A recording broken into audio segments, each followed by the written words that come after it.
Malo le leo le viingo le tua langina la fapese ale auso Kirishano Papa Toy. Dr. Morwe de Samos Fulima Eva Tolu.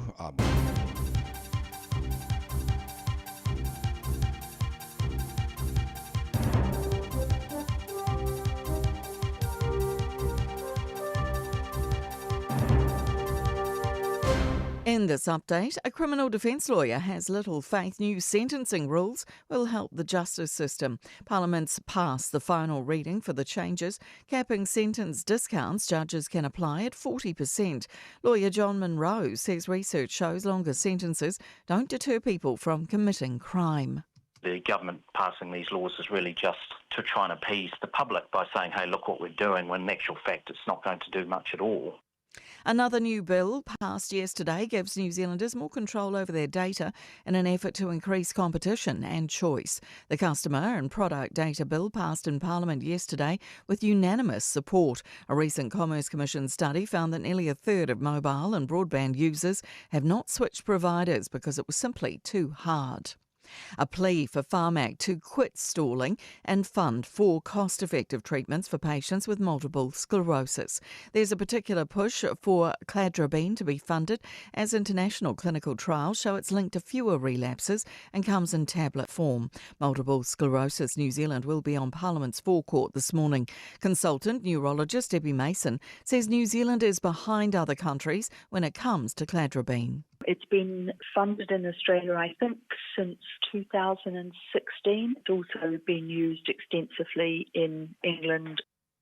The Auckland District Returned Service Association president has been axed from the national body after accusations of inappropriate behaviour.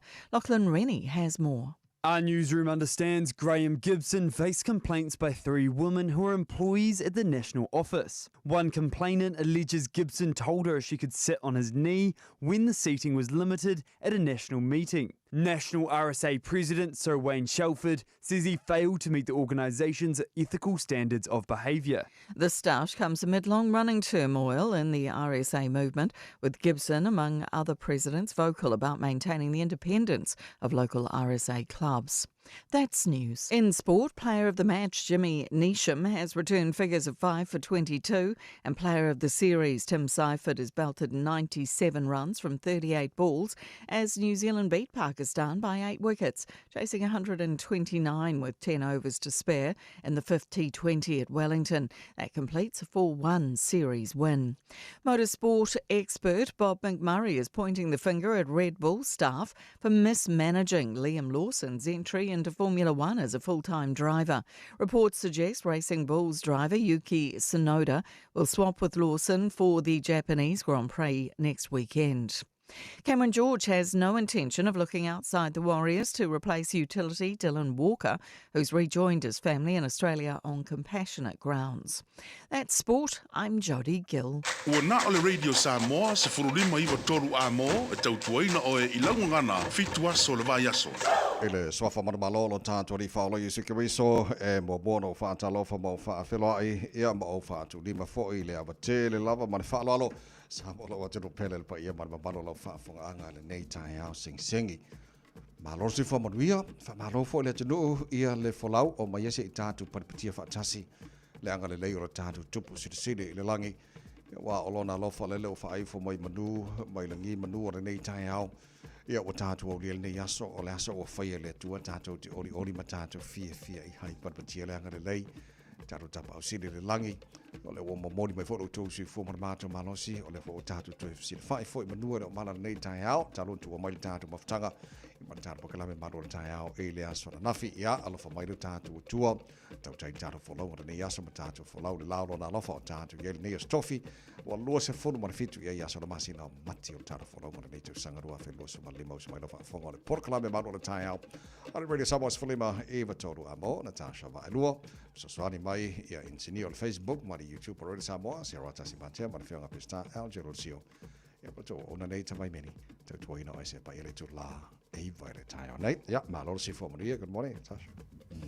Whamalo le langi mamai le sunga la o tawaile nei Taeao, malo lava le soifua, whatalo fo ia Samoa le tino pele, malo soifua via le tu, tatou tau whai au lia le nei fo ia stofi. Ia, ai sa le alofa le tua ia tatou, Ioi. papa po mo whangarawanga lai o I la aso, ia whika ngai fo isi, ma whaika la o isi, ai tu maua le alofa malanga le leo le tua.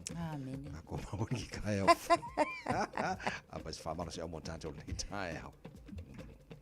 You can't reach for anything new if your hands are full of yesterday's cluster. E le mawhai o na o tātou a apa atu, ma o tātou maua ni mea fau, pe a whai o lo o tumu pea o a ao ma o ulima I ngā o sā maso e sā o ana nafi. Manu I e tele le amatanga o le nei aso fau Samoa.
Sangala sisters mato tevi ia le tua sole manga ya mo ia upor pesele sole.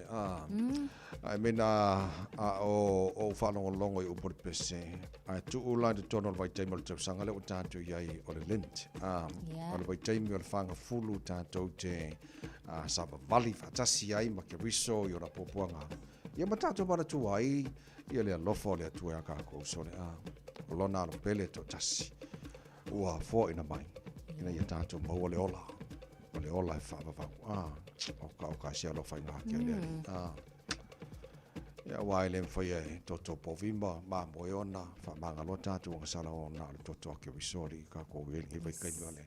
Ia, whai mā, lui tau fui mo tātou le nei vai taimi, se i o tātou, se i ea sina minutia, se i ngango ka ko wawhane, awheane. Se i mana tua le alofa leo le atua e tātou. I ngangi ka ko vevesi, ia mawhai aku kala o lele ia, malale ia, ia mai ia lale. Ai le se i vai fuarka ngaka ia. Kalo whai, ia Malu, whawhetai.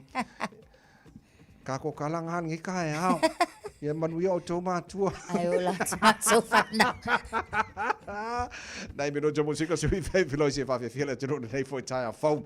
Wha maro se au fo ina lau su tu tumbanga ruhenga nei foi has tofi al whatawhiti. Ia o whaiva fo ima mātu ruhenga nei foi aso. Ia wahane tunu umale alau sui whaiva o nei foi Taeao fau.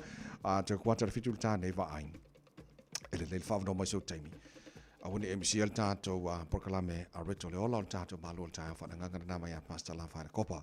Ia mo nei foi as tofi. Today in history, tara wa vai pore mena tupula se rosu fitu mati i le telo to sanga vai ole taina le fitu i le tau. Nei telefoni ngan politania pe tara fitu i le tau nei o tara proklame masani na amata i le tātou Taeao. Tātou li poti amata melonga na wara nei Taeao phone. Whaatalo whai aptawale umale nei fo taimi o le Taeao malo lava le soifua manuia malo fo le whaamalosi i la tau toi fo i atu i mauta malao ma nawanga luenga o le pō. O lunga o le tatou awala le tatou lua i li poti le taimi le nei o le naolo o saunga le mu tatou umalava file mu fo i a tatou wala te tele ki lia tatou motorways o a tatou tunnels fo i le maita watu le taimi le nei o le nā lava fo i ia o whatua amata le Taeao so longa le lei ma file mu le ai ma se whaalave lave tau Tavale lungo le awala le nei foi taimi o le Taeao Tavale manu ia tele le amatanga le nei foi aso i le foi o lina o lo sai lunga o le tele mafta mai le manu le Taeao Radio Samoa.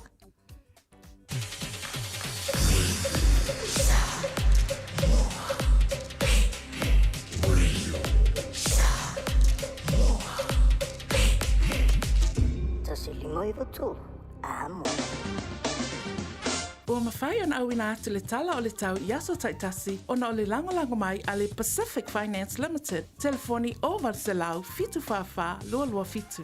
Pai ngā matala nei tala o le tau mo le no whanga whasalanga rei Samoa tama ki makaurau au ki lani sifu whalo i le Malu luni ni vanga o le Taeao fau winga wha ma wino le tau. Ia bore dea stofi o le whasolo na langi le lei le tau le tele vaenga au ki lani awa oa nisio taimi ange maari o marasavili mai sau te sisifo. Lua suma tono mo lunga o ni mafana fana mo tātou le source furuono lona mawalalo a tātou au lia Taeao. I lo tūse fuma mātou malo si whamaila mai kau o le whasoro na awa ofo i langi le leile tau tutusa le leia. Le mafana fana o neima Taeao lua suma tono lona mawalunga. O le vainga yon tuatu le sto nai. Ia mo tātou o ngā o le vang saungi lau ako ka polo a lele i o le sko ngai. Awa o langi le leia pa unai wanga. Tēnā vainga hau ki langi le sto nai. Masolo ina awa o langi le leila sa. Lang de leila songa fua o la semot bolina ne masina ka ko fa solo lole ya apelila kengiro apelila e se fo di le yo ngi kenge pe amati o male ya mati o le ma le ka ma fanfana a sa fo apelila la somo mo pe ka ko wa di la so ro va so fo ai o la fo isi kia fo sa apelila i e la ki le leila so lua fa solo na wa ora so lulu o na va ya solo mara ya ya le o fa mo mo ngai la mai tau o tu na mai le nei fo taimi o le Taeao o whanga solo fo i le porkalame maro le Taeao la mwhau ntara wawa ai tūlanga i le tau telo i si vaenga rusila whapena fo le tau Samoa mani sa vaenga o le Kelape. Ua loa le tautua le Pacific Finance in no ngā tupe mo so se wha moe moe maliu, whai puiponga, aso whanau, sa whai whai ngā marolonga ba so se wha lawe. Apa lai nei lo le Pacific Finance.co.nz pe bala au le oval sa lau fitu whawha lua fitu e talo sanga sauna no ngā tupe i le bao le 5 se lau tala ma le 2 se furu hawhe tala. E 2 minute whai lau talo sanga online www.pacificfinance.co.nz ai tasile tu lai fa tali se tali ai inga fa bitoa pala au lo le Pacific Finance Limited ile over salau fitu fa lua fitu over salau fitu fa lua fitu Se follow male ono lo jale tulai ono Dennis Ayek le Taeao talino fa Fiafia radio Samoa nei Taeao fo le tunu anga jutu manga wenga le Taeao fa Malu si Malu fa ka fiki le wala fo le va yaso monia fa mal nei yaso pesele mo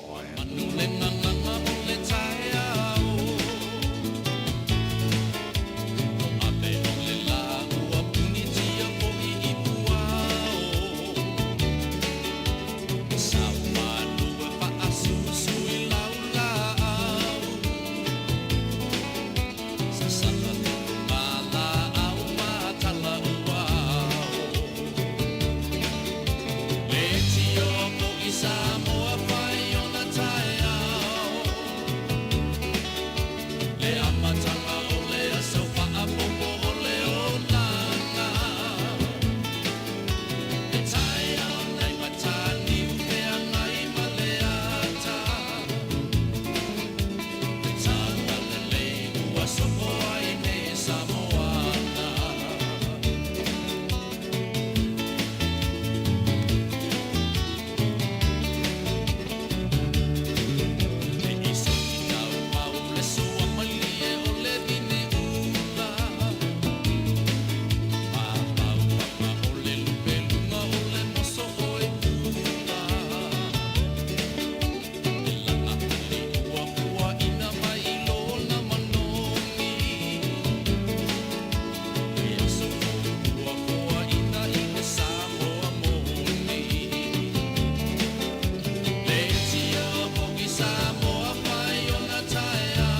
sone fa pe ole umor peseri wa ngalo li hei sa nga a se makwa se for fa ko wingo le peseri a ia mari ia ka ko nga wo ia fa pe nga mor malo se fo mori le tu le tai a fo le fa fo le tu tu ale radio Samoa for lima but told one boy no one was full but afa lo te nei ia le tu lai honor po kala me malo le tai au ia fa felo ia ta salta po kala me ia se fa felo fo fa ta lo fa pa anga ole ua fero man nei tai au Lunga kako Facebook ma YouTube ro de Samoa. Kalo fai Malu fata si mai mafkanga kako wa ngi kai ha fo. Juna tuba singano. Good morning. Orange Country, New South Wales, Sydney. Ai woi. Ka Fiafia e se ala popola tone asi leota ma lo la versi fu manuia fatusa solo la muli ma lo si fu manuia nei tai fo yes Caroline Tuala ma Miu F Amosa yo nai pa ngai le wa o mai la to fa talo fa nei tai ma lo so fu tau te mai ta tu le ta fo lo ngor nei fo so fo o la o matau le iai mo au kilani atoa ta so ke pefa pesa o au i mene o fale mai super clinic le matum tatou sa pe koru bingo ke o il super clinic milo moa pe 5 minuto mal ka ko pikongu makka ko alis fasala lau matou yo sifo o takari North Shore Hospital mo lantola o la maenga Central Auckland o le Auckland Hospital o fale mai te tele o lo o sulfai ai ese mai nei lo o GPs mala to for surgery mai si vanga o ma pe to fa no longa tu di poteles fale mai fo la ko fai il ko piko ngi so ke se tala le tala Fiafia le na mo matou nei saute au kilani saute ia ona o le tula mai fo ia le minister fo ia le sunga ia Simon Brown ile taimile nei o le ana fola ana nafi po le fo ina fa la wilo ana nafi o le o ia le fo fanga al fainga malo o le afa tu wina ia se fale mai I nei ile tula nei o South Auckland Post au kilani saute I na le vainga le jewelry o kalemanga ia tavai. Okay. O le fuafuanga fo ile male vai ma malo. Se kau fa fe o lolo mai ai. Ia le vaenga le I miro moa ua makwai overcrowded tele fo ile tele o taimi le lava I ma au fainga luenga e mafai onga fa tofusia le au ngase ia wa ia ma afika lai ai. O South Auckland o lesi piko sile le onga ke le population. It's tonu lava fo I au kilani la tau ia so ole ia ke awa ia ole maku wa se laupa sengi le ngei fo I fuafuanga na fuafua mai le leipa so na fata atia mai le leipa for 20 years I le la tau taimi au tu lai mai pe tai la le taimi le nei le la wa fatu lai mai ma wa fuafua Simon Brown mo le tau sanga lua fe tolu se fulu e kalo si ai va e manga ia pu fai fo singa pu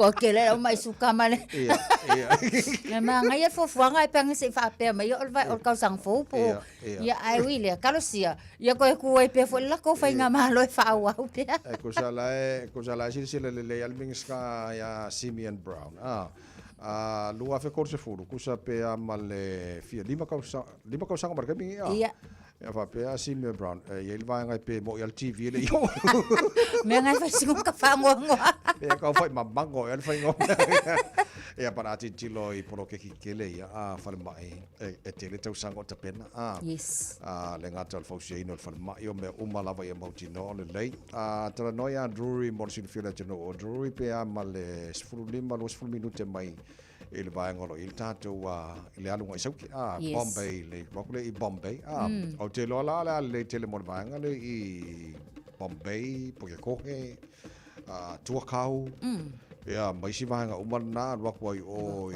Pokeno o te lo la wa o le tele le o kasi le vai nga piko siringa vavele e poro ki fale o I Pokeno sole Allah hola ke no la vai ma ngal mingska va pe ai ka ko umale la ke le mai suka male marngungu male ia le la fan mai mo ma ko ma walunga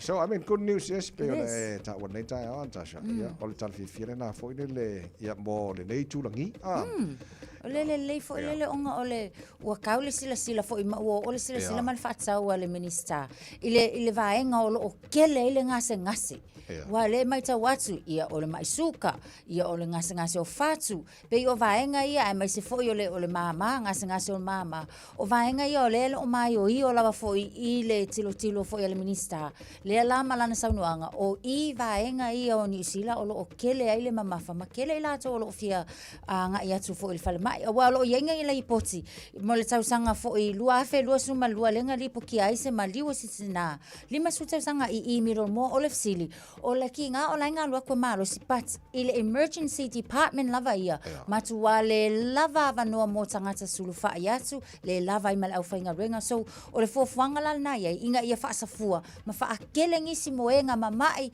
mo le au mamai ia mai lato uma lava e mana o mia le sa ili atu fo yo o fo mai le nei fo I tai ia le lei so o le vai mauna le minister o se formatorina New Zealand Simeon Brown ia tausia yo atu na foi tau sanga o lo mo persi fu la leo le tunu alanga fo kanga ka esel fai fo ngata vai lai foi ka ki le sanga planning mga ai fa wele si fo ia wala le si tano ia onga ia fo lava fo le tilo mamao I le manuia o tanga tala tele al me ka ki akai e wo mga fu a wala sa mingi sky o lava le la fo itu ia le wo mai ia ma na ia tele nei fo fuang ai sa le o tala no ai fo fuanga mo tau sanga du malo ia ile pili o pasia lo na fai tawina lon tolu ana nafi ia o le ua te lo o le ai ate taule o le atu I leo fa fonga le mai tatou le feo I ona le tamale o le ua pasia le fai taunga lon tolu o pili lea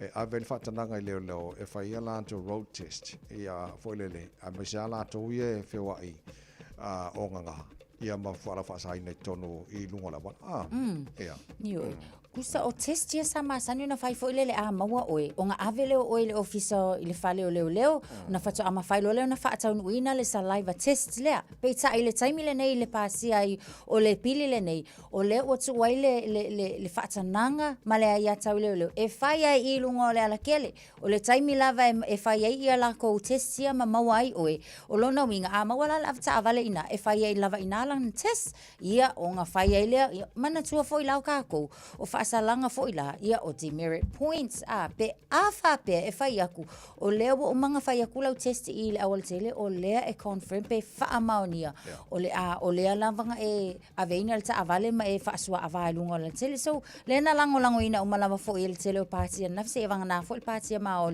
ona ola la to fo ia e se fo ia la to fo I tilo I le vainga fo ila le ka confidentiality ia male privacy o tangata ia la ia e kakawanga ave o e fai ai o e le kaunga fai ai I lunga le awala ia tulang fa pe ai peitai o le ua pasia o lona winga ia fa ai te la tātou le au ave ta avale I le nei fo I vai tai ia a sa le so te Party Modern Greens pauna party na te anga I le pasia no pili lea a langolongo ino malava le National Act New Zealand First ia ma le Labour so tulanga na e so Taeao fila o leo fai lau saliva test e lua test e fai afa pe positive uma test na lua ona le fatangaina leo o e talu lau ta vale within 12 hours ala wenga Taeao fila leo ia lau ta vale e kwa fai nga lua ko e felo mo lau ka vale ia pe au ia sky au phone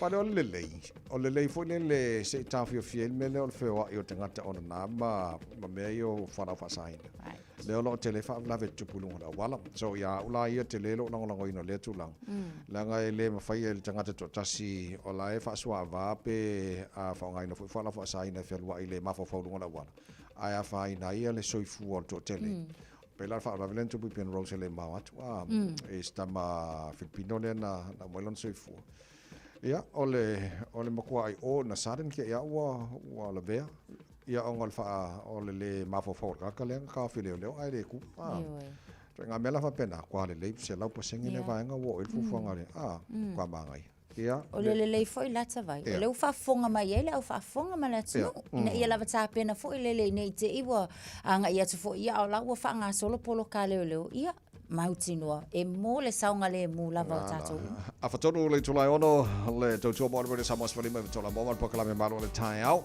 tatu e lona lu su fitu nei aso mati o tara folau ngore lua fe lua se fulma lima malo folau mo ria le tunu fa o tara fa fianga o Taeao sia soa Samoa o tunu malo fa le tunu fa te small le Taeao good morning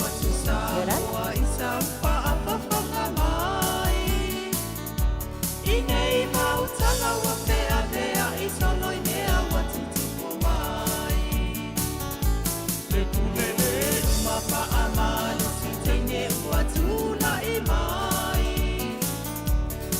Umera tasi ai nei Samoa le masani ai. Talo pa Samoa lo ua tunu e pele oe ilo ua ngaka. Olo tama lo e paa mai le atua mea umata te paia. A oa nei tuma nei anga wata upale aio na tangata. Me lango vate tasi wa pale anga le tua umanaia.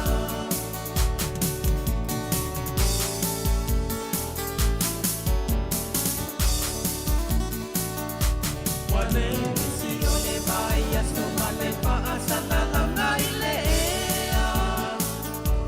I se tama matua ma se teine tite tia tau sanga mai pea. Ole tale te pale pasio tama tama le au pau mea. Ae me se ole au ai mea lele ua le tau kulea. Talo pa Samoa lo ua tunu e pele oe ilo ua nganga. Olo tama lo e paa vai le atua mea umata te paia. A oa nei tuma nei anga wata umale aio na tangata. Te lango mate tasi wa pale anga le tua umanaia.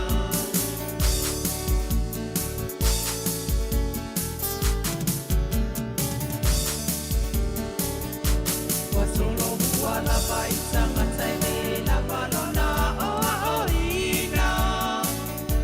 Le paione yami o ngā matangata upale aio ainga. Mana tua o le tala le nei ua o ai nei Samoa.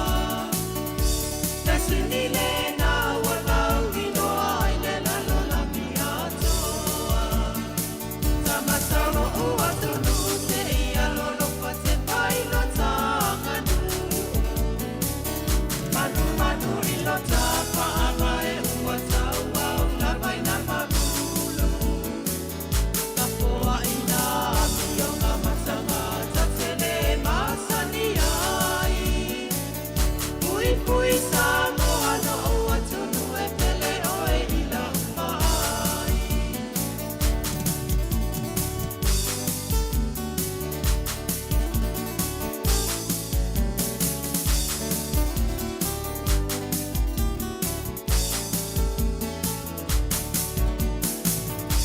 O te pato e te atu Samoa ina ne i sasi senga nana. O nai pautuanga vai vai na mole silapia e tangata. Mana tuni o tatua a ua lango mau mai tia sa. Na pui pui manu le ingo Samone i tau walea. Tangata no ua tunu te ia lono pa te pailo tanganu. Manu manu ilo tapa amae ua tau au la vaina mamulu. La koa ina ami o ngā matanga tatele masani ai. Pui pui Samoa no ua tunu e pele oe ina upa ai. Pui pui Samoa no ua tunu e pele oe ina upa ai. Radio Samoa, tasi mai batolu, amo. Radio Samoa. Tasi limai tu. Amo. Huge news about Little Chicken. Popeye's all-breast chicken nuggets are finally here. Nuggets the way they used to be. 100% chicken breast, 12-hour marinated, and covered in their signature shattered crunch. Try Popeye's world-famous nuggets today. Love that chicken from Popeyes. Hey, don't be that guy or that auntie ignoring a sore throat. This isn't just some drink some lemon tea in your sweet situation. Untreated sore throats can lead to rheumatic fever. Nobody wants that for their family, eh? Go get your Pepe's sore throats checked at your GP, school nurse, or pharmacy. It's quick, easy, and most importantly, free. So come on, whānau. This summer, take care of your tamariki. Get it checked and get it treated. For more info, hit us up on socials at Stop Sore Throats or visit stopsorethroats.nz. O fia maua sau ta vale po sau piki apu. Ai tongi ta iwa yaso, lua va yaso, pe ta imasina. O le sleek cars o le a maua ai le fisosoani. Ua ta pena le au whainga ruenga a le sleek cars mo oe malo a inga. Aua e te popole i se mea e tasi. Te tala fitu aso, mai le sifulu i le Taeao, angai le afo le ono le afiafi. Tele la lai au kilani i saute, vili mai loa i le o lua tasi, tasi fa, fitu lua selau. Po le o lua o, fa lima, tasi lima tasi. Tala no fo i le mai te mfor ko viki wa lango le famana tu neva yaso i le lima tau sanga talo na fiela tunu i lockdown o le first ever lockdown i tono le tunu New Zealand e se mai i le tele o tunu langi fule le fa na mai taimi fa te tinga la o e na mari liu i le taimi fa tu e tangi ni loto ma le mafo fule le e wa te lo o le worst sai ai te mile o le mafai a inga na o ia pe ona masa nei tatou e o se mo ma wina le fa tu e pe le ma na inga wa fai langi folo i le fanua tanu ia wa te lo pe ia ke lo sai le kai minga le mo se fatanga ina ngar ko lua ia pe ko pe anu mele nga le sai sa fatanga na tai so ole tu nga na ma le onga ke le vai kai mi ya tatou le fa mai ko viki te lo le mantu to te lo ni so tatou to no le vai te mi sa mari le wai na yo tatou tu ma ni so ainga na fa na ka ke ngofo mo ka ya wai de se matu ai ma fainga ngofo fa le ala wa bakule tino mali fo na ainga ma na so na ma tu ma na fa na o le tu nga mau ia me o mai na tupu le taimi le makua i maka kia fo ole onga fo ole vai taimi ole a fianga tato ko viki io e tavai ia e wa taimi fa pe nei i le lua fe lua su tasi le sa ia vai na a fia tato ni usina telefoni lanto na mari le wai le taimi okay akala ia ole ale amene le o se aka fo le fa pe ole o ena mari a ku sa ka minga ngo o fa longo o fa pe ale kala le si va nga fo e ka ke aka mai ma nga yar ka minga ai o inali le au nga se ai nga le alu se loku le ai se me au nga le langa ka mi ko wan pa kwai fo ya o ka ba lo pa pe awo e lo se ona ka ko le ona le tu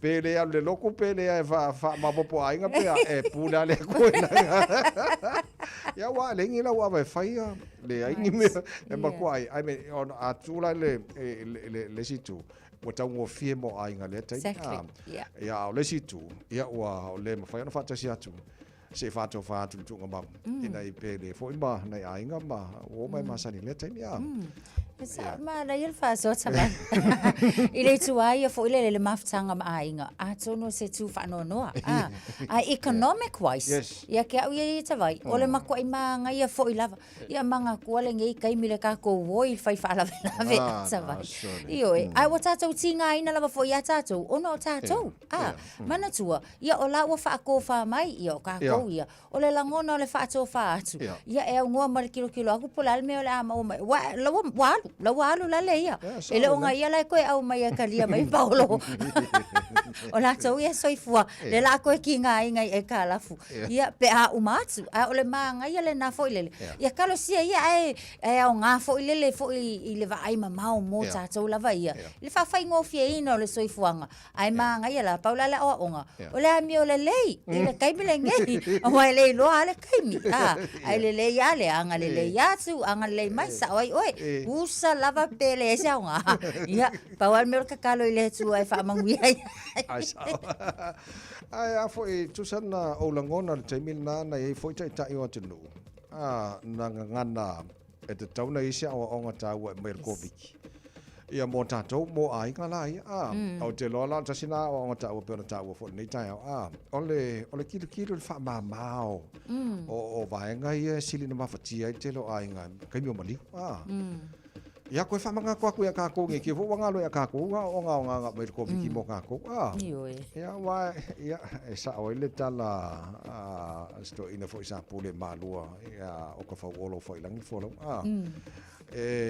ai mangi o ngal kuspa ia o mai o kako feinge me o vi inga inga baka kale ala inga feinge me ki le fa pe ia ai umaifu ia la e kau kongi pili ba sa o le tawai ia le koe whamanga kua por ko viki lima kau sang karwai le koe whamanga kua wha mole e ngei aso lua se full fiku maki lua fe mare lima o le apo New Zealand le lei o le alo le market le apo New Zealand o Vietnam ba ko ai fa Fiafia inga au fa ko anga apo a New Zealand le makikiro i Vietnam so makau kia so ia mai tau atu o ile taimile nei ia Vietnam ile tula i mai fo Vietnam tu se ile tilo fo ile taimile o pe ia Vietnam o le sisainga kusa i le tu lava le ia tau whaataua inga ma le tu tau tamau a inga i le mai tai wati ia le taimile nei whato a 5 tau sanga talua ia tu wa whase fulu pasene le si iti o tamau a inga o Vietnam i le taimile nei which is pea ma le lua tesi ma le ono su valu miliona ia mana tua foi o le tasi leo o atunu foi le low income i le mai tau iei foi i atunu a o leo ua alu le kauvanga foi leo o leo wa kauvanga masainga ia ua iei na maa keki lea lau tau vā foi i le vaenga leo o Chile o le foi wakau vanga i South Africa i le tamau a inga ai o le tu leo lo mai tau watu iai o lea wangu me la kasi ai wa sili la le apu a New Zealand lea e export aspo o le wha tau watu i fafo au ke whai akula tawai e kau le tau sa mia tangata New Zealand la tau apu a o lea e alu mia ma le tala whai mai e kau le afford le tau o fruits i le tala le whai tau atu whai mai Vietnam o le ala leo le ke lea ko le demand i le apo New Zealand o le mātou te affording o longinga o laile leila le tau le whatau ina toi le apo i New Zealand i Vietnam peila ona ye foi na isi tangata so o le vaenga la lea Hawke's Bay le ta o le Mr Apple o la ko la le makua le leia le luaku le whaata wata le latou apu, pea ma le iwa se lau tolu se fulu ma le 2 miliona tāla, le tupe maua mai le atunuu, i le whaakau ngā apu lea i tutonu le tausanga. A le walau ke mai ka waku tawai, ngā moli mau mai fo ilisi tangata whaatau apua mai i le vaenga le i Nelson. Nga whaakau ngā maka fo ngā whailanga ia container, ka selang container na ave i Vietnam i le lua festival ma le lua. Taimile nei, la ua ka se lauanga container se ave, ona o le lei o le tupe maua mai, koe alumia o la fo ila le leile mana onga mai, ia ina ia whaatau watu, so o le makua le lei ala, o le tulanga fo le mai tau watu i le apu le atatou usila. Ai sa le, le lei toe se fulu ma le fitu minuto lo tala le tula, e fitu o le whawhakar po kala me pānu le Taeao, rere sa masfuli mai matoru amo, se kongi me foi kai kasi apu ngi kai au mga. Yang hala ya, o loe whamasang le apu lale. Le se tātu li poti manunga la wala la so ai, o na so ai no le mal tātu po kala me a reto, o le ola, pasta la whae le kopa, whai ma. Manu tae whane nganga mo tātu nestrofia, manu lava whaftaina tunu whatas ma le Taeao fo, manu leva. Ola wani pa sili sili o te patu saina Ise apa hela pi O se pisu pasili O se masike ke mai piti pasina sa pasui Oni tamato mani pi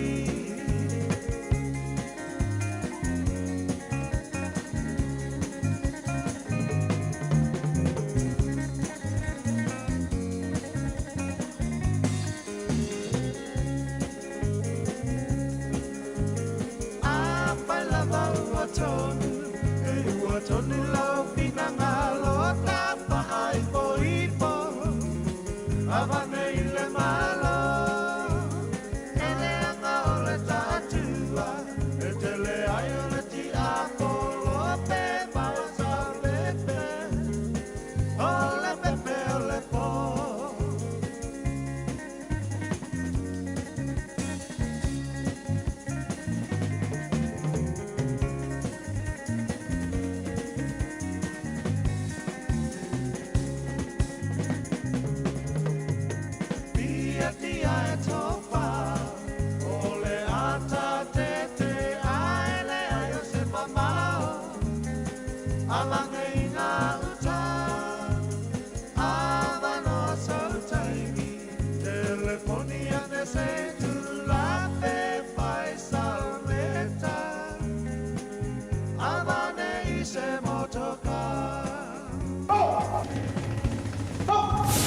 Radio Samoa.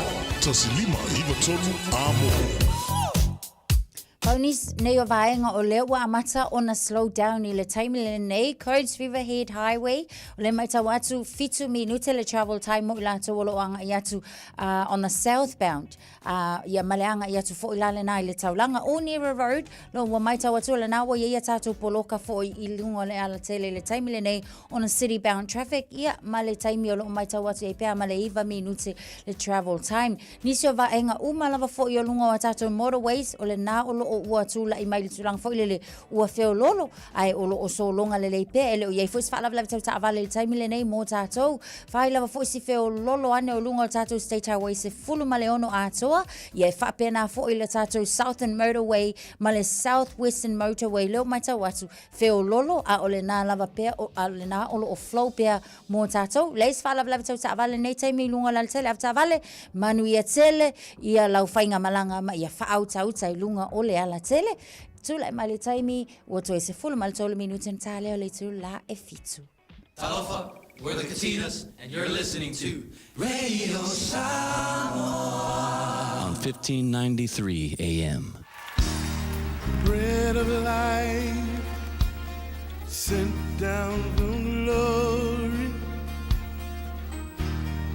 Many things you were on earth, a holy king, a carpenter, but you are the living word. Say it now. Come on.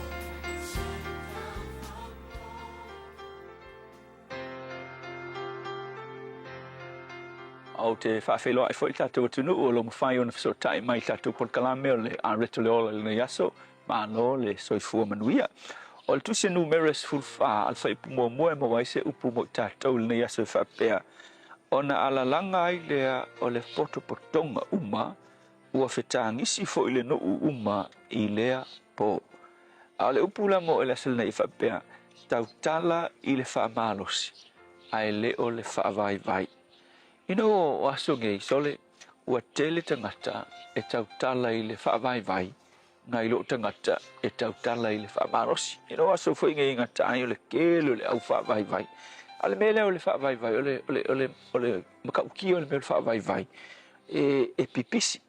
Ai aini tangata whaavai se potopotonga po se ainga e te iai o le whainga kai o ngai kaumwhai o le whaavai o le vave o le sosolo a whainga e tangata.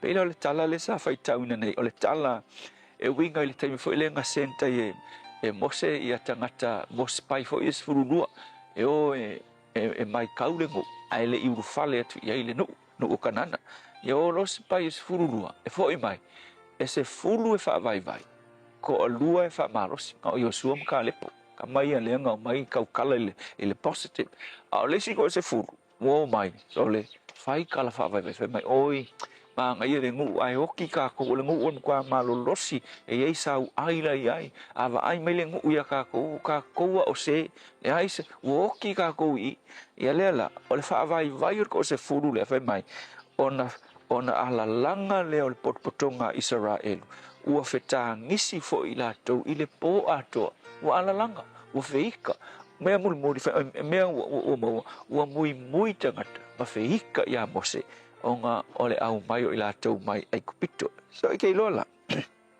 ole mea ole whaavai e makau kia kele a whai o se taitai so se ko inga potpotonga e te taitai ai ia ole mea siri na tāua ia e tautala I le whaamarosi ina ia malolosi tangata o lea e muli ia te oe a whai fo o se ta maa le ainga ia e ke kaukala I le whaamalosi lau ainga ia malolosi lau ainga o ko lua ma lau whanau ia ai au le tau salo mua ia te oe le kaukala I le whaavai you know ole opposite po le upu a whawhianga ai o le mele o le whaavai o le upu lea loto tele e vai kala le tuanga whai ia Yosua whai mai o te lei whai atu ea e le Yosua mofo I peiva o te lei whai atu ea ia te oe ia e wha malosi ma loto tele aua e te fefe aua e te mata awa o Iova lau atua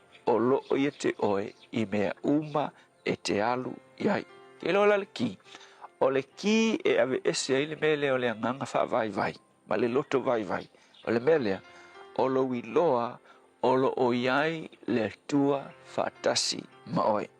Po le a se mea whaingata e o aku ia te oe.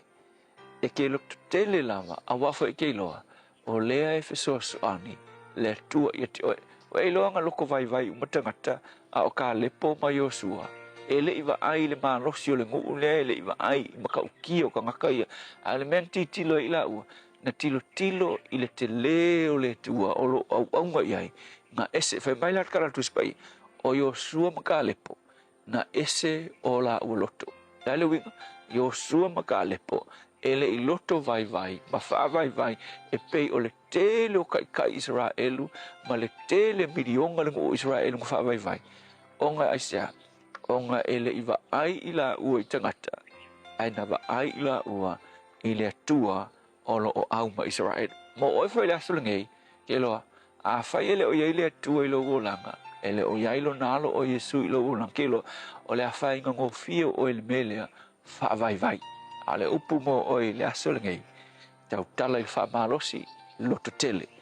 A fai olo o iai le tua fatasi ma oi. Le tua whaafitai, mātou te langona le whaavai vai mea te tupule nei o langa, ai mātou te loto te tele, ona mātou te iloa olo o iai oi fatasi mai mātou. Ia vi ia oi Yesu. Amen.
Tutu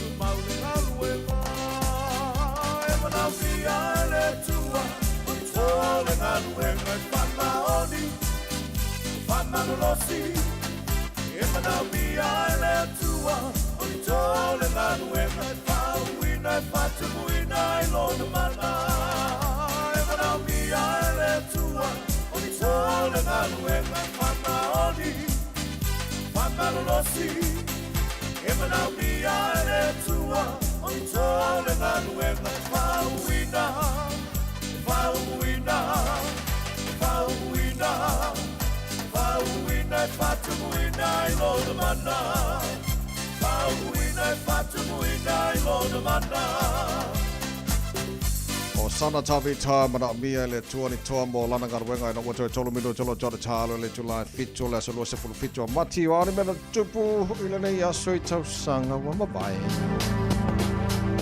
So sanga te siva lima valu ile aso o le ulua I taimi le nā na whaalau I loa ai le malo tele o Amerika o le ao lato wa asia ma o lato sue ina le whaata amilo sanga o le masina.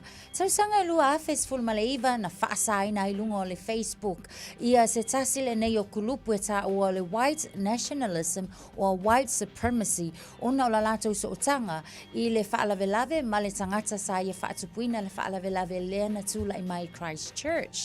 A le tausanga I lua afe lua sfulu e pe ona ia I nei vai taimi le whaamna tuina o le vai tau o le COVID ia o le aso na whaalau I loa ai le palemia o le UK po le United Kingdom lona maua ai le COVID I le aso le nei ia masa ia whaapea o le a whaawa o pea le taita ingo le malo I le nā vai taimi I le vaenga sa whaanofo e se ai pe isolate ai foi o ia I le nā taimi o nisi nā vaenga mena tupu le nei aso I tausanga o mawai. Malu soifua, o le se fufonga Samoa, Radio Samoa, tasilima I vatolu a mo, se kia Radio Samoa. Hey, au ona ia vea oe pei o isi tangata e manatu maa ili wha iti ngā. Ele na o le inu o le vaiti polo na se kia ilea. A le vave tonga fitia le wha iti ngā. E ono o le tūlanga e maua I le fever rheumatica, ma e le ai lava se tasi. E mana o e o se e pele I le nā tūlanga. A ea. Ave loa na o walo e whaile siaki le fō mai whale ainga o le tausi mai le aonga o le whale talavai e vave, whaingo o fie ma le mea sili o na tāua e le totongia e mawhai foia na whaile tui o le baisilin e ki lia atoa ai saula ia Samoa I le nei vai tau o le tau mawhanawhana ia tausia le leina I o tātou alo ma whanau whaile siaki ma whai loa le tonga fitinga mo nisi whamatalanga sa iliana I lunga le social media Stop Sore Throats pe asiasi I lunga le upenga ta whailangi Stop Sore Throats.nz. O le Casa Beds and Appliances, o le tali o manaonga, I o loa e whaatotonga ilo mauta, ini tau le lei, toi anangata, e mawai moenga ngā o si tutono New Zealand, whaapea se tino fōa le potumalo lo, laulau ai manafoa, TV, la au pese, usa aisa, masini tā lava, telefoni Fiafia, maisi. A fiu ane loa I le whawhituwha Great North Road o tau, po le tolo fituiva Great North Road I Henderson, le Casa Beds and Appliances, telefoni ovalu selau, lua, lima whāwalu, ovalu selau, lua, lima whāwalu. Talofa Samoa, o Ateshna Ryan, o le Licensed Immigration Advisor mo le Auckland South Immigration Consultants. E visosoani mo so se tu ai ngā visa e malanga mai New Zealand po Australia. Telefoni mai nei loa I le ovalu o tasi o novalu whawhitulua. Po le olua tasi o novalu fitulua tolu o. Hey! Oh!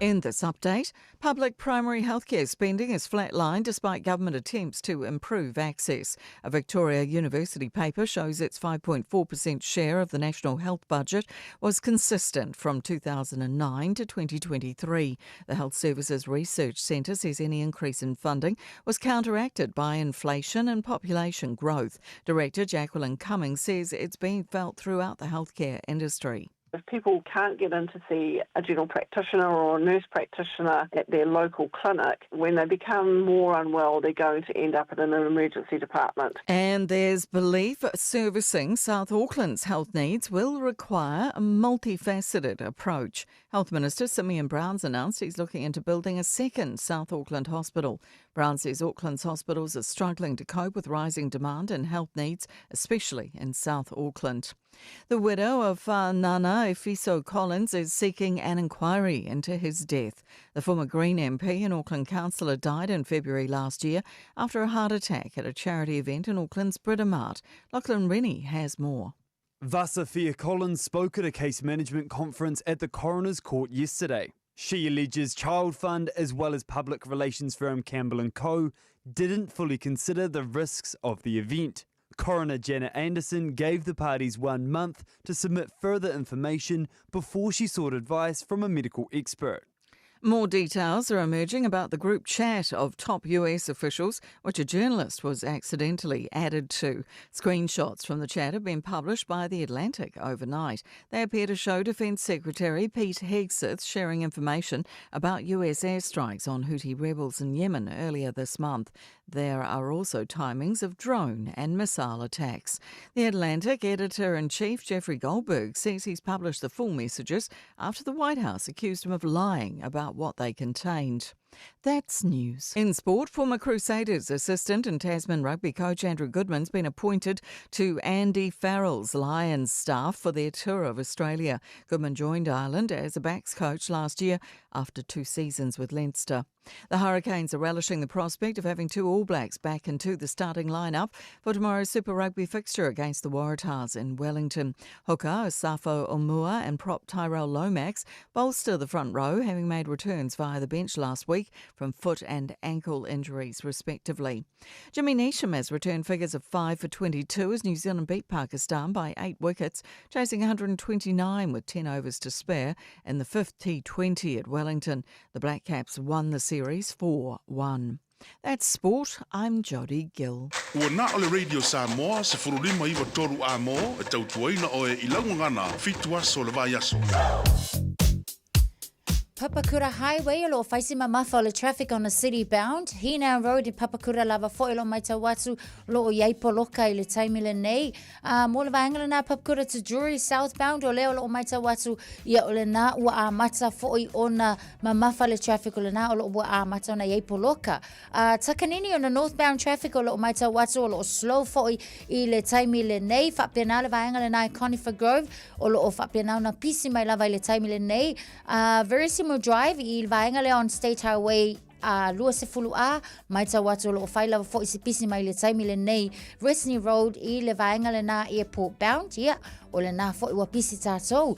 Crafton in the Auckland city bound lo mai tawatu faisi mamafa o le traffic I le taimile nei lunga le tatou State Highway suma le ono lo mamafa on the westbound nga yatu la taratatu le taulanga eastbound lo mai tawatu fo I le central Auckland faisi mamafa o le traffic mo tatou le taimile nei nisi na vaenga fo swinga le na wa ye tatou lunga o le ala tele on State Highway 1 le vaenga na Rosedale whapena fo I le Iatu Constellation Drive faisi pisi mai I le nei fo I taimi o le Taeao nisi na o tatou vaenga ua iai le ala tele le nei fo I taimi mo tatou avata avale ia manu ia tele lau whainga malanga le nei taimi o le Taeao ina ua 5 minute te aile tu lai fitu.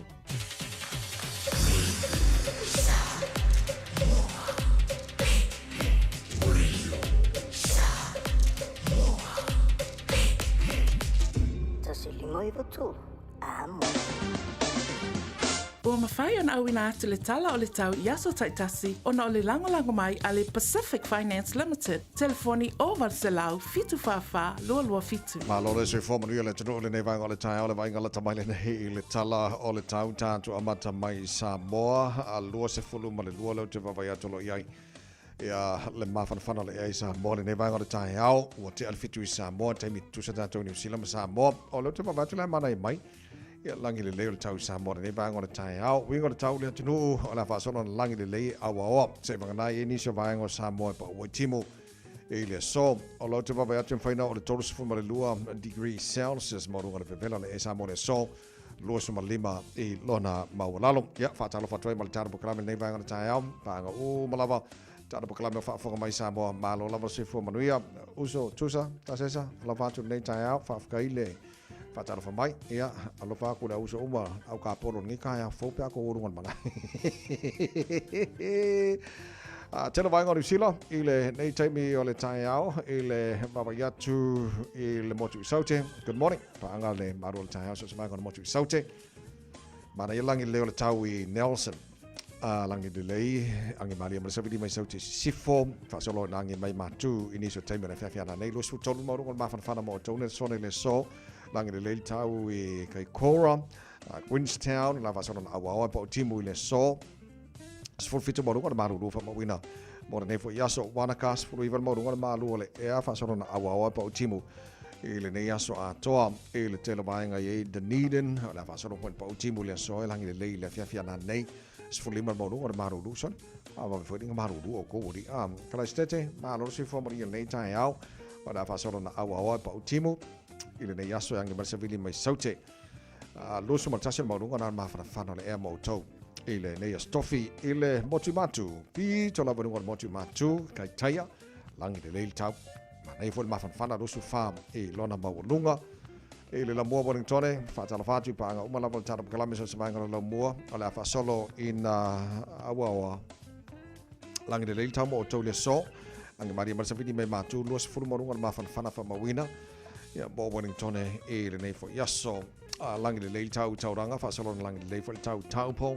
Rotorua, la whasaro na awa walang le leifo le tau le so, e le mawai atu te lawaenga o Palmerston North.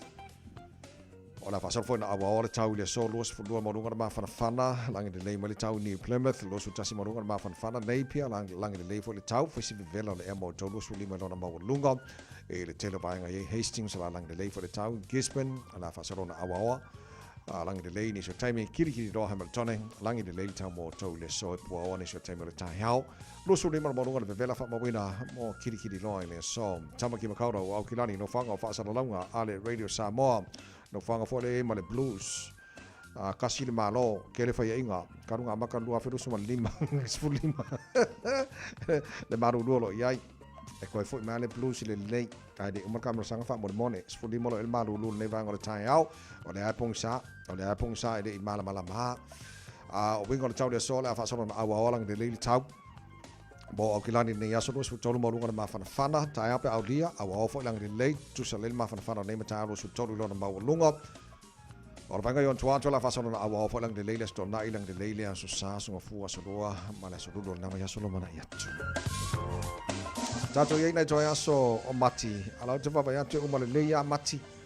Le mana ia mal tau mana mawhanawhana. O le fo te wawa iatu a le fa mai la vai kau le amatanga o apelile le aso roa le aso fo. La fo seki mai. Seki mai ka kou a. Sem kwa manga ye kene. Apelila a e lofa mai.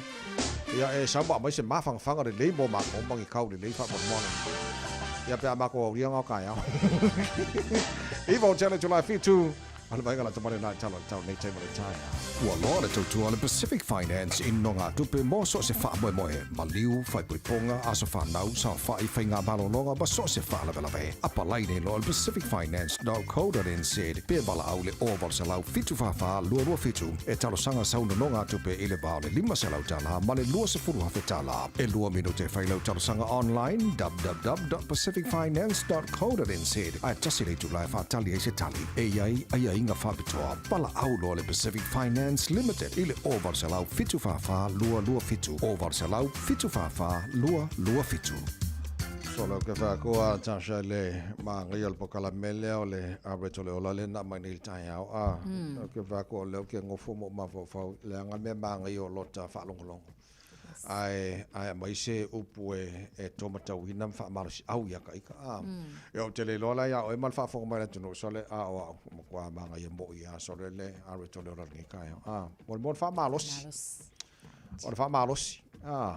Wha marosi fo weki. O makua maangai a fo le langa o tātou.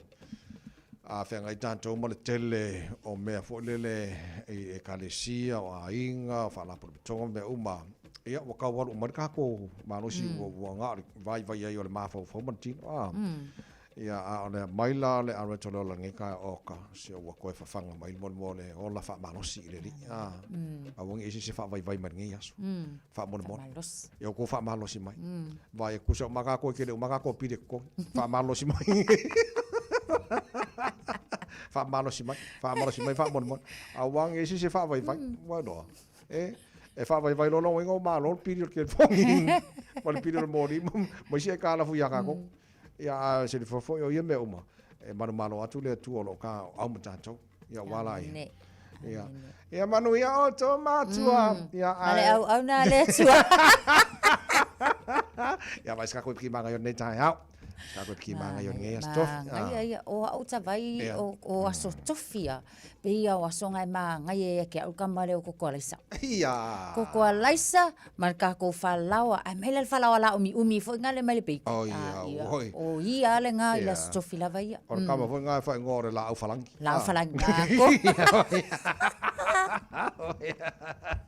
mangaya la kama ngai ro ko le serka iyo ia leo se kele ia walanga I ke fo ka fai ko vangi se bacon fa pe fo ia wanga bacon ia wa ia vanga fa me ele ka sami bacon ai ka sami pa ko vai le fa la fanga fu o le fa la inga mar fanga fu ala I mo fo nga yang nga bacon ma so la ma ga yo la wi ale nga ai so de se fa le ia se ia le lei ole ala vale ti le lei mo tanto de Taeao ka ko fa mar losi ia fai ska ko ki manga nge ka ia ma se ia lo lofa ia ka ko wola mang malo nge asum ka ko fa mar losi o nge si se fa bai sa ole le ia le lei fo I on nei tasha ole tatu de tala no nei le kwata de valo ile fionga te mata e fai pule o mana Wellington yes ole ulua I tamaita ile Pacifica wa o mia se tofi maulunga I tono parliament New Zealand as a finance spokesperson ya Barbara Edmonds tatu talnola ia o ta o nel vanga lo kilo aku e swing of fo fanga palota New Zealand le proposed mole kilo pe ke wa ye fanga palota to sang fo o tu malo fo so tu malo la le o ye le fionga tu mate fe pule a Barbara Edmonds e a fia I swing o vanga le o mana o hariu ma otaki tu so tu malo na tolu lo titilo ole ale ko ai lu e kusa pa o mai kusa la o boundaries ia po tua o fo le ole la asuia ona le tolu lo le tu malo tono vanga le alua so le cafe e ri swinga ia se ka ko kango ia le fiona tamaita I fai pule po la fo so ia finga lo ia e a fie fo lam da to o kilani ia e ia foi mai tu malo o kilani a fie pe a fie ma ko ku malo kai Kelston Manulin mai si va ngala ko kilo swinga le la ine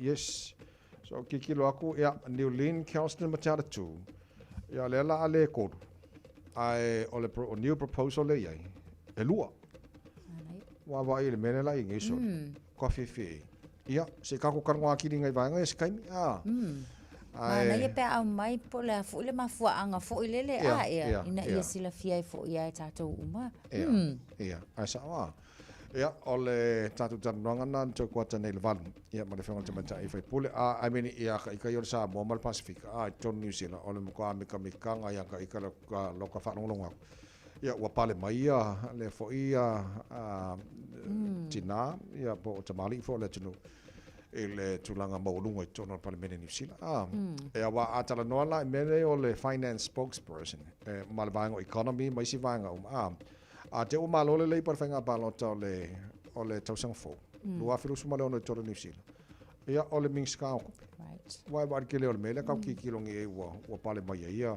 ka ko sa mo Pacific e ko par New Zealand ia sole ia le o ka ko kana nga ngi ka ai o ke le lo no tanto no le stanga ta le na o ki kilo ngeli potil ta ya o ta se fo le mo le ton fitinga o cancer wala nga ko kele la to ya fia fo le a foi fa mai ne cancer O te le lala le ngata o dai hen utsa maranga advice po le e tato umane a fie ne mo cancer. Po ani ba ngata o le wala ngai ko. Kele ko nga cancer le a fie ga ko. Lio e. Yeah. O le tangata nei la wiloa. Le tu o he's a comedy. Ia. Ai o le o sa feangai ma o lo feangai pe foi. Ia male tu male ngase o le cancer le taimi le nei. Ma na ia la na fautua foi le mana tu o tato. E ia la vale taimi ka ko ke a fa so mal ka lo ngase. Ia wo ka ko fa e sa o le ia o ke lo ia o lo tama fo isa fa pena ia o le isi fa pe ia o si o antinga fa penga ile ia tatou lava ia o pe o le langona na o le fa so ai fa pe ka ko ia e mawai fo ile ma fana o le experience o le sa tatou ia o le fautuanga lava la ia dai hen wo til taimile nei ia te ia lava ia ile nga solo ato nai wo asia to nai ainga o e masani ia te ia his load is already heavy.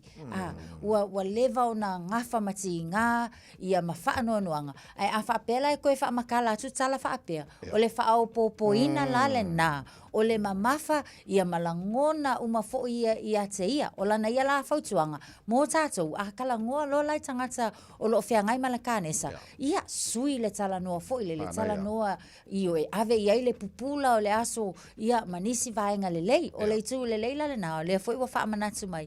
Mo tatou ma na ia telefo ila na ia fo i tala noa. Ile nei fo i taimi malaisi tu ia to anga pea ma ia fa awau o na anga le lei. O le anga le lei le fo yo lo ia advice po lo fa ko mai anga le lei ila to u malava tatou se le mai lo pe ko e fia aso. Io le tu mai e ma fai ai ona so i fu pe se ai a fe lo ai ma tala no ai fa ai lo winga anga le lei. Io na mo le akule le fia ile loto o la ua ma fatia ma ua leva on nofo ma fa ano anga o le ma ngai le na ia o le fautua mai le nei foi a tangata o lo o fia ngai ma le ka ne sai le nei taimi a o la nga lue lava tavai io so la so dos fulo pero ila le te va to lima to sanga talo na ma wala ile cancer ia te lo te ma fo le o ngal tu spa ia o fa tasimba le vanga le o le manongi le ola o to ile ola is o le manongi le ti o to ile o ti so te tala la ile ola mal fa malo si fore pe fo la o le aro to lo ngin ka kala ile ola mal fa malo si le si ai wala va ma ke le nga fa malo si awai i anteia le nei aso ia e fai o mea uma kupu le o langa ngai e ia le o ngar kuspa ia feka wile le ia ko nga ia nga fai ma ko ngai vai ngai e ke nga yo o ka fa ngai aso le wa ke ia ngai la yo la le ia ko fa lo kuma nga o puta vai ui e fo sira le mea le ia le fo le ngar kuspa ia fa mole ia wala ia malo faz kako sua ele ninguém aso mas kako sanguisi sanguisi elengi la ia mas kako kale ia kaleve ia mas kako kaleve eleng mas kako faya eleng mas kako fari mas kako supo eleng pule kaya pule kamalo makua ia tau ma faine ona po tata mei a fea tavai tau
Ele ngatai le tau ngatai fi Osaka. Tau mawhai nao leo mamafa. We are tata pea tato isi a tingi hapa. Eleni, a whalai whalei sili manomi. Eleni, a akale sili manomi. Pai tali oe is pai ngai pai ai.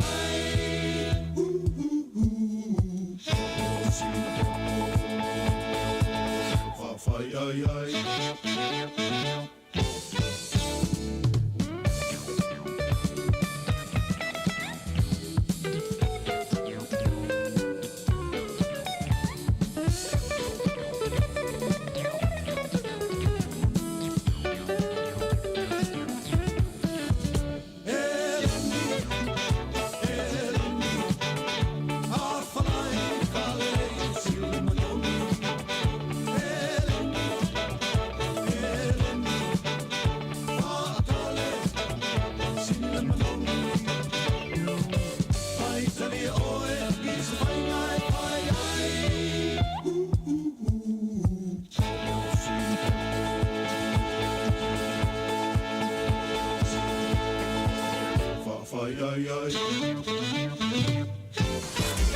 Radio Samoa. Taslima Ivatolu. Amo. Just think a minute. It could change everything.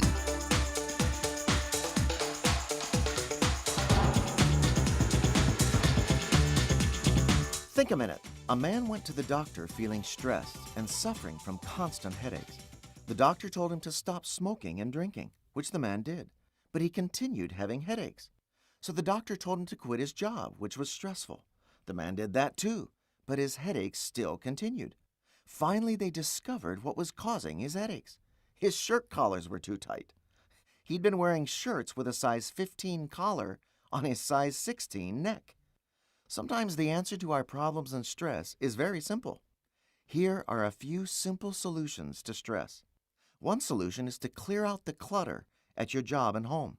Just a few minutes each day clearing your work desk and things at home will help create a more calm, less stressful environment to work and live in. Another solution is to carefully choose the words you say, and especially the tone of your voice, your body language, and your facial expressions.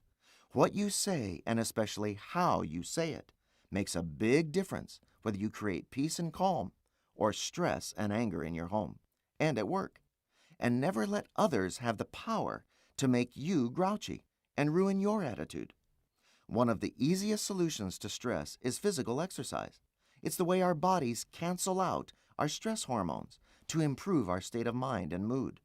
Unfortunately, many of us will find every excuse not to exercise. It reminds me of what someone said about the Olympics, where thousands of people who desperately need exercise sit watching just a few people who desperately need rest. Something else that'll help our stress level is how we deal with mistakes. Remember, the only person who never makes mistakes is the one who does nothing. We humans make mistakes, so we need to accept it and adjust without getting angry and frustrated. Since stress is part of life, it's important to learn how to handle it. And if you keep carrying it inside, you'll continue to stress out and suffer. But if you let it go and unload every stressful thought and feeling onto Jesus and learn to live His way every day, you'll find He's the best way to a stress-free life. Just think a minute. If you'd like a free CD of our top 40 programs, write to us on the internet at www.thinkaminute.com and catch us tomorrow at the same time when we stop and think a minute.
Eva mali pese. Malo le whafonga Samoa. Malo fo ile va ile musika. Radio Samoa #1 New Zealand akoa. Simpson. Yeah.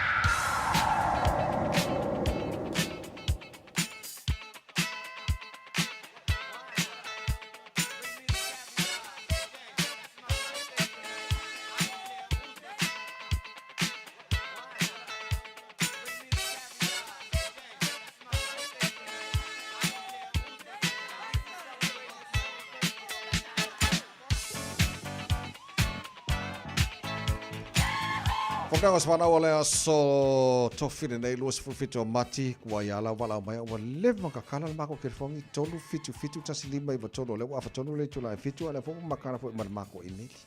They're on air at Radio Samoa. Tau koudarense. A wale vanga makala Facebook mani YouTube mo e pule a e po fe manga na venga bena family ngale tai fa mo le am. Ya tatu telefone nei Taeao malo se fo. Talofa. Tita lofa, malo suifua. Ele. Alo patava. Oi le wa mawa, oi a oi, malo suifua tina. O mai. Ya le manuia faftai. Ava no le mo. Faftai tele la va mo le ava no la sunga le awa o ia faftai foi le faltua ya na kasi lolo. Nga lue mai le Taeao. O lo faanga pa manuia nga sitasi foi o fana o ne ainga. Le ile o tua mali Fiafia. Tala i wao petia o nei lea so wato ia ele fase fulu on taksanga ia tua ia alo fangia lea tuolo pe ngai mo se au mga luenga nei aso ia nga lele tua ia ti oe fa man mia tele la vai lo wasfanau o lo faanga mai o uso ma tai tu olua mara to fanau mai Australia ia la upama tu solo ai me se kereta ai me se utina ia si ufonga malo tu finya ia mafa e whapeu ai ngā umalawa i so se tua larangi o no fo mau ai. Ai le alofa anga le mawai mo oe mai a atonina mal whanau e manuia tele lava lau as whanau whaftai tawai mo lo wawa no alofa atu mo o lua manuia ngā luenga o le aso. Taina watanina mania fo ia le nei Taeao ia au te lo le ta famnia ngai lungo le Facebook ma le email fo ia. Ia, o le ta amata lungo le tatou Facebook o le whamanianga mai a te pora muli talo yoelu. Whamania atu le aso whanau angasa o angasa manase. O le whaaftai ma le veinga whaafo i le atua ona o le nei Taeao ua e au lia lo lua se fulu ono tausanga. Whaamalo le tō anga i le whianga iei fo i mga luenga wa fo i lo vala awina i le atua malona fina ngalo maua pea o winga tau saafia maua le alofa i so se tase fia maua se fsosoani. Manuia lo wasa whanau Princess Queen fai ilo tama sungu le pakua moa sau ave oile McDonald's mo sau Happy Meal manuia lo luas fulono tau sanga lo fa mo oe o la nga fau ia mama te pola ma kids mo oe baby girl queen fa fetai lo sunga ia o le isio tatu fa manuianga e au mai ia Cecilia fa atali ala lua fa mani atu la so fa nau o fi nau nga fa atali o alisa fa aftai le tua waulia mai e oe le atali i lo se fulu fitu tau sanga le so fa mani alo wa so fa nau so anga le onga malotu alo fa anga mai o matua i Weymouth in New Zealand. O tatou whaamanianga la nei mai lunga o le tatou e-maili. O le whaamanianga momo mai a alofa e leu tu lava. Lo wangangai e whaamanu atu ia Yehova. Yehova e lo watua e ofu oe le vi inga ma le matanga o fie. Ia ta watu le Taeao lo walofa. Ia ta watu fo i le polo whaamaoni. Amene. O lo whaanga ma whaamanianga mo le Famous Five. Waulia mai ma le manuia o lato wasa soifua i le aso. Ia o i lato nei upu moni fui ava o Mangele, so ia vao fefe o Papatuetue, Maletina fui maono o Glendowie, Joe Mads o Samoa, po America Samoa, ia malelona lima alofa e leutu lava o Allen B. Park i Papatuetue, sanga whaamanuia mai le atua, mafua ia tili le ola, male maalosi le tino nei, mai se lola whaaleangangai au nai pia mo ia, elelei lava le atua, happy birthday to the Famous Five. Leisio tatu whaamanuianga mai a tino i fili tautai o le vau. Whaamanuia tele le atua i le atoanga o lo se fulu lima tausanga i le aso, Fiafia waima, tau tai o le vau. Whaaftai le alofa ma le anga le leo le atua, ua whai ona e au lia mai nei tausanga e tele. Ia toe wha o popo atu nisi tausanga mo oe e te o lai. To anga le lotu ma le a onga atu sa, mai se le a onga i kolisi. Kua kango i ai se mea e mawai se kako vaalele. Alo whaanga mo oe le pele mai o ainga uma i so o se atunu o le lalolangi. Wha peu tuangane malo uso e to atasi. Wha silsili ai o matua. We love you baby. Happy 15th birthday baby and God bless. Ia o alo whaanga la na ile nei fo i taimil tai alunga tato email ta vai. Lo, pe les familianga le lugo al Facebook mai Mariana Lesa. Happy birthday, Ani Alesa o Tokoroa, ua atoa lona se fulu fitu tausanga ile nei aso ia o alo whaanga na mai a nena. Kakonga, e pisi fo iri la so rofi ko makieri Manaya tamfai. Oi, lolo yel ta whamanianga lunga o le YouTube channel, whamal mole tawai. Mai a whale alii, popo alii. Viele lofa o le atua, o aulia mai le atalii a Antonio popo alii, le lua se fulu tasi nei o na tausanga. Lofa le atua fo ainis tausanga se tele. Lofa anga o uso, tua whawhine e whaasilsili o matua i Flatbush. Manaya. Ia kakonga ole nala. Oi lele sole malo whaafitai. Ia o tara whamnianga nao nei Taeao se o koe kiro ka sia iki ia fo ua misi aku i komu mo fo i se siningi ka eao ia le ai. Liu wa e ka ua o misi. Lele anga sa manuia lo wasa whanau nei aso. Whai aku ia mama dad ia alo whakere ia o komu. Whaisika ko papi ki ua o i koe ngā mea. No. Ia lele o le pese mai korisa vai maunga feo ia vai maunga. Vai maunga mo ko mai. Sa ola nga korisa vai maunga. Pamili tole pure ngama fenga venga radio Samoa ban pokala me Malu le Taeao, Malu ia tele lava. O te wasa whana. Happy birthday. Sungu. Nga la. Toi lua se furfa le ban.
tu, amo. Yes, Falavlava Tau Vale Lungo les Tata Way Lua Sefulu Puhinui Road to Massey Road on the northbound, Lenala, Olo Tapunia, the leftbound lane Motato, Ile Taimi Lene. Maita Watu Lai Lungo Tato State Highway Lua Sefulu, Olo Matuapo, Loka Lava Ile Taimi Lene, Pea Malefas, Lima Sefulu Valu, Minute Travel Time Motato, Aveta Valley.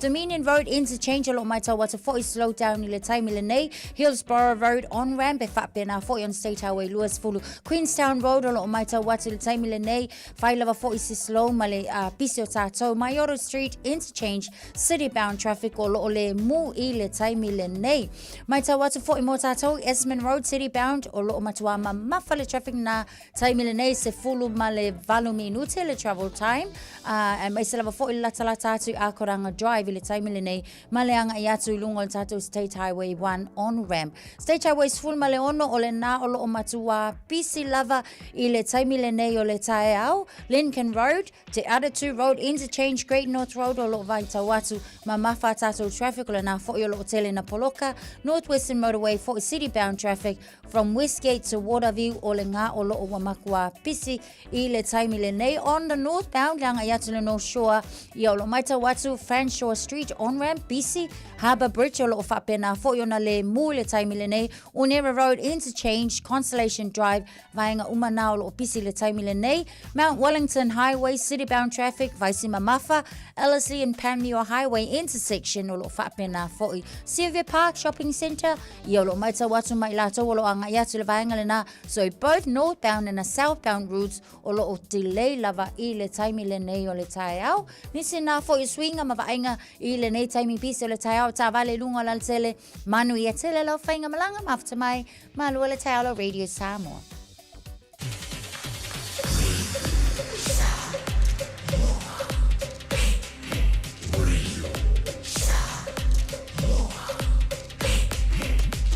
Tasilimoivo tu, amo.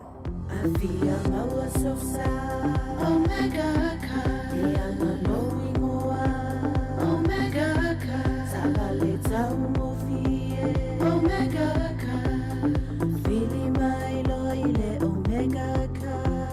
Omega Cars, Lua Selau Kebetis Drive i Manukau, Pole telefoni oiva Lua Vitfitu, Lima Valu Tasi Lua. Susu mai Manukau ne, Omega ka. Malole Casey Omega Ole aho nanga le sabe mawai olo ananga tae peo TV, speaker JBL, telefoni Samsung, moenga sleepwell, sitting of 4, pusa aisa maoloya nga ile umukuka, mawafoi olo tu aisa, vaita umafa maisi, tutongi inay ni usila ay pikialo ay ngay Samoa. Fapso tae mai le Facebook po le Instagram ale sapa pia Samoa, pe emaili mai ile buy@sab.ws. Sab, lau fale oloa numero tasi I Samoa. Talo for Samoa. I mawhaina fisosoani atu Dr. Chen pe a whaia te awhia le mai suka. Toto mawalunga, le maua se whanau, mai sela, whatungao, ti ngā le ua po tuli, whaalusi le tino puta, kānesa, ma le tino mangeso. Maua fo'i le kulini fulunifo mo nifo ti ngā, ma toi whaafilesi ai lau mānawa. Tele nisi o loa e fisosoani lo soifua maloloina. A whio ane loa e wa ai Dr. Chen, I le tuatusi lua ono Great South Road, Orahuhu. Telefoni lua fitu ono tolu tolu fitu fitu extension numero lua. Talo fa Samoa se watunu pele. Ua tala ina nei la matau fale o loa o le leata I lai Super Reds I le Onovalu, Michaels Avenue, Ellerslie. Molo fifonga tau mafa. Ua maua nei le matau talo fiti I le iwa tala iwa le kilo. Talo Samoa I le balu tala iwa le kilo. A fio mai loa I le Onovalu, Michaels Avenue, Ellerslie. Po le telefoni mai I le o lua fitu. Fitu. Lua lima valu fitu.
Koe Samoa se lima i tolo mo male tautua le nei vanga na Taeao ina wato se fulu male lua mino tolo tolo talo le tu la valua tatu tala mai Samoa pa tala valu le Taeao nei le nea stofi o losu fitu e aso mati o tata folonga le lua fe losu malima ma lol folonga manuia le tino sa fai lo le pokalame nei le Taeao o le a tala noa i le alo po le tamali'i po o le tina tamaitai Samoa mua ma le Pasifika i te tono o Parliament New Zealand o mia i le tofi o le finance spokesperson. Ia, mo le silfio le tonu telefoni tau sanga sa tala noa o tula mai o yo se minister tono le whainga mahalo le leipa le tono New Zealand. Ia, mo le silfia wa o le upo le tonu le lei ale mo tulpa wa iloa o na yon tu a sion tamama le fi anga fale ula ma fale atiu ya sion tu atina ya mai a fi anga o fasto ulta ma sa fotu ya ma a saul motele sala fai tala no ya sau i on pa ia o mati ama ti atu au a fio a inga sala fai o tu funga ma soi ya mal fitalenga ya fao le fionga le tamata fai pule le tu malo mana Barbara Edmonds fatas mai nei Taeao. Kia ora talofa lava ma lolo soifua a Barbara nei Taeao fo. Malo le soifua manuia. It's good to be back. Good to have you back on Radio Samoa, Barbara. Yeah, it's been a while, so it's really I know, nice to join I you know. all. Yeah. Yeah. How are you this morning? Yeah, really good. It's Yeah. been a busy week in Parliament. We've been under urgency, so we finished last night at midnight. So we will probably finish that later this afternoon, but when Parliament's in urgency, we sit till midnight. Okay. Wow. O lea sa whailoa nei le Taeao o lau fionga le tamaitai whai pule o le first ever female Pasifika wa umil tofi finance spokesperson. It's on the Parliament in New Zealand. Congratulations. Is this one of your dreams or you were born to be the finance spokesperson first ever in the Parliament of New Zealand? Oh, whatever's in God's plan, you know, that's Yeah. his plan for us. For me, ultimately, it's probably just a reflection of my background Yeah. in tax and finance. So it's been about 14 months since I've been the finance spokesperson, and it's been an honour to be the first Pacific person to be in that role, whether it's opposition or government. Yeah. Okay. Let's start. Earlier this week, there was a report 0.7% growth in the economy of New Zealand. Is that good news? Well, so that's just for the last quarter, but Yeah. if you look over the year, it's actually growth has retracted. So we haven't grown we're not producing more goods and services. And then if you look a bit deeper as to that 0.7% growth, you'll see that some sectors, like the construction sector, have been hit really hard. So the construction sector has retracted, or there's been less work in the construction sector of 7%. So it is a good thing to see growth. However, overall, though, over the last year, there has been a reduction in growth.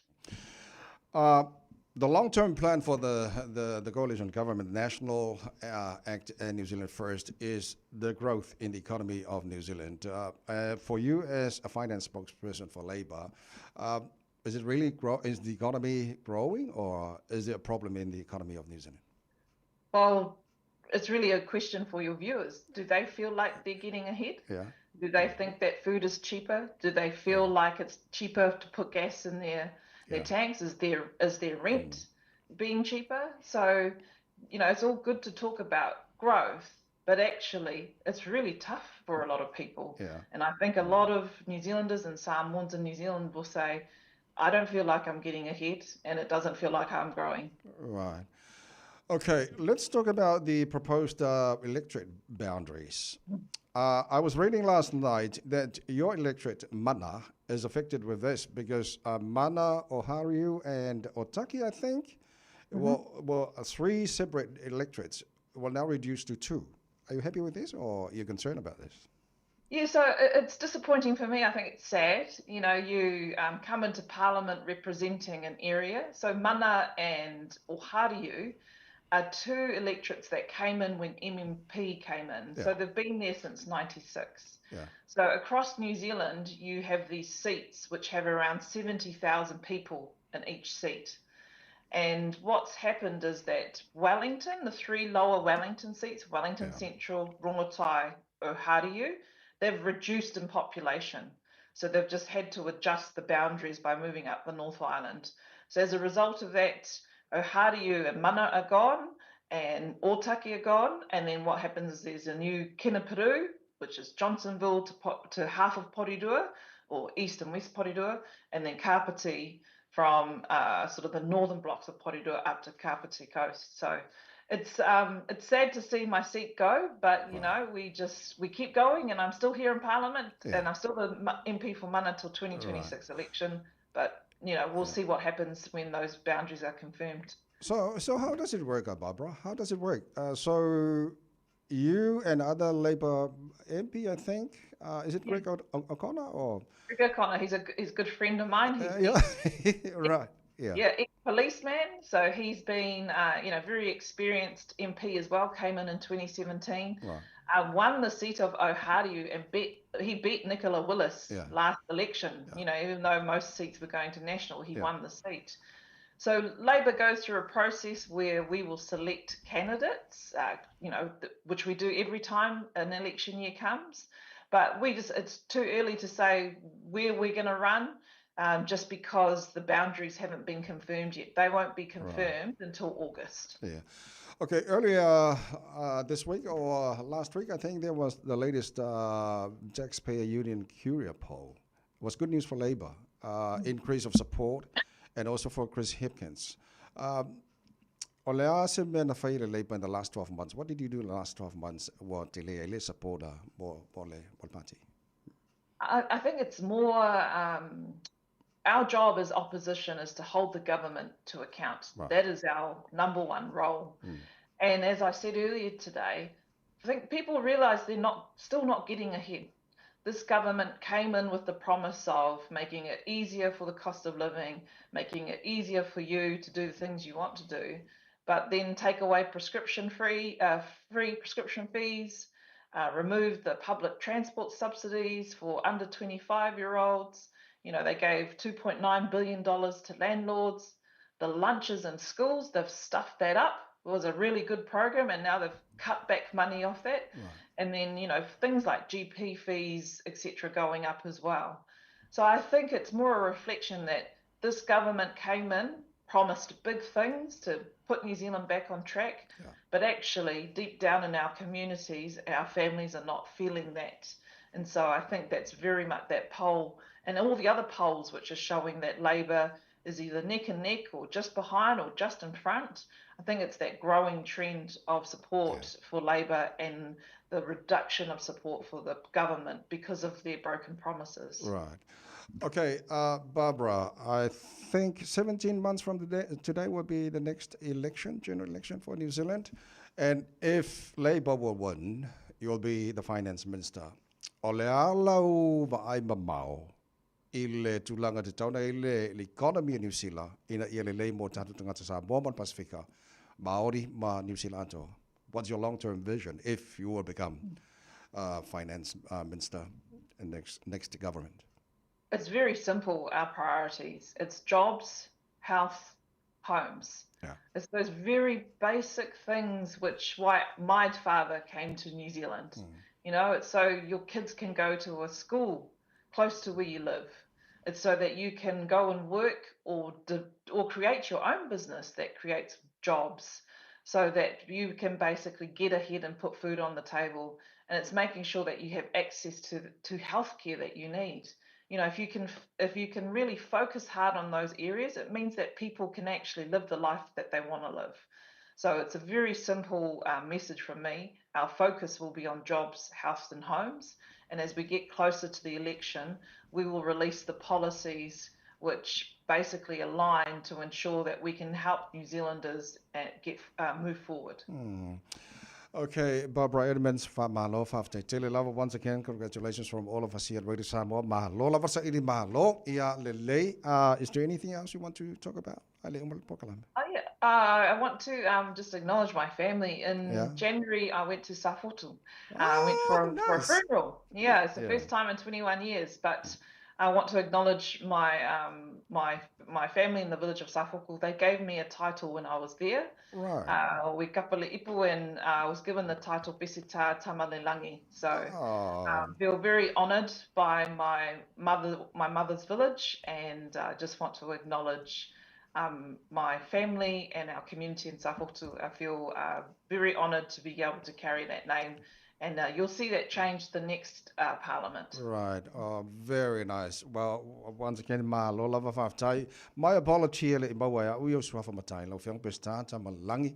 Barbara Edmonds from Malu whaftai tele lava. Ia whaftai multemi. Well, let's hope la kele angis kai mi imawa. Ia ka kukala ngoi fo lungal mako Radio Samoa. Yeah, that sounds good. I'll be here. Yeah. Okay, whaftai tele lava manuia lava nei aso. Whawhatai lava. Ia, ole whianga i Pestat Tamalangi, Barbara Edmonds, MP for Mana, ia, and also ia o ia fo ia le Pacifica Momoa, Taweina ia le finance spokesperson, I tonu ole ma lo man palemene o New Zealand. Kako mika i le vaianga. Le lei. Ola farka fa mara singo mo le fa ya onga. Ia kiu ke masanga nge kai. So no matato tala mai sa bo fa mo nge kai fo ia le lei fa yange. Sunga.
Ata to se furu se kone fa mon mole ata. Mana vai solo, mana vai hafo solo. Hafo tole sela, ia manu ia sela nei aso. Ilwa. Usi mai alau whaafafonga. Telefon mai Samoa ia so taitasi. Ua au mai amo oe ona o le langolango mai a le talofa voucher. Pero tātou watuno, wa tātou mafuta fo I mawheroa I nei o sa fau, o tala mai Samoa. Wa whatulanga le whaamsinonga māwalunga le so tolu se furu o le masina fau a Perila. E iro ai le lui whaale tū la fono o le tai ma le sui tai o le tuangai. Ma le vaenga wha upufai e pui ai a te tau tangata. Leo lo tua I ai le fonga whatalai. I lona pālota le sa I lia le lua vai tolu. Na pāsi ai te uteunga o le wha vai o le tausanga lua o lua lima. E au tū le wha solo muri o ni vaenga o le tū la fono. O wha amasinonga o whanua maswafa. O le tausanga lua o lua o. O le whatulanga ai o le aso e iro ai lea mata ubutau wha amasinonga. E wha sino le tū la fono wha vai. Wa whai ai ma le polo inga le tu mau po se interim order. Ale wha amsinonga. E tau fi ai wha ngā solonga o teu ngā le wha vaero na wha o ngāina. Se ia mai o na tango fia. Le lui wha le tū la fono o fina wina ai se polo inga. Ale wha amsinonga e wha lea o ngāi. Le lua vai tolu na pāsi ai le pāne mene ia teu ngā le wha vae. E peo na si le fia. O le aso lua sifuru ono le masina na te nei o Februari. I le tau au fianga le pāne mene.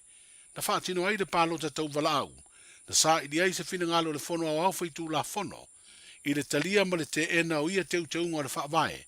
E peo na whaelo ai le whonga whatalai le sunga papali I li o lo I pola te au masipau. Wana talia le whaautuanga le loia sili, I le mawhai lea o na whai o lana pālota, e sa idi ai le lua vai tolu.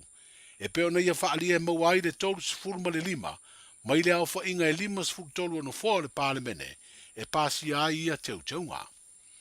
O le whaai unga o lea pālota tau wala au. E tolu sifuru ono sui whai pule na pālota e talia teu nga. E au fiai le whai pule e tōtasi o le itua ngai. Pei tai o le pālota le whonga whatalai o le autu leo le whina unga le whaam sinonga. O lo fina wai le tu tālo sanga sa le te tau. Ona pālota le fonga fitalai e tusa o ai inga. O le vaenga 5 o le tū la fono whavae. A whaia e manu malo le fina unga. O le tālo sanga le tu tangi ia whaalea o ngā. Le whaai unga na pāsi ai te unga le rua vai tolu. Ona o le tolu sifuru 5 o pālota pe a ave ese le pālota le fonga fitalai. E leo se nu mela e au si ai. Le lua vai tolu ona foa e 5 sifuru ma le tolu. O le fonga fitalai ma le loia siri le malo. O lo whaasanga i eile mata upo le tai o le tuangai. Le sunga atu ila e palu pesori aisa i le maria lea ngaoi. Ma le sui tai. Le tō whala uofo fono toe nua fesiri Pierre la uofo Meredith. O le tausanga e lua o lua tolu. E ina wa iaise fina ngalo le fionga le pelestene o le whaamsino ngā whanua masuafa. E whirifiri ni whaamsino e vea ma pelestene langolango. Na mātau mina ai, e leise ta iala e vea ma whaasino ala. I le whaia o se whiriwhiringa. Na whaairoa le pelestene le fionga le sātere rapi va ai. Ina ua whaalawi loa le urua i whaavaa o ta iala e mata i tuwai ngā luenga whaamasino, o lea whaamasinonga. A le lei lava le mirimiri le whaamasino le pelestene i tausanga umawai, o le whaamasino fo i le nai whiriwhiria e vea ma pelestene langolango. O lea la ua whaata oto nei le whaavaa o ta iala, ma uaia iai manu lauti o ta iala whaavai, o ilo i longa o le whaatinonga o ngā luenga whaamasino, whaapea mata i ala i si iti ai tūlanga o whaamasino, i to whinga i lunga atu, e pei o le pelestene langolango. Ia o lava le toi ilo ino le au nanga whaauau o se whaamasino, wana au sia tau sanga li taia e malolo ai, wa iai fo i le ta iala e whaatino ai lea tūlanga. E whaapena fo i le whauluino ni whaasea i whaamasino, wa lima taitaina fo i le tau veino lea tūlanga i ni ta iala, ua whaata oto le whaavaa, e ilo ai ngā lue ngā whaamasino le whaamasino ngā o whanua masuafa. O le masino fau e whaatauto ai whaamasino e toa wha, ua whiriwhiria le komisio lea whaamasino ngā, ma ua tāle whengai le amata whaatino lātou to whinga i le masino fau o Aprila, ma le mai a fausia o lea whaavaa o ta iala. Ua whaonga nei se whinga tau whaava lea ma tau whaa se ala i wheso o ta inga, ma whaasara launga i lunga o wheso o ta inga whaona po nei le social media. Le suafo le sui whaipule le tu malo pālota o vai maunga wha. Le fionga le minstau mtanga aluenga leo leo fale pui pui ma le toi fuata ina. Le fionga wha walo Harry Jeffrey Schuster. I se sue ngā tupe mo whato sino le pālota. E iei le telito nunga mtuale eise si le fio le sui whaipule o lea i tu malo. Ia whaasara launga. Ma e leo iei fo ini ana sue ngā tupe o whaia. O lunga le api o fōringa le Facebook o lo sarala wai lea whaasara launga. Pe tai o leo au mai le tu lau so ta inga le whainga malo o tūnei le foe, se lapata inga do tātu o tunu uma whaero ai, e se ia whaasara launga. O nai vai aso ele ima mawatu sa mōni mawina ia whaasara launga tau whaavalea, ma tau whaasa se, ai o ni ngai o inga fo i e leo iloa, po o ai o lafi mai ai tua. O leo amataria ngā luenga le au mauru o le company o lo whaia ngā luenga i le o ngā sami, o lo ngoto ai le manua o le manawa nui, e lau ese a upenga e pei o la au malosi ma pusa utu tau mai le waa. O le mtanga aluenga o leo leo whare pui pui ma le toe fuata ina, o lo ngā lurue masui o le fita o le pui pui ngā New Zealand, i le wha mauti noa i a saonga le mūtu langa uma, i le ave sea mai o ia a upenga matu inatu i se nofuanga malu e te wai. O le tala la tamai le ofisa sinia, o le vaenga o le fita o le pui pui ngā New Zealand, ia Commodore Andrew Brown, i se pepa o whaamantalanga. O whaaria lea ofisa sinia, o le laa si ai o le vaenga o ngā luenga mo le ave seo ia a upenga, i le mae o na ave ese sua au umawai leanga mai le manuao, wa sila i nei le malo New Zealand, e whiutanga i ma le malo Samoa i leisi laa sanga e whaatino. O le laa sanga lea i le tua i peo le vaai o ngā sami o lo ngoto ai, pe ave esea, pe a mai o na whaatino ngā luenga i le pui pui a malu leo le ngā teifale, mai ni a fianga e lamati ai le si o seo manga, ai mai se o le ola le leo i a mawhi ngota whapea amu le sami, mai si mea ola o le ngātei whale. O le isi leo fuafuanga o le a whiutanga i ai malo o New Zealand ma Samoa, pe a mai atu inatu se li poti le mai ai o ngā luenga o lo whaatino i le teimi nei. O whaingofia nei mo le mamalu o le tātu o tinu i le moto savai, o na whaatino o lantou le stala mo le whainga pālota o sasoa i nei le tinu, e sa i li ai tofi o i tū malo i le pāle mene, Ono leo uta tala i le taulanga i sale no longa, se official commission whai ngā palota. O lea soruru le vaya suna ina amatai le au nanga lea official Malo, i le whangawha le lua o le maketi i sale no longa, ina ua mai asa sauringa na te tala i le ofisa, lea na a wai le komisino whai ngā palota, lea fio ngā tuia Felolo Alexander John Stanley. O le tausanga fau le isi palota tere o le tātu utanoo, ma ua whetau i le te tala o le official commission whai ngā palota i le tātu motu o Savai, ma ngā luenga lo wha ngā solo i le toe lesi tala ina lea, o tangata palota mo i tu malo wha palota e lima sutasi. O nisi o tautunga o tu la fono whai ngā palota o lo fuafua, mo lea whai ngā whiriwhiringa o le tātu utanoo, o lo ta oto nei le pāle mene mo le talanoa ina.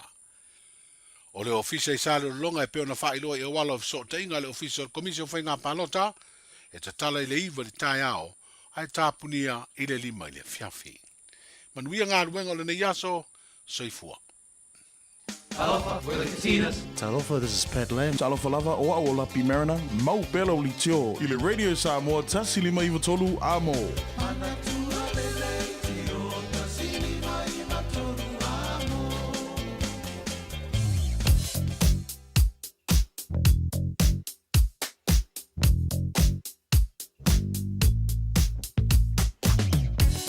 Le poti lata mai lunga la wala nei taimala tae o sale maku a mo fasolo ako mai lunga la wala li ngā whakisili kako kala code sia masena watu a lan me mata le lei ato le flow le traffic lang sama wa mata on PC ya le flow wa lanu moli wa makang PC mapoloka a momulo ya watu fasasao o le vavaiatu la wa mako ke la vanga la wala le fasi mu mal nei taimala tae ta tolo lunga la highway lo se fulu.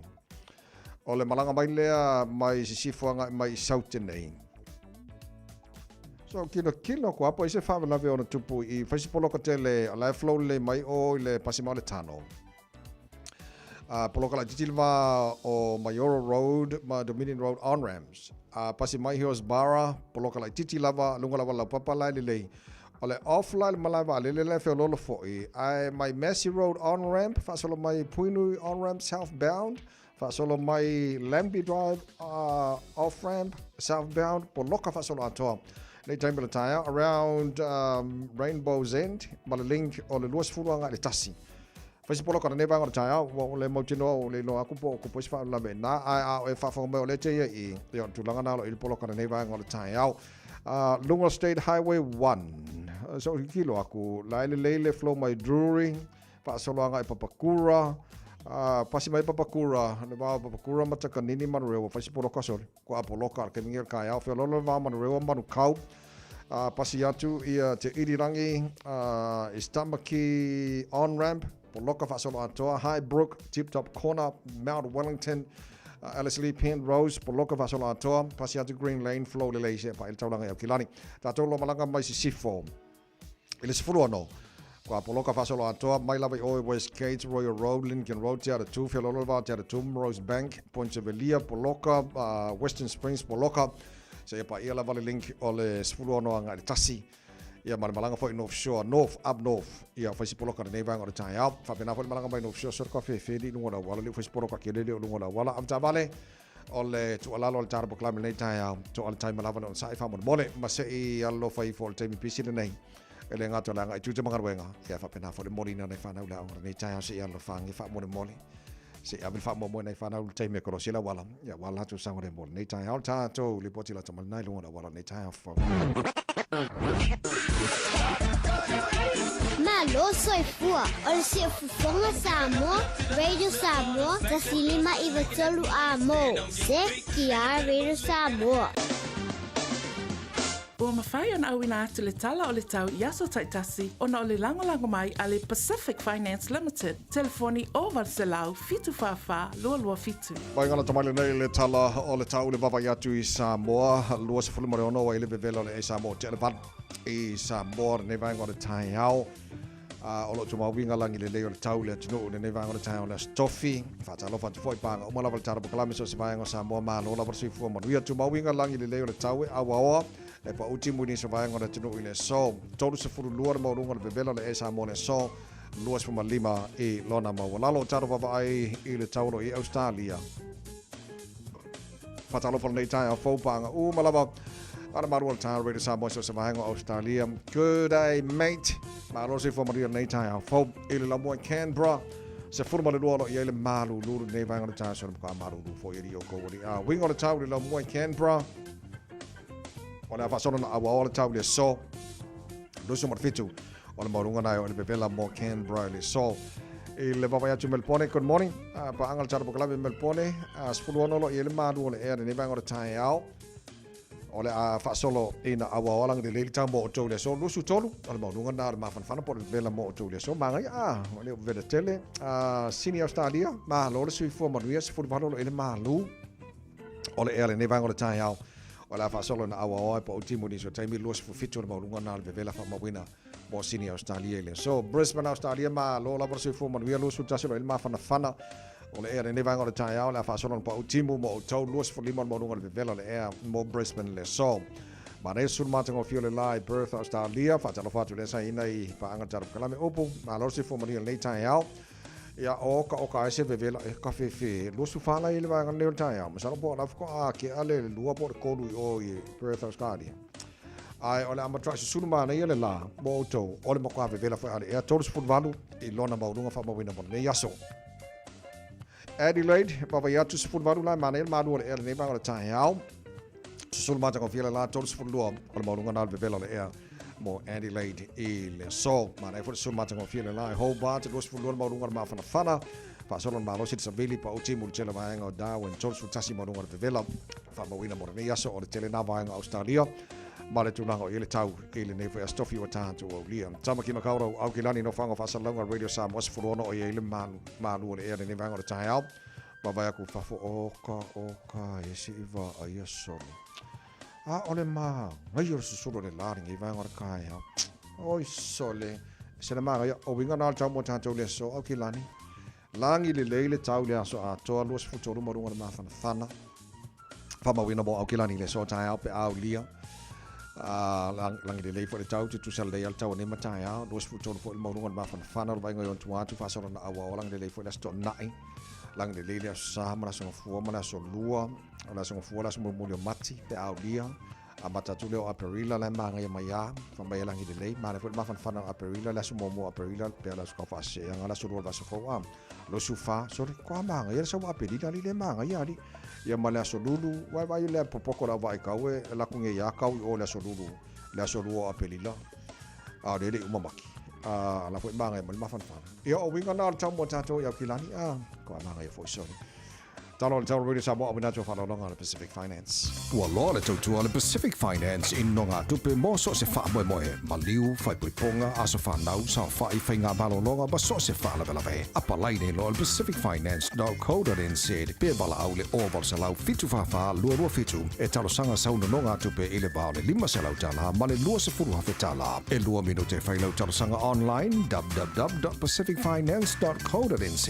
a tasi le tulai whatali e se tali e iai ai inga whapitoa pala au lo le Pacific Finance Limited ile oval se lau fitu whawha lua fitu oval se lau fitu whawha lua fitu. Ma peana whapea le mwhaina restala tu tātou i nei ma whakarika le leo le unga al palemene pe mwhainga pāloka ia walanga o vaingana e lua o le sa campaign e le fast i le whainga pālota lua whelua tasi ia ai o maltemine nei mo lo sirifia pea whapeki lo sirifia e le o mwhaion tātou restala tu whafonei e mwhaina e alu i Samoa whaina restala ia o lo fa tali ia le fai ungar parmene pe mfa tatu pano tatu il temine nei ia ele motino na vaeng so mo o la pa fia restala mon panota ia madie la usunga lo please ko kongi lo pase silva le lenga e sa mo ia se ka ko fakari ia pola se tu lango ia fai ungar parmene pe mfa na panota tatu nei ia ngofka ko fa menino fo le nei vaeng so vaeng ta wana mo tatu nga solo ia restala fo isa mo mo fenga palota tau sang fo ia na mane fo lo we la to ofisa il motel se la fai manga kele se la pesene ia ole tu langa na isa mo fene msia tano tala mai sa mo nei Taeao na to fa sa la wina mo pe tali tu la se fu mo lo o le so mal fitu po ana nei ole tau lungo taro tala mai sa mo nei vai aso ole tale balu ele Taeao ole afa balu nei Taeao O la tua matai taro po kalame fo ile na faia tau sanga mawai o le tua le ele. E te matu fo i o le taimile na to te leo tātou na faia whaatoanga ua whaonga le le lau backyard fo ile whairu tonga tā pisi se le li ia makamako mapi maisi vanga o ma awala ni ngalo ia te one whawhong mai da whalawaru nei Taeao. O le whawau taro po kalame masunga ia tu le epa kovati Taeao Gardens. Ia ole alo leo Samoa na mai whaaskolisipi a Samoa e horticulture. Vai ngau lavalon sil fiel tulanga le la fa so mo tātou. Fikau le lea mangai si sena la sui po la me kau fai pe fa pe le la sui kau mo le mafangfanga le marulu inga ia mautinoa e ola le leila u tonga la au. Ia ba ngo fa pena fa fo mai na fa valu tara po la mena tua ile ele. Ma sunga ia tu le pa kovati. Ile te tua le Samoa fo lima i toro a mo fo lui vala o te aile tu la e a fo e valu. Yo se mai lofa fongo tātou mau whasa mo nei Taeao.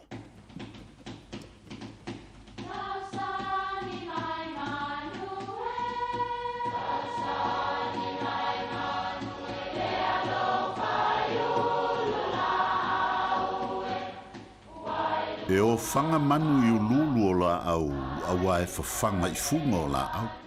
A o le tangata e whawhanga i upu matala. O le mawhileo o alanga upu mamuanga ngana Samoa maona whaapongai e a fua ilo na sio mianga. O lona lea sao i le whaatufunganga o le iloa whaale aso mai le tautua se ia o ina pule. O alanga upu mamuanga ngana ua lanto mamanuina le tō whamanino a Samoa mana tua foi e tāo fitau muli le atunu. O oe lava o le atu whaamanusina. O le atu whaamanusina e tāua tele i tautai awa na mawalunga le sisinga i le vaa. E o fongia ona o le vave ma ua maua. E ave i se tangata ua filfili alo ia i se tofi po se ngalue. O upu e whaavivi ia i se tangata ua si tia e se tūlanga le lei ma le mawalunga. Whamalo le taua ta, ma ua te taua i lava, awa o e lava o le atu na whaamanusina e a inga ma le mamalu i whaleoporu. O le atu whaamanusina e le o se atu na whaatautuli. Manuia lau whaasausaunga.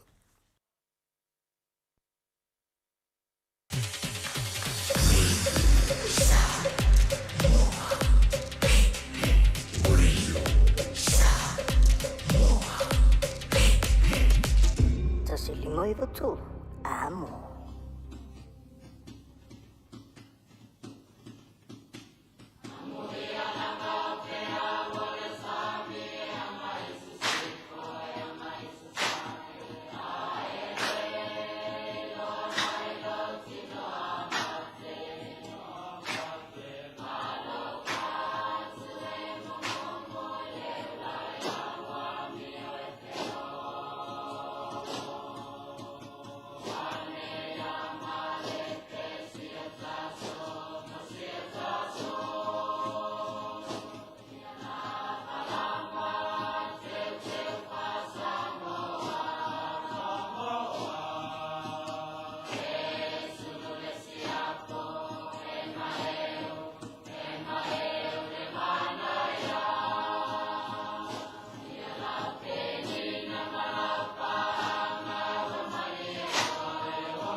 hei, oi sole, ia o ai foisisi.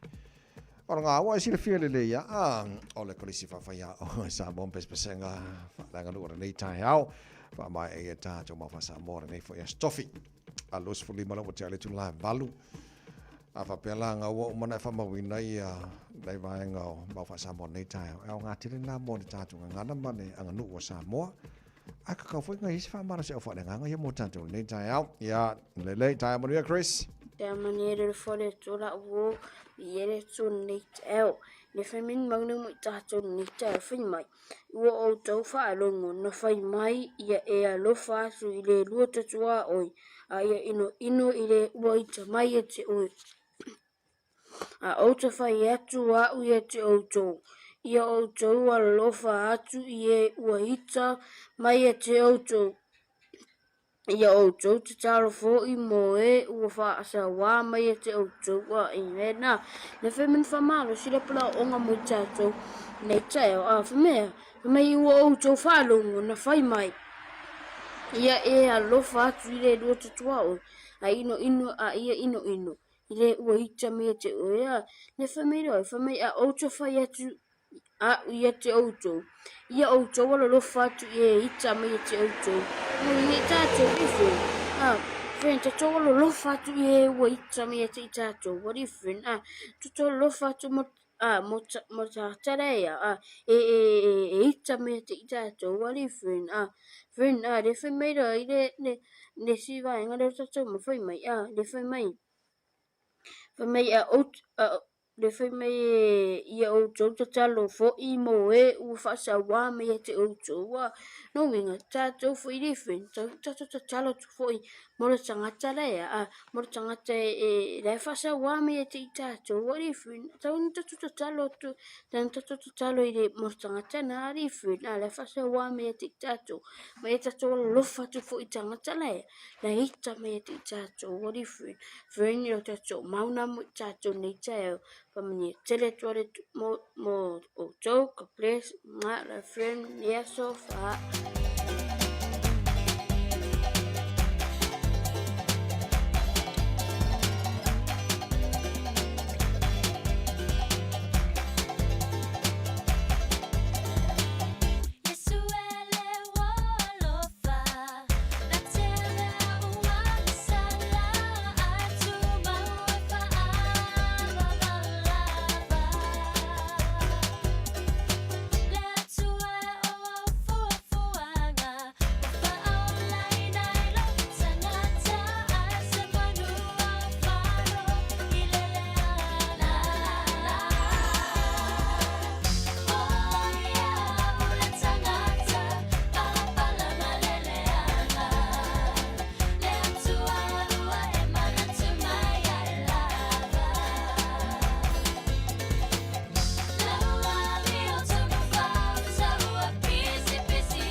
Musika, Radio Samoa, Lua Lua Mai, Washington Mai, Radio Samoa, Radio Samoa, Radio Samoa, Tasili Mai, Vatulua. Radio Samoa.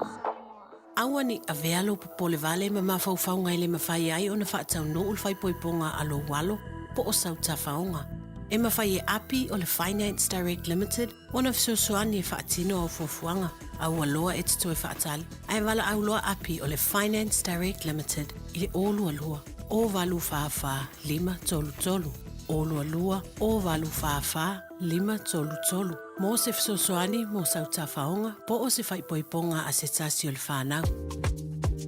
O le aho nanga le sebe mawai o loa ananga tae peo TV, speaker JBL, telefoni Samsung, moenga Sleepwell, City no 4, pusa aisa ma o loa o ngā i leo mukuka. Maua foi o lotu aisa, vai tau mawha maisi. Tutongi i nei New Zealand e piki alo a ingai Samoa. Whapso tai mai le Facebook po le Instagram a le Sapa Pia Samoa, pe emaili mai i le buy@sap.ws. Sap, lau fale o loa numero tasi i Samoa. Talofa. Wa o salmasinga fale lua team toilolo o le loia Samoa. Whapitoa la o nanga i mta uputau immigration, pepa malanga, tangata overstayers, so ngā visa. Hapena foi le taxation, por tu la fono tau la fonga. M5 foi on o tau aveina mta upu whaal tu la fono i Samoa. Whaamal mole vidi mai numera o iwa lua nono o tasi lua lua. O iwa lua nono o tasi So lua se fulu ma le valu minu tolo tolo talo le tula e iwa te pauna minu tolo tolo proklame manu le tae alwiri Samoa mo oe nei vanga le tae mana tumoni e mai oe whiala vai whaafonga mani te mele tae au tono lau ta vale se i alofa whautauta leilunga na wala whaisi pisio nei tae au fau tono whawhenga luenga ma lo lava le lau sutu te mga luenga nei tae au ia po whai fwoi sau tonga la au ngai kai au le lei ma nei a kele ala wa le ua tu a mata nei tae proklame tua ile ele if so sani mai le songa ia tu le epro pena ko vati ia mo le tātou a mesa ka ko Fiafia fai fa ko anga na po le ala va tu lango iai te le ia nei vai ngola so sani mai le songa tu le epro mo tātou le foi tai fo a tu le epro pena ko vati ma no si fo mo le tai fo Alo se fo mo la sunga ta vai fa talo fo le malo la fa fonga ni tai lo yon tu lang fa upul peina ma lo se fo mo langi ma fa tele tu mo fo ni ava no ta tot felo iai ia fa talo fa lava ia ma nei fun tai fo mo sa valinga tai 1 kilometer la sa valinga tai wow ma nei o ta sina va nga tau fo o le se fuanga fo le to anga vai le tino na o le singa me so so ni tanga to mo lunga it could help some exercise. You love exercise in Savali. Le lei o le la amatan tātou o atu nei swing o le tau o nei le tai au amatal tā pokala me tua ele o le tātala noa i maenga i o superfood po ta mafa e siri atu na le lei mo tātou Ja, fastai. Ja, ali ole avoko la ta no te alne. Ali fota le mata pula avoko. E watu na sa mna tu mo te ni ta ole mal season ta sanga. Ole ta train le season no ni ole autumn. Ole autumn ma sina ole autumn o mati pelila me. Ia so ele mo le winter. To malulu o you lai au kuso. Ia so ele ma spring September October November. Ia le sama te sema January February. Season e ma mai tato.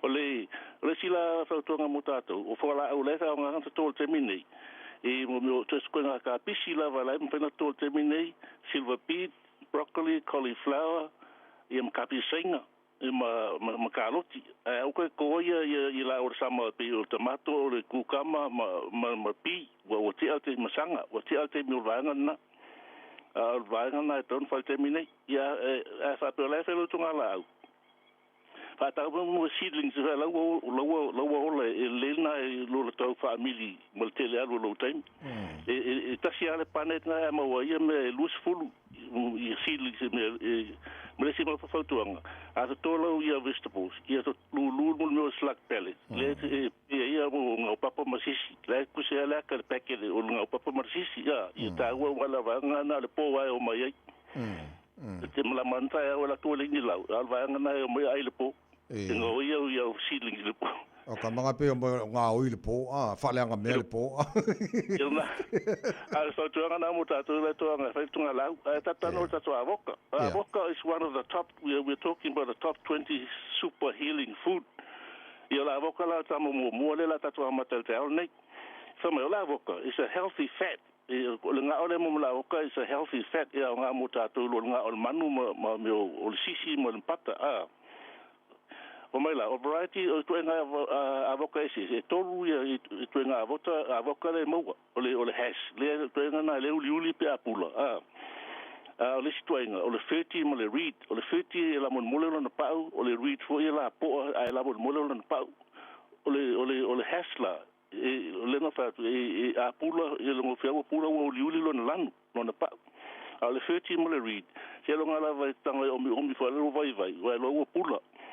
Pawala le awala te loia teste po o pula la avoka. Ta filiki fala le au la avoka. A fliki o mase ese le au. Ina lo le pula.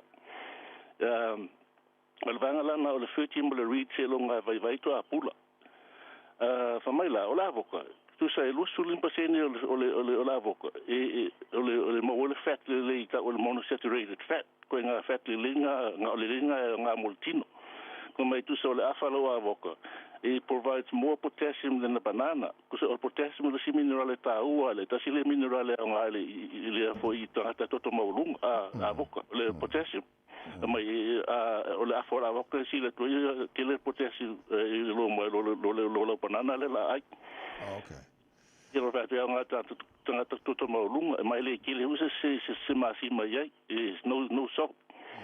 The healing power come from it lowers cholesterol. Is from I pet song I know le lava ko lo nga or manu ai al meat. Si de mo le sisi mo le mo paka. Si de to na lo tamana. Mai e ono tu o lava no mo o se mai fatu. It's good for your heart. Mai ku se e tu la lo tasi va todo paseni tu lo lava no mo o se heart attack. It blocks the absorption of if I be to say that polokainga le pipi or nga lo la toto it contains anti-cancer compound called glutathione nga fo la molkanesa. It's a powerful antioxidant. Many antioxidants because of it fitata away a fenga lo te ina o fa mai moltino fa mai ma lo si kele kamanga I le avok. Ia mai la ole ia mai sa tuang sa mai sa fa ngala avoka lo le pata ma sisi. Ia nga kama fo ia fa ngai pepe. Mai ia fa ngai pepe is a healthy, it's a balanced food for the kids. Abi sa lai tila tam fa na lambu me ai tomati lai. So yeah, okay. Mai la ki nutrients mo le avoka. Ia mai nga te mo le monosaturated fat, good fat. Mo mineral o vitamin ka o folate, o vitamin A, B, o mineral potassium, mo me ka o sterol. Kuso o fiela kasi 2 3 4 5 ono me nga le tamale la avoka mo le avoka le te metas. Wow. Kuso half an avocado a day is enough for you. Okay.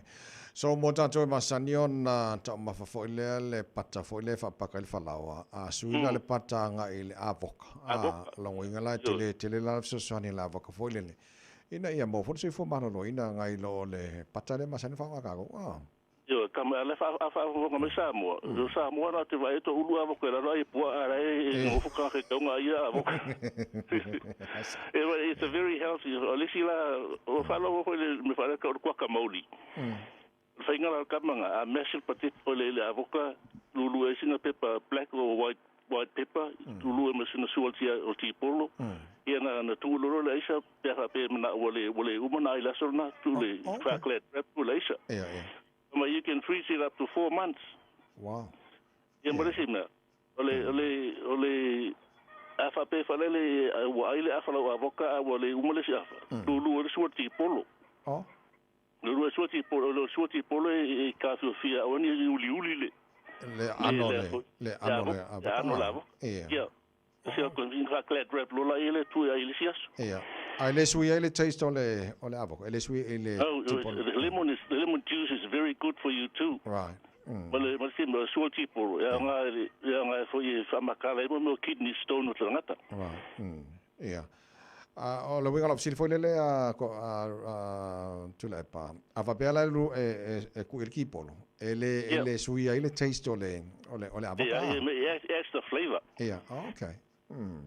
Yeah, mo le tipanga foi e Taeao tele le kipolo ya foi Taeao foi sa so me le so tuang fa mai a matalo wa so se pu vai ma fan tu e mo so tipolo ma ya nga ya nga mai le ola ka banga le vai ali no breakfast le fail so mai it draws the blood into your stomach ready for sa ngi mele la tol me ai fa malungo filo me ai okay singa tip mo ka ko rika mana le so le fa fo mele tino tanto amata avoka nei Taeao ia le o yesa avoka i lau backyard ia nga alu le o supermarket me va come yeah la auto si umar season avoka but make the most of it just make the most of season fruit giving you what season fruit giving you if you jo le apu que longa fese fruit bowl tono le fale yesa fruit bowl tamati ai wala sila ma fa pula la avoka tu le lungo se fruit bowl fa lo apu ma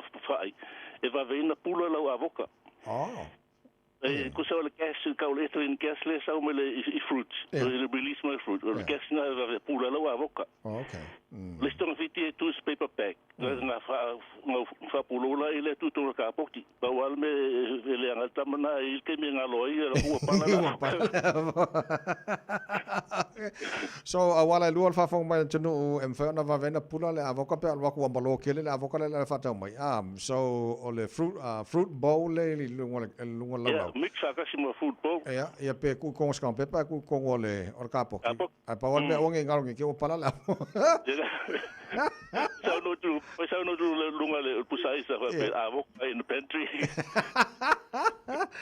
sa le okay ale tipo kako ole afa peli fulo avoka tango ku ing fa ele se fitu fa ele tu ile onga lau in la so ele ku so le fa ke ile la fa pe la pe ia alo o so la fa o so ia fu in le fa pe la pe te o pe tu ale ini fu tu fa o winga no tu planga okay ale ko ele so se fa it doesn't matter but I ko ele mo fa nga fa ele okay ola me ale le fu le avoka isi tangata langa tu sa afa pe na ola mo fa ko avoka ele grafting pe varu ko sang ko fu la avoka afa pe fa ta mo fa il garden center e mo ki go craft la avoka sil mo pe fa ta mo garden center pe na craft e longo fiala le craft e se por na la lo la e lo ela sa craft la avoka okay le le fa fo mai le tino mo minuto li mo lo tol tana pakala me o le o mali mali songa tu le pa a yese mai nga te fia mala mati li ai ile tulanga so sani mo oi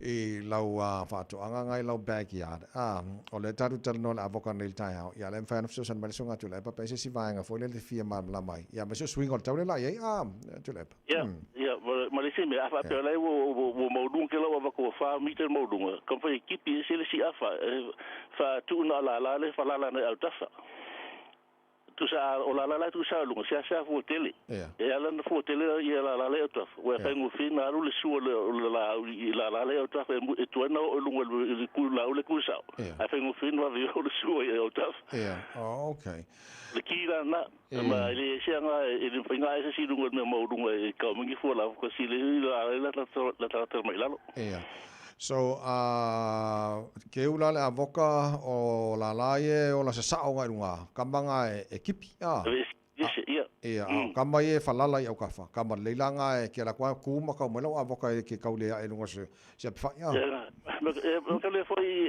pia me fa le i mo evolush ia so adua sa va le mega kasi le umia ku se fa penale le flow le set fa le suole tono la e fa mo fin o la le fa la le tu sa lunga think like that okay, so le tunu o le avoka na mantulanga ni te e fa fo mane Taeao o e lau avoka lau backyard le o fua mai le avoka o fies fu ko sanga o lai o mai mawala le ngai o lai o le melanga e fai o kui e fa Fa fiku la fa pe la po il polo ngale malo ngala ola ko. Eu estou lele tu any fa fitu. Ya lo fa do fitu no mela le tu. Perfect number. Yes. Perfect number. But foi ina manule na fa in fa to nu le tofu le vai in tan fa fitu a. Ena ke lo le pela. 7 times. If you stop at 6, will heal no mai. And the fitu lost my matala lela. Ia. Okay, lelei o te lei loa se I o wawatu lei tanga te wala malka ke fongi. Talofa, whakana oi whakat. Ia. Lea ia koe whafo I vanga lea langa leo ki loko lea I kaka wala malka por kalam. Ai mo lea tunu u a fo I o le ale ma tu inati ate o le telefoni na sunga ia tu le epa whaina wala wane iai. A fo I. Sorry. Fakat. Talofa. Talofa.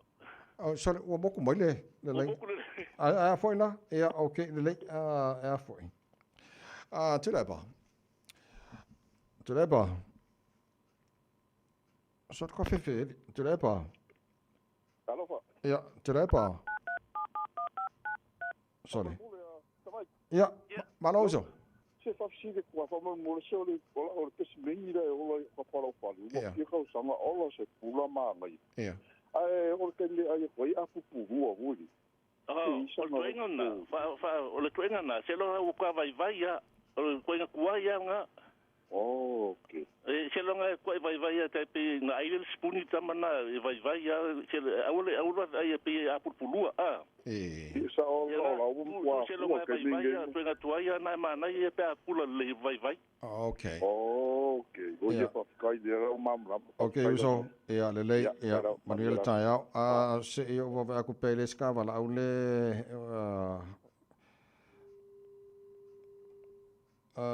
se o ka le lo se le lenga ngi pola mene fa pele lenga le fakat fair le lenga le tu ne pas on sa ma fa mon mole se ko meska va la au le ka so mo picole ale ka fa le ko marka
Malo lava le ngo sa ni ka o fo le ka se ka fa tu la pa ya malo long sa ma ko le ro pola me le ka ku pur ka ke fo ni ta ya ai le se mai ska fa si le wa o so mo ni ka ta lo fa malo je vois alors je vois Vamos mole lava. Ai ko ina vetsa pole mai le sala el kemi ngai ko ai te mole. Le ai o ke ke me le sala el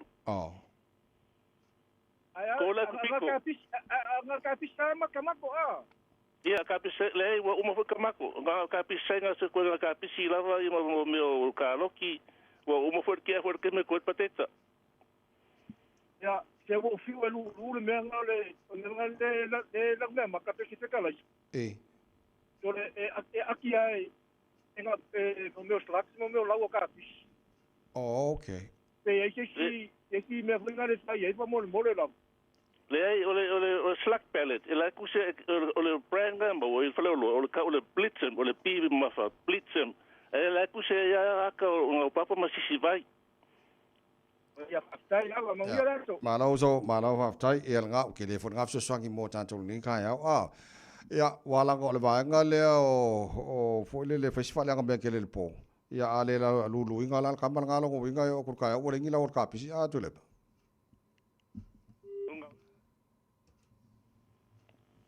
Tu lepa. Ia. Ia langa lulu fale leila le kamale e whaasosola maua ia e le vaenga ngā o Au papa masisi. Ia fala ka benga le po. Ole ki ho ka mo fa su a mo ru le slack pele. Fa su la ele ko singa mai. Ole se ko fiki. Ko se pu lingi se pu pia. Singa pia le se po. Ko ele au ka fa ku ai ra nga mo nga pe. Ya ko nga la ko pakinga fa ga ele fa nga la ka pisimo mangai. Okay, le lei ole a fa wa ta por kala mele va so fo. Au de lo wala va ma to nai va nga ye ya a ba kai fo ngi kai au. Ya wal fa fo mai le tunu so pa e la ska u fa malo si mo le fies. Ya. O umar kan ya ala le va nga na fia fa malo. Anyway, nga fa nga senga tabeti la ti tu sila to le tu ya wa ko lo va kus le u fa mo to mo dit. Pa te le se su va ile tu. Ele o me fa meleski ki desculpa qua vai e pe uma kusila wakale. Okay, malo fa tai mol nei Taeao. Ola fa o ta pakala me leva ya so fa tai lava tu le pa mol nei Taeao fo mol ka ko pakala. Okay, ya manu foi la sa nei Taeao. Ya malo se fu. Ya fa se fo. Ola songa tu le pa Roberto Covati mal jara pakala me tu ele nei foi Taeao fo. Ya o ngo ko fa de ko mai ka le ngo ko le lo por mo ko por le ngi ka ya o ko le fa so wali le. E fai nice. Te valu minu tolo talo le tula. Eva.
Niso whātunga tuai le tia maa.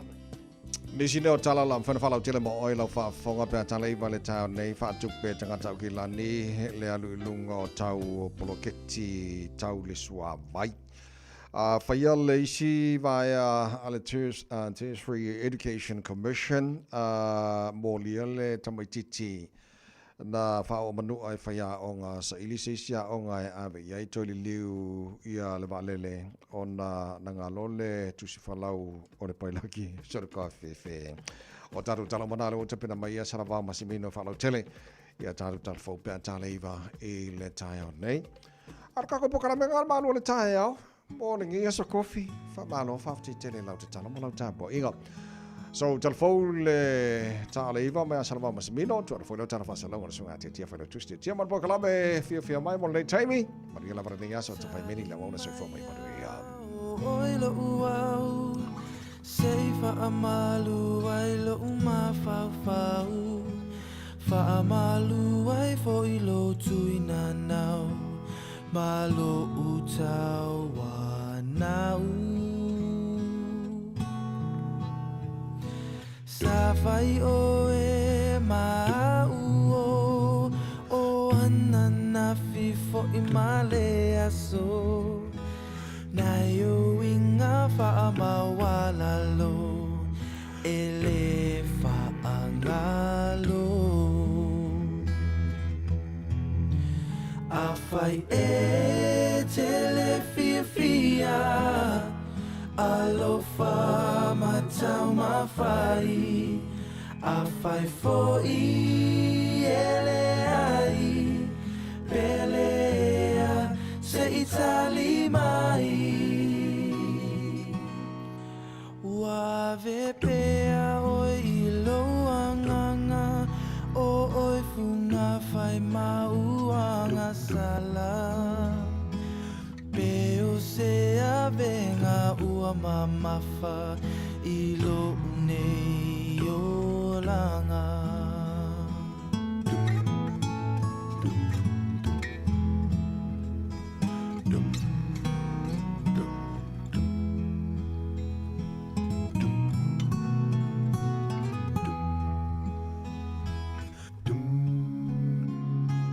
Answer me, oh my love, just what sin that I've been guilty of. Tell me how I came to lose your love. Please answer me, my love. You were mine yesterday. I believe that love was here to stay. Won't you tell me where I've gone astray? Please answer me, my love. Oh, Fiafia, alofa, I fight for Elei, Pelea, se Itali mai. Ua vea plea oe ilo uanganga, oe funga fai mauanga sala. Peo se avenga ua mamafa ilo unei olanga. Peo se avenga ua mamafa ilo unei olanga. Ilo unei olanga.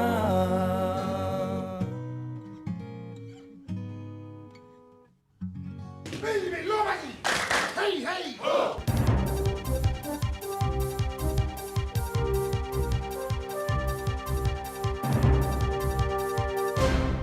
O te Fiafia whawhelo I atu I le nei fo I Taeao malo le soifua manuia, alo mai o tala la Radio Samoa. I tala tamua, o le a whaatupe tangata au kilani le whaalelei au nanga tau I le suawai, le whaapesilia ma le tasi piliona, wālua I lunga lo na tau. Amata mai lea mua i ulai o le alua i lunga pili o le suavai mo au kilani. Ma o se siitanga ia whaatu peile se fulu tolu tesi tasi lua piliona tau o poloketi i mō ngā luenga whaaleleia. I fuanga na whaeloa mai ana nafi. O loo tau mai ai le pūlenga le suavai au kilani le water care, e tasi a whele au whae o poloketi whaia i tutono le isi se fulu tausanga o iluma. Ina ia mauti no ai o loo le lei ma lava tā pena puna o a mō le suavai maua le ai. O le poloketi tele o poloketi nei o le toi whaia lea o le hui a water treatment plant i Waitakere, lea ua whanga i lunga lona ta. Mai le wha se lau lua se fulu miliona i le tasi tesi tasi lua piliona.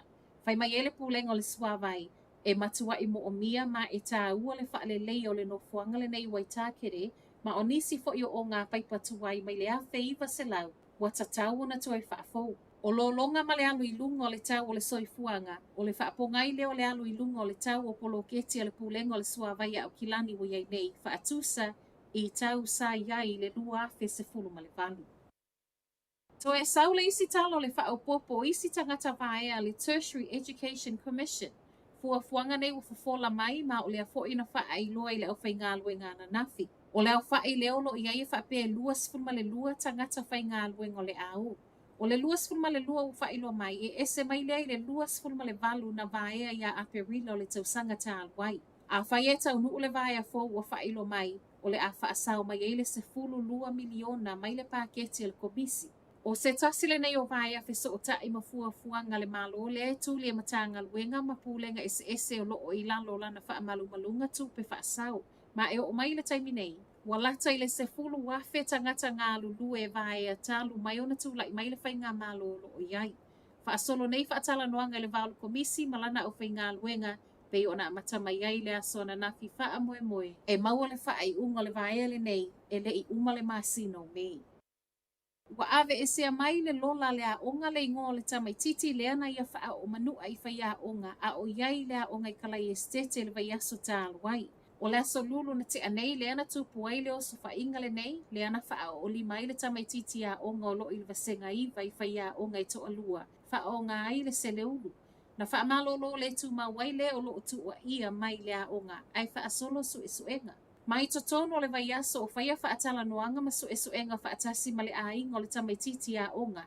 Wa sa waile wha ai unga le a onga o le a wha malolo tu mau. Mai le pūlenga o le a onga ona e le ma whaio na tuli se tamaititi e lalo mai o le se fulu wono tau sanga le matua o lona winga pau le wha ai unga o le ave ese o lona ingoa ma le lola. Ai tau ma whai le a onga male matanga luenga o a onga e sa ili se isi a onga fowe ave iai ma a whai ai le maua. O lona wingo le atu e fo i mai. O le tamaititi a onga watu ua ia, o le ua mōlia nei ma e tūlai i luma o le whaamisinonga o tupulanga talavou i le masina fou. O lo o whaau au pia fo i aso livi o whai a onga le ana mani nua. Mō le ulu wa i taimi wasili ai ma le 5 afe tone le tele o Jerry whaatau watu i whafua ni usila. Mo le mau o le summer fruit NZ o se matati a tele lea mo le Jerry, ma o le ulua i taimi fo i lea ua o ai i lea maa walunga mai le silia, mai le wha afe lua se lautone sa iai le lua afe sfulu fitu i le lua afe sfulu valu, wha apele tolu afe valu se lautone i le tausanga wha ato a umatu. Mai fe wha ata wa ingo le nei tausanga, wa sa waile tusa ma le se lau lua sfulu ma le wha miliona tupe maua mo New Zealand. O Taiwan lea o lo alu i aile tele o Jerry whaatau watu i whafo a New Zealand. Tusa lea, ma le whaasfulu ma le ono pasene o loa whaatau watu i whafo i le masino Februari, so o ai masaina. O le tele o le Jerry ma ua mō maketi i whafo o le nei tausanga, o lea na sau mai Hawke's Bay na Marlborough. Tala wha ai ul Taeao. To e li liu le waalele mai Los Angeles i Amerika aluanga i Shanghai, ona na ngalo le tusi fo lau il bailati. Whai ngā malanga le nei ale United Airlines na aveile lua se lau 5 sfulma le fitu le pāsese, a e se fulu tolu le au whai ngā luenga i le aso to na i tā aluai. Peita ai lua i tu la talo na alu le whai ngā malanga, ma ua pāsia fo i leo le Pacific Ocean, ai whaato a manatua le pailate, ua ngalo lo na tusi fo lau. Na sui ai ma le pailate e whaawa wina le whai ngā malanga, ma o lea fo ina ma ua vouchers mō mea ai le pāsese. Tau no umanuia le whai ngā malanga i Shanghai le Taeao le asunga fua, ma e ono i tūla lea na whaatua iai. O Talanala Radio Samoa, Manuel Taeao. Ua mawhai ana awina atu le tala o le tau Iaso Taitasi ona o le lango mai a le Pacific Finance Limited. Telefoni o Valselau fitu whawha lua fitu.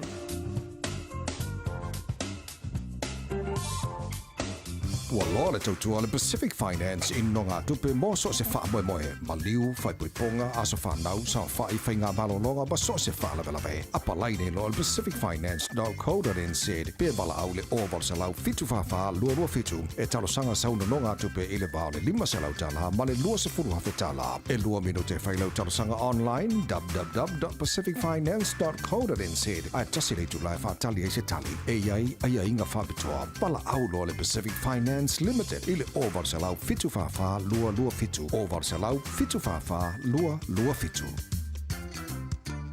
Ua na o le Radio Samoa se furulima iwa toru a mo e tautuaina o e ilaunga ngana fitu aso le vai aso.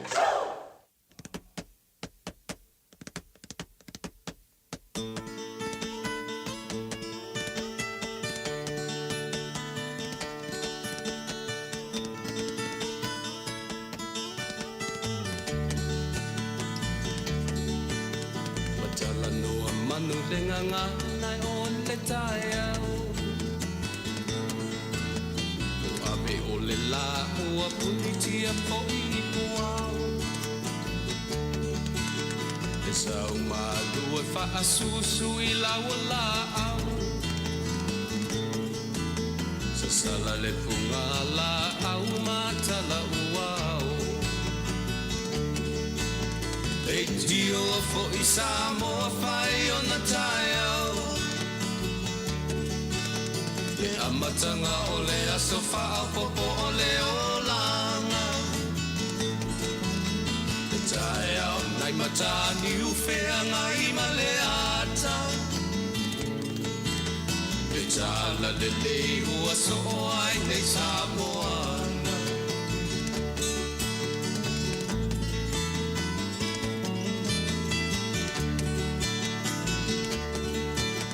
I se ti tau pau le sua malie o le vine ula Ma pau whaunga o le lupe lunga o le moso oi ula Le langa ali ua pua ina mai lona manongi E aso ua foa ina I le Samoa moni Le tio fo I Samoa fai o na Taeao Le amatanga o le aso faa popo o le olanga Le Taeao nai matani ufea ngai maleata Le tala le lei ua so ai nei Samoana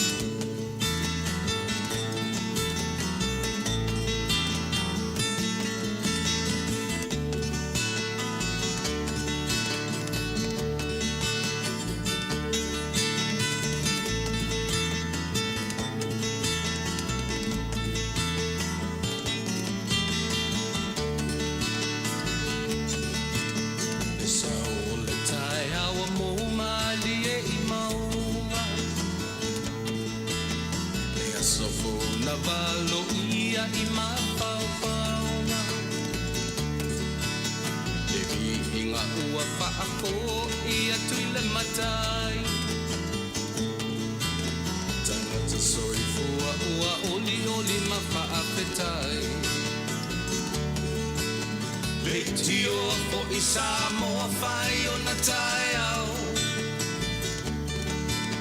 Le amatanga o le asofa au popo o le olanga Le Taeao nai matani ufea ngai maleata Tala le lei o aso o ai nei Samoana Le tio fo I Samoa fai o na Taeao Le amatanga o le asofa a popo o le olanga Le Taeao nai matani ufea ngai maleata le ua so ai nei Samoana.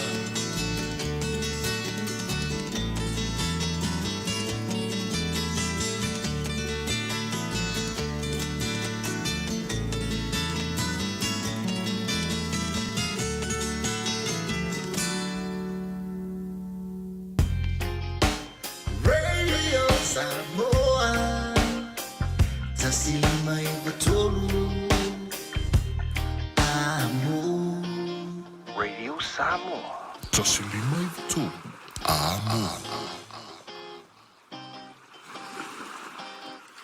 Faitauina le upo le poto no le tautua matavela linga Fusi and Sons Funeral Services I Mangele ma Samoa. I taimi o mawhatianga ma whaanoanoanga ona o le maliu. Mana tualingalinga Fusi and Sons malana au nanga o le a whaamama avenga atu mo oe ma le ainga.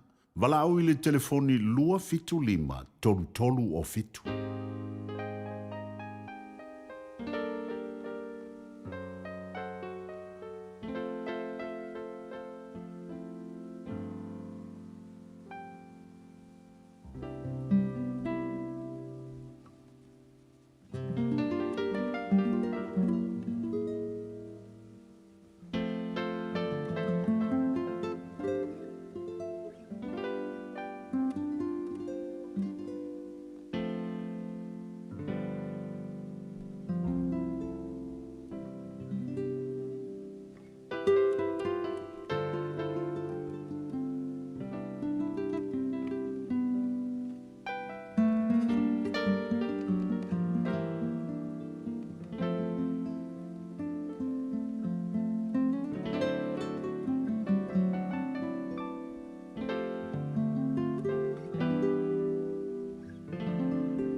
Fionga pa ia lo tātou ali.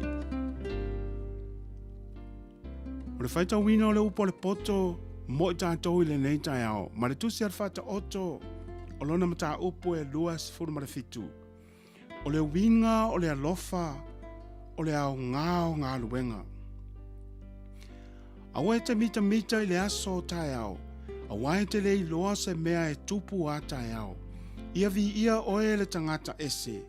Ai le o lou lava ngutu. Ia vi ia e se tasi, ai le o lava lau ngutu. E ma mafa le maa, e ma mafa fo I le one, a o le ita o le vale, e sili o na ma mafa lea ia mea e lua.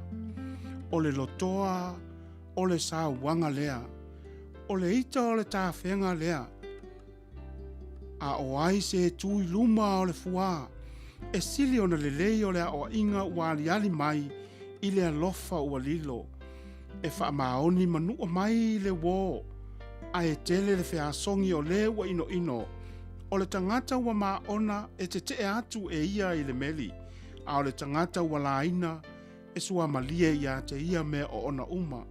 E pei o le manu ua lele ese I lona o fanga.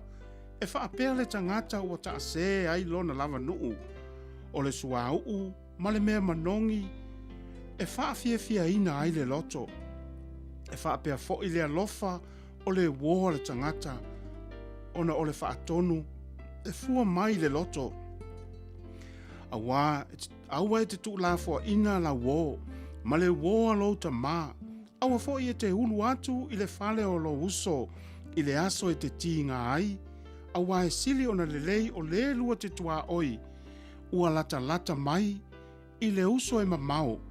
Lo watali ia poto oe, ma e Fiafia lo loto, ona o mautali ai lea I le fai mai, o le ua whautauta, na te ilo atu le leanga, ma lafi ai, a o e ua fai ngofie, e o atu pea I lātou, ona whaasalaina ai lea, ia e talia le ofu o le ua fai mamoni, o le tangata ese, ma ia talia lana mea e tuu, whaatau, ona o le whawhine ese.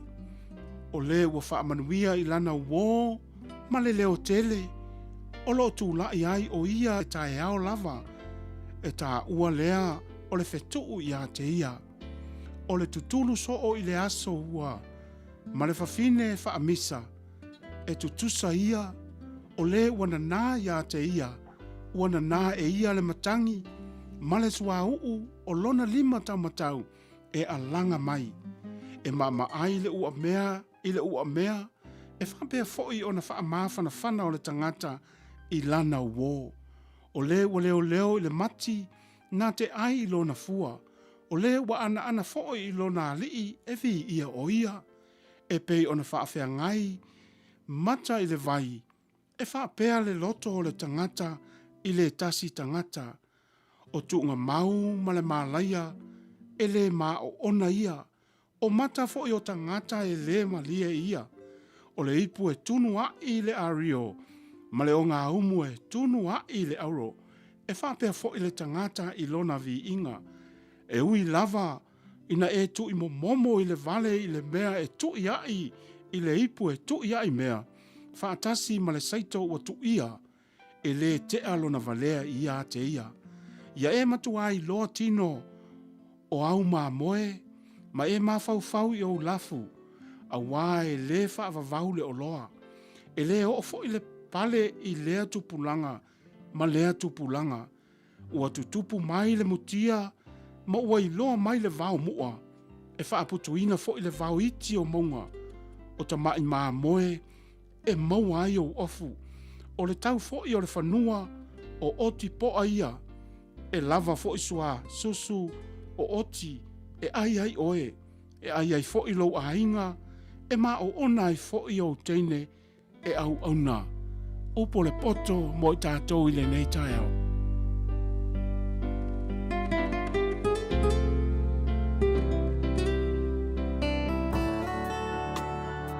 Ua awina atu le upu o le poto i le nei aso o no le langolango mai a linga Fusi and Sons Funeral Services. Ua mawhai o na tu whātasia o au nanga tāla whea ngai i ni tautau ngō fia tele. E fso soni atu ai, a o whea ngai oe ma le popole ma le wheme mea. E mori whātasia atu ai ma wha mai senga, ma wha mawhana whananga mai a linga Fusi and Sons mo a inga uma o Samoa ua whea le maliu ma le oti. Malau mai loa ia lingalinga Philip Fusi lingalinga. To ia whaapō lingalinga, to ngia si ulavea, pesusu mai i le luas fulvalu Canning Crescent i Mangele.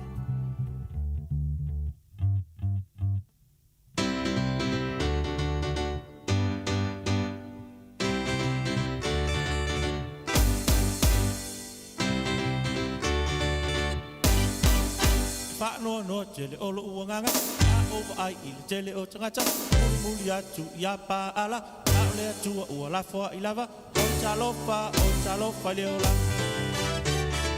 Au whangwangu i a te oe, o Yesu le leo mamoe, atu whaapoto oe iso o se mea, pete le talia e anga le leipea, o nei i a iso.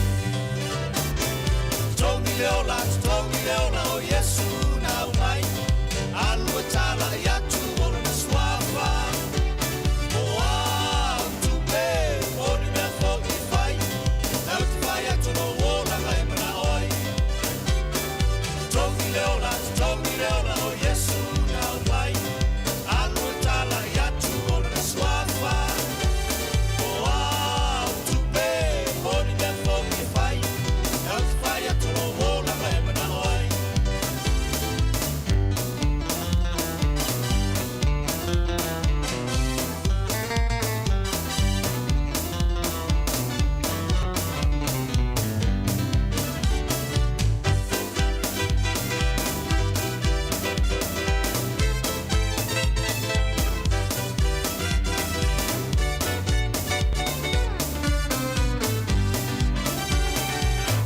Soe ina tula ia, kanga nei loa i le tusipa ia, kai tau loa ia malama, papa ia loa ma leo langa, talo pea ia Yesu.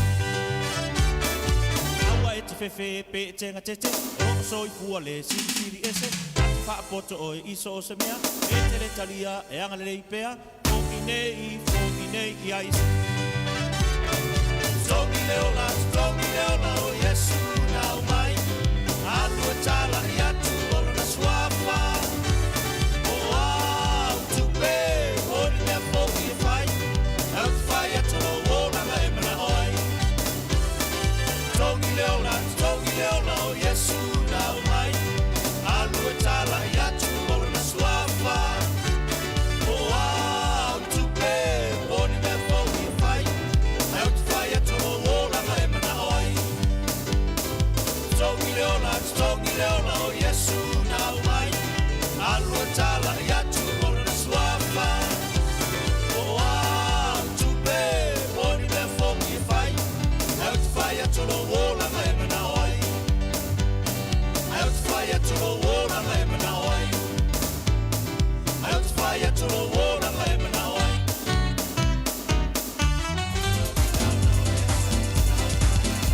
Tau pe pese lo lai vavenga mo le tatu pese na tu tongi le ola pe na fa fonga be le te be Taeao.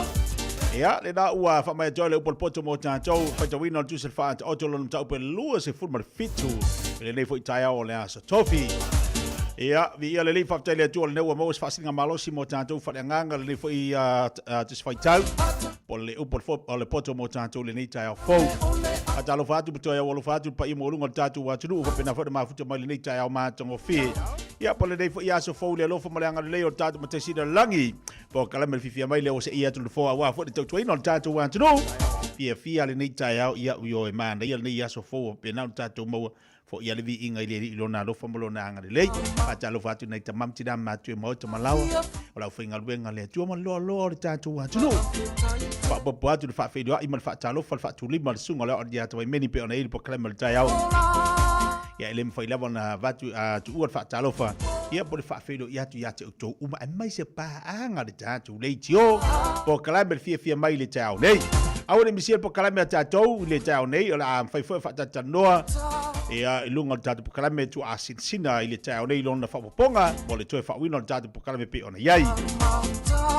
La se atu tatu to tuma nga ale tatu Taeao word le fatsa si madisunga ya Victor ilunga tatu po kala nei Taeao. O ava e ngolo i fola tu tu ba nga mo tanto tala fa Victor. Ya se como no ya la tu fa ti ya ma no man sa ma lo tu. Ya fa lo foi la wa ta foi nga ma sa mo to no mo ta malawa na ta tu asin sina ya ma lo la wan sa ma lo ta foi te oto. Ba ya ma lo su su lo la ni ta ti ti. Victor esele au de leo sa wo de la ke fa ko le mele le la ke anga la kala mai. Wa mai ki. Pia su sulua pia le aka me le la. E kele bar su sulu. E kele bar su sulu ko fe me le la. Kake no atu sulu le la, kake no atu sulu le la wa le mase be kanga wa umai pidi. Ta le ya no ka sulu la pia pe ka pa le ma ro si ke Kake no atu sulu le la wa le se be pin ko lo ma ko fa ngol bayas. Kokoy ale meu kur ka vale le kokoy. Al umba Ya be lu oki male sfanga ul male fe pe ponga la kam. Ai se vidi va mai ko ya vidi me ki me kasito. Ya was so afa meu anko umeru. Aje vo si anko se korpo ku si yoki. Ya le la fotu la suga le Taeao te no tele dai vai ngata fa ile mo tatu wa tru le la ile suga tau ai tau wana fa le ta vale ya woni pe ta vale ngala wala Ya sa le ti le wa ma ko winga su ma tau sa wa tau Malu ya kele lo ni se ta to we ka vole ole fai ole fai me tu wa pe van si o da su si o next week next week next week si fo ya ma ho panga de vaspo te mera ka pe ngai de pero ta va de ya o me ta va de ko sia ya o ke ku o ke fai me ku vaspo de lo va de tu po vaspo ke o vaspo ke va pe next week pe ya lo dia ta va de ngora wala ya fai ma sia ki lo sa va pe te tu o mo ta mala ni ta ya te sia ki lo ta vale mai po le swa u ke vai po am nga la si pu se se lo ta vale a pe ngai de I fatino pu se ya po mara fu service I tato palestinia o mato tatusi o le tasi di mato sta ma ki go la fu service o la tasi service fatino ia mato ngata foleta to lifia lifina mato ta avale lo inisi ma runga to le inisi le tato poli lift o tato lowing ngata foleta to pu pas mo tato piki apu ngata foleta to vena yes apa pet fato men e mas pelo gata ia mato fa tumrosa I tato tamu fa nga tu va yasu duas utara pe mina mata gaso ya pe do mata la ko ya tu va yasu I tato odoro fa tai na temene I tato palisinia pata fo le fa pe mata le flares ya tato canopy ya tato LED lights mata fo le tato scan ya ngale tato scan I mo dia so mo test sport tato marana ele pasite por le wine ya mala ta vale ko scan mai do le tu langa na wo yai ole pe por wo e lo su sala tongi I tato por sindia puk mai te por wine ya por la voida so ye te suma yai ole tato ta vale fa ta wa lo mo ta vale mo na to tele vale mo te pulanga nga to poleta to achieve kas ko piki aku uman li fa manaya uman te uman te to fa o suru makas ya maledifi uman fa pi ya malesnoko fa iro piki nga ta piki aku ole lai sene to ma singalo bank statement apply so ta vale na ina ma te ta vale ya about solo tina te ya ma to pa te ta winda sta vale ko nga ta pole ta vale tuai ole me te foni o iwa ro fitu fa to o iwa ro fitu fa to o mena ta to parisinia e te vidi mai ya puka sa wa ku service ya nga ta pole te ole wolf ole ta to pa uta si fitu suru pe so ta fo la fa tuai nga ta pole sa ko se ki me pio o edito tu a que me gosto do início mota to que apuro e terminei a pena que eu sou bem mole for winter highlights por el next 50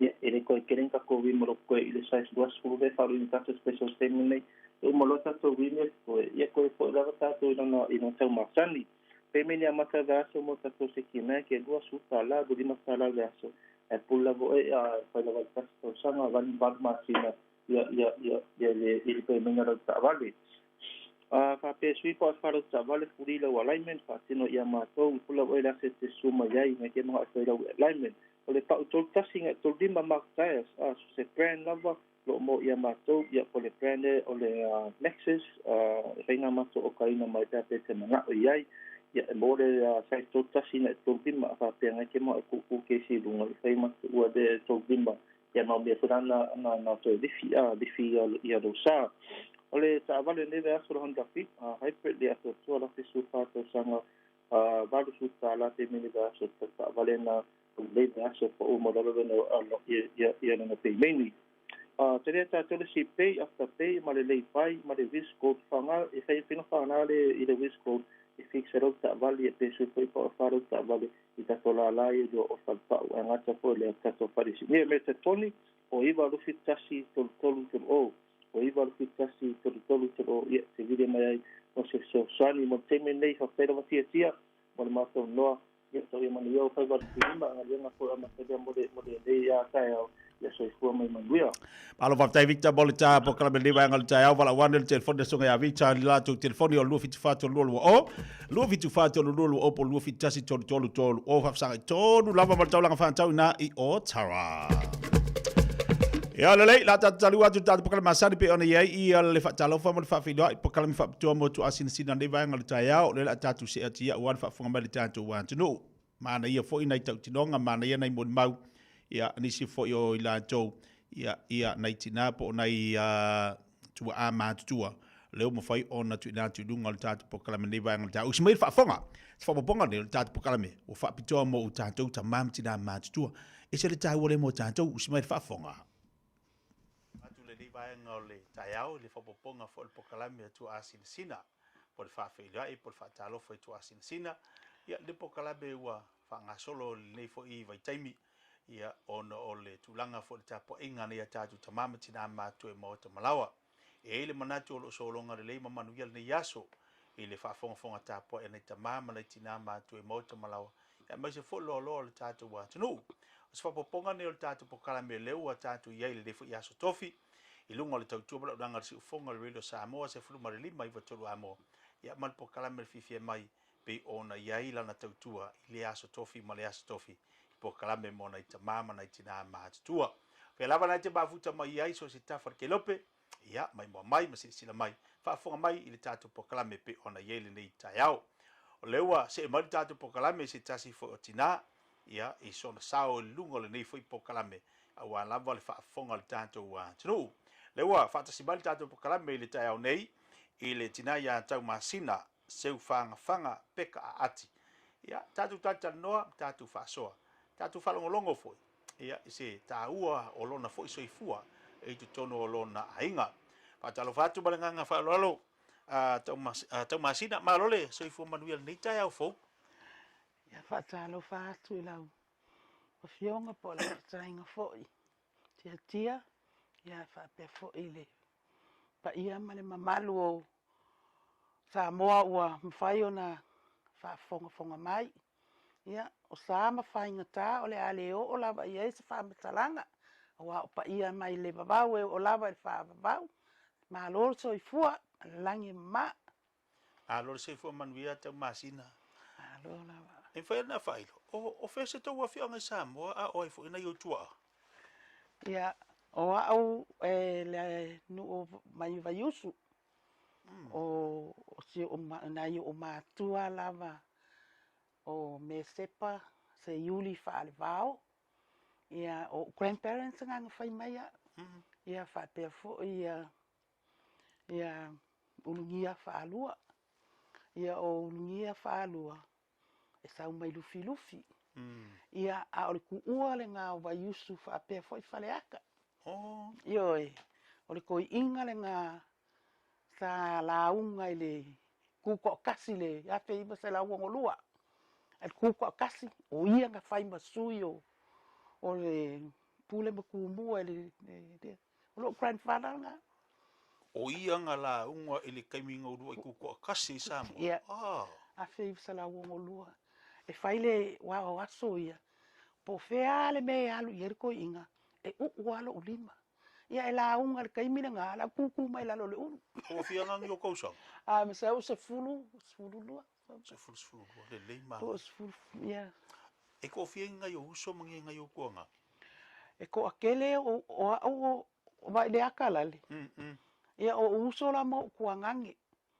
Ai o unga funga babae ese e o grandparents ia o lungia ma me sepa. Ia nga uola mai ai a o kele i olangi o makua. Ele ai sa prot mi ape pai. Puede le o se sister le ukinga ma o nga uso mo kua ngangi. Ia a o lo uolanga a kua o grandparents. I ku kongo lo vaiusu? Kongo vaiusu fale a siu sa mako fewai. Fale a siu vai moso. Ia a lele si mea nga o loa lava i le mawhai o nga ngalo ia kea. I lo grandmother lea. Ngā alu lo kinga. Upolu a koa. Masa vai a koa. Ngā alu abe ia o yonga a inga ka ikati. A le mea langa mai kupu. E le whai pea mai. A mea o ailea o le a inga lea le. A o le whai oi le ainga, me olo wa inga pauanga. Ainga so le leonga a inga. Ire a ma ua, ma hoe. Alwe abe a ue feilo ia. Ia kusa o le mea la le wa kupu le kaimini nge. O ke kongeki lava i a inga uma ia. O kongeki ia sala ilua. Fo ngā poa. Io sa ma o ia. E o mare kaimini nge. Le lei lava la kongeki. Fōringa maila ngai o kua angkanga kai o si ainga. Oi, o le koi inga ma lo makua. I lo kilo i ai e. Ma o le koi inga foi ma le, ngai o mako foi. O mako i aso i ai vaiusu. E le se mako o mukuka. Ia. E wā o le aso sai. E pe o le fai feau. E sau le. Ia pe a whapeo ku ua lor mo. Yeah, I for I for during the week. Yeah, mani me ai. Ele faz a cuca. Ia ele ngaka foi de nga ia ka ngaka le muuma. Ia au mako wa foi o antes mo. Ele ma fainga. Ia. I le kaimi o ele kikila i ko kongoro wa inga wa lewa ngai ko ngai o mako ia. La se kulanga ia o nga sai ai. Fa fa ngo fianga fa o nga la o ko nga vai kaimi. O le kaimi le ngai ia wa fo mangwa va yu sa fa ya le a onga. Fa ya le a onga. Ia ko nga me fa nga sa ma wa ya so ia. Ai si alu ai le a onga va alu le a onga ele se fa pepe o so ngai alu le a onga. Ia ai manga o ai ke kamo nga ka le a onga ia kamo e le a onga. A o ulanga o wola mai lava la. Kusa o le mako ngo fonga i desi vai kaimi o wai. Ele i makele i mau se me kasi. A umanga o i fale asi ngofo i desi vai kaimi. Sa mako ngofo la i kiki lava. Mako ngofo i vai moso. O le fangua le wai e ngeri St. Mary's. Ia o le fangua nga o le afo e kuangange le lo makua. Ia nga wafaka St. Mary mako ngofo ia. Ia mako i fo ilo i vai usu. Al mela nga amakaingo nga loaingo pe wa settle down. O fale asi wa fo ila le pe wa makukua. Ko wa o ngai lola ia kulanga lua. Ia kulanga lua ngal form 1 amat form 2. Ia o malo inga su elo le kumalo. I o i vai bukai ia mangwanga amakwa ku fasko o kau i o fala kai le kumalo nga ia onga o male kumalo le kat ia. Ia su e kwai ke le au. Ia wa alo ke ko fongo for fal. Io anga le lua ngal form 1 amat form 2. Yeah, I standard 4, standard 1, the standard 1, standard 4, I kulang alua. Yang su elola ya, alwel form 1 mal form 2. Yang su elo wa elo wa wa ongai ole ile vai lukai. Yang kaya inga malea onga, malonga fa ile form 2. Yeah, that's it.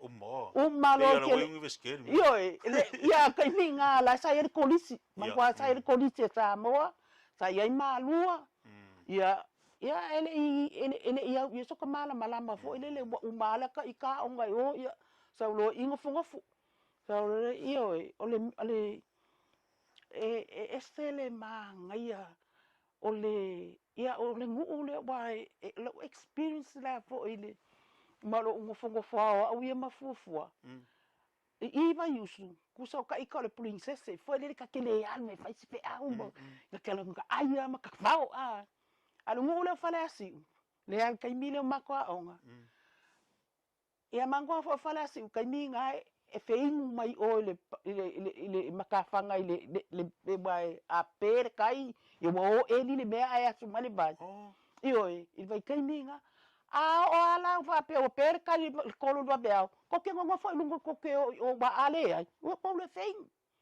e nga le kai mi nga ya al me foi le mali foi ya ke ma ko kale ma ka ua ka usanga ai masalo por se fulu lua se fulu kolu ya nga o ai le o e kele mea baila o le si mea mali la le ia estava bali ang fala si o kau o I vai lukai ia te baila ia kikilo masalo alwa si la fia le mamao ia estava bali o ka estava bali mai kai mi la on a o sila kai mi o si aso estava bali mai wo fo I mai fale ai ko estava bali malua e asi le meli io o me nga I was went through there ole ai ese le ngofo ama kwa fa solo ma fo ngol kelo kan ele ai so kaika pe fa dili ifo ilele ia ngale ku ua mai ale ole oe ya su mai le vai nga mai ele ai le ole la onga e lucky e mo so fa ai e ke ai pe am la onga ai sa va valia ku ai ia kau I o ko sa va vali mai ai o mai su a ku se fe ia ele se me ai ia o so fa bua o yuka o le alo ke so fa mua maka kia le manga ia na sa kilo ga vai ke mi nga yo mako o angila nga ruenga nga kausel uko le aingi ia wa ko inga malo mako ai antis la fanga antis ma anko ia o antis ma anko le si anko nga lo anko nga fai perele fai ala ko kalapu fo ele manga friends ia le va ai la le mol fa ko anga wai o fai le ngalwe ngalea fai le o mako ai ngale me fa ko anga ese le kele le fangua ale kele fo e fangua kele fo e fangua ko ngangiu ia ngale goli mal popo mai fai popo e fai a ko kanga fo ma fa pe ka fe ile laiki o ngei me fai pengi men tanga ka makukua le o langa sai ai le fa pe fa ya ko fa mai le ai tele fia nga be le ai e fia ya fa ko ngale mai ya su aku se fe de se me o so fa gua la fa me so fa gua o ka ya ngale ku ngale o ku ka fe e ni ya o wi le alu lunga le ai ni ka ki le o nga vai kai mi ya uma koli mai Keu so fangua ia va ai ia fai mai kalo fai ku o kalo skanga so fangua o mai kai ia vai ele fa pe foi lá e o mai kai na ku akula ia fa pe e o mai ko va valu foi saka ele kai fa pe ka ilo inisi a o ia oka pese ele ia se va pe ele va pe le va fa ngame e fia o le fia ale mea la silionga wa oka le mako ainga ko kele o antis anko la ko fanga wa o le mea la e lema fainga ngalo ia kea o le ko inga malo makua mako sifi mai foi la o uma fala asi ai mako mai va yusu ya mako mai vele o ila va yusu ia e ko ko akele le kamba malunga ia ko lua mala fanga o le kamba malunga ia ko lua mala fanga ai e o lo la le fiafi ia fai lo le ele fa pe o mai fa lo e o ko meki ale loa la fai le loku ia o mai lo I ngofo o mai lalo fai le loku ia ka kala ko inga nga popula ko inga le menga ke o foi o ma foi fa pe we ia ngara ke popula ku afa mai fe ai ia ele fa pela e fasia oi ma ko nei ka mai ki o lo fa salanga ke ko kuli lumal ko ingari le kula muyo io ke ko kuli ai pe ai fa ke le kongo loku kai mile ai le fa pe foi la o mai le loku e kale ke le ongo wa e ko kongo le loku ai le ai ia lo fa salanga nga ese le ai e fia uma ele fa pe e foi ele que vai a ku misa mai ngisi e fia uma kangaka es kulanga mo me ai laso ia war ko kele ka ulingi melele ia o le mea ngā o ke aka a ngofo uma fau pe au ki kilo le apa eleng ia o wai e au mai e fai de saka ia wal me ai kele le ulu kele le kalo kele fa ale amai le elengi ngal kas ia ale ka ngaka ia amai lo le elengi ka kala ave lo luma ko inga malo makua ia ale ke lo mele kupule kingi apa le ole e pelengi fa vai ia fa masima ia fa masima sai lo ngai mali li uma fa kwa kia o langa le nga male nga sa o va ai ale mea la vai siringo ka ua ia ke pe ma fa ia o le fia ia ele ai ni fa pe ia misa fia kanga ka uma fia ia o le sila mea nga fa pe ngai la fa le mea ai ia wango ngofo uma I mako ai ngofo mai luma o ma lo kinga ma lo kama ia e fai uma e wa pawanga le meki fa pe vai foi la ia la le ngingo mai ia o wa vakule ka kala le me vakule me ai ele fa pe la ave me ko inga malo makuanga ai lo la ia se I longa ma onga ko inga malo makua fa ko ai uma kanga ka uma ge that's how I saw our family on those time ele fa pe vakule me ai nga ayala ia o le mea la sa o masangi o la unga luenga ngai e fai o lo ngofo I male apafango o le apafango male solo fa kali maonga lo kinga malo kama ia se longa e vaku lo le mea le umanga fango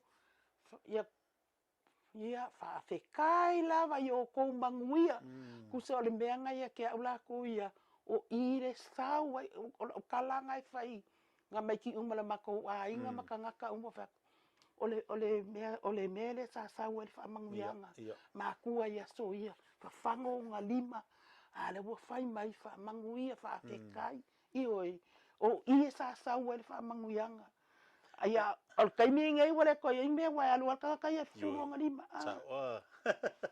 aya o kasima dali i vai kai mi au umala wa ona se ngaruenga e finga ruenga e kausi uma ia ele ia se nga luenga sa oisa le sa nga luenga fai ale nga luenga mua lava nga o iai o fai ai o fai nga luenga le fale masi fo ele au mele kifi Ia awa o elea nga faia o ko inga malo makua.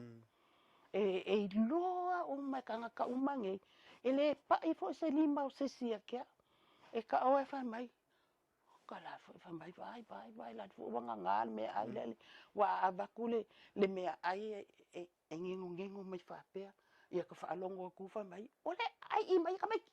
Ia fa mai la io silo makua. A mai se me se fa pulo wai la me ai le. Ia ka fa longo ku fo I la le fo fa mai fa pulo la ku le me. I was very spoiled. But ile ia ke hawa ia malo upbringing. It was a warm, loving, caring. E ke moe I le vao lo ki ngā malo kama. O ke ka oko I o isi po e lango mai le lo makua ia ke a. E fa e le mawhainga. O au o au fo kusa fo. O au lea lesi mea ka ua lea. Ia I loa kanga ka uma o le whaamanguianga.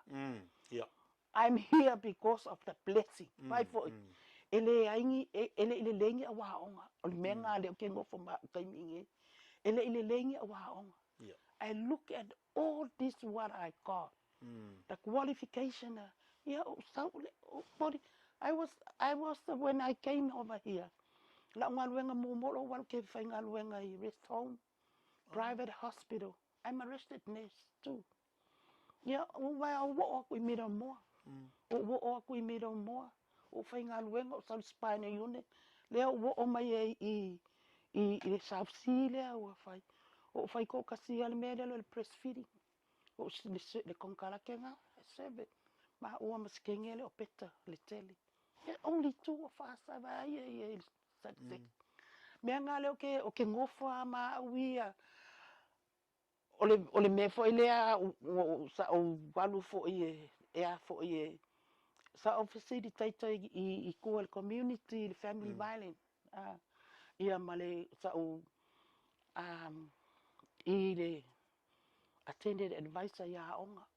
Haonga uma o Tara papatoi sa o whainga luenga ai. Sa o po ai sa wale ba ai ka mai fo ngai le haonga me penga.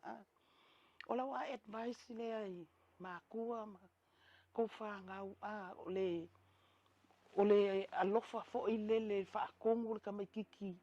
O wange I ai ma fo le ai. Wa o aso ia.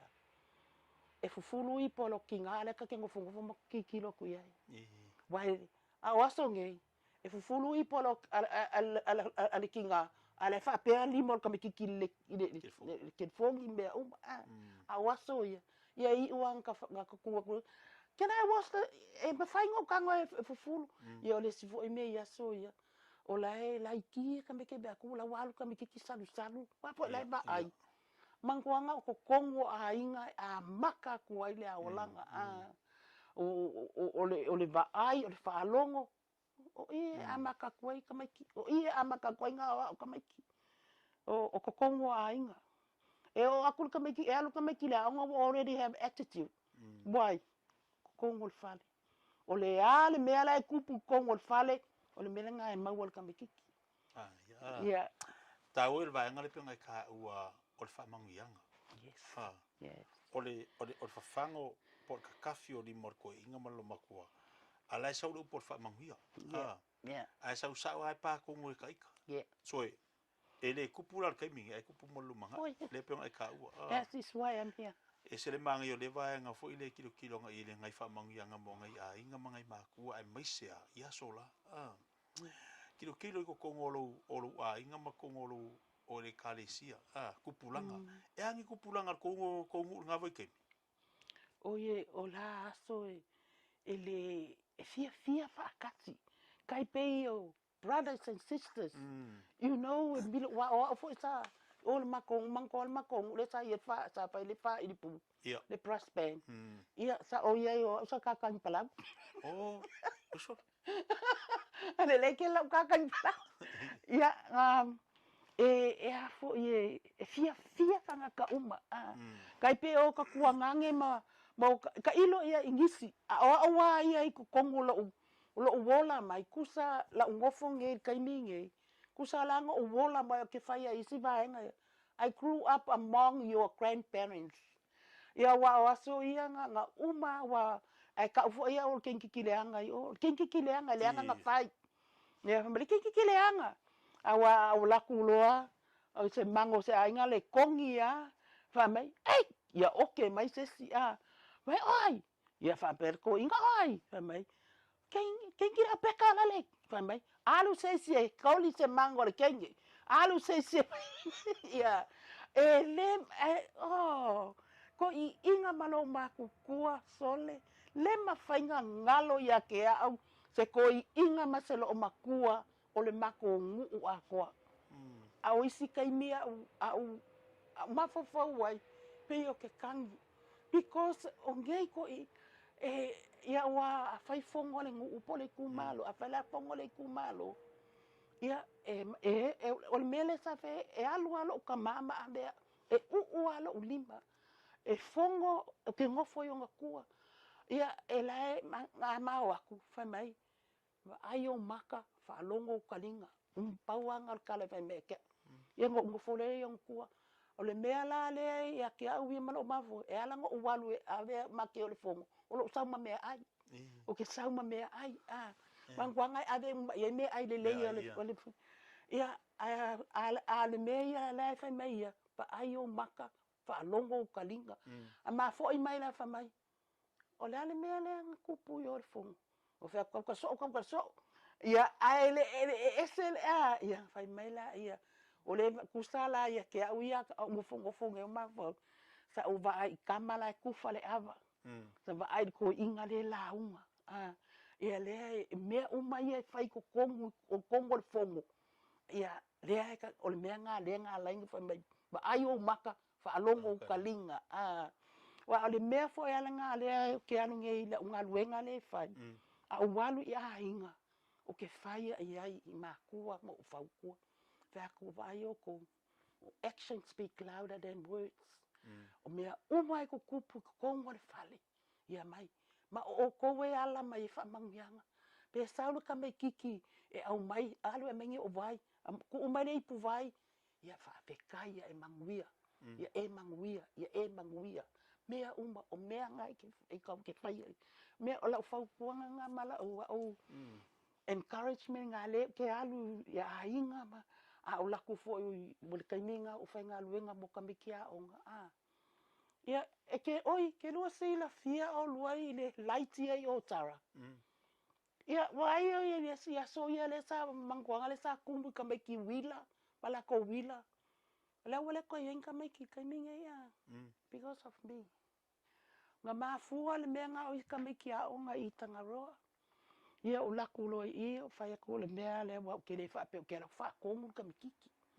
ia o laku fa ko vai oi ai ala le kai au po le ale pe ke mo le po fa ai Jesus help me that's all you say Jesus help me that's all you say ia fa ia ka miki walu le ken nga ke wile walu le ken fa melele nga li ilai ia fo I wo e alu le fale ba ve ao ele kai sa o le finge walu e mo le fa ka vale e fa ka dier ka miki kile ai a onga I tangaroa io la kulo fa ia jo saulo makala ngo fa ku anga ofisi o failo ai when you wake up in the morning you say Jesus help me that's all you say and you go ia okay wa sau I wa kusa o ngei o le vai asinga ngi makala ngo ai ku usau faile mako fongo male a on ai fa mele principal ya ke Becca what did you tell fire ai wa fire ai le ngo what did you tell fire ai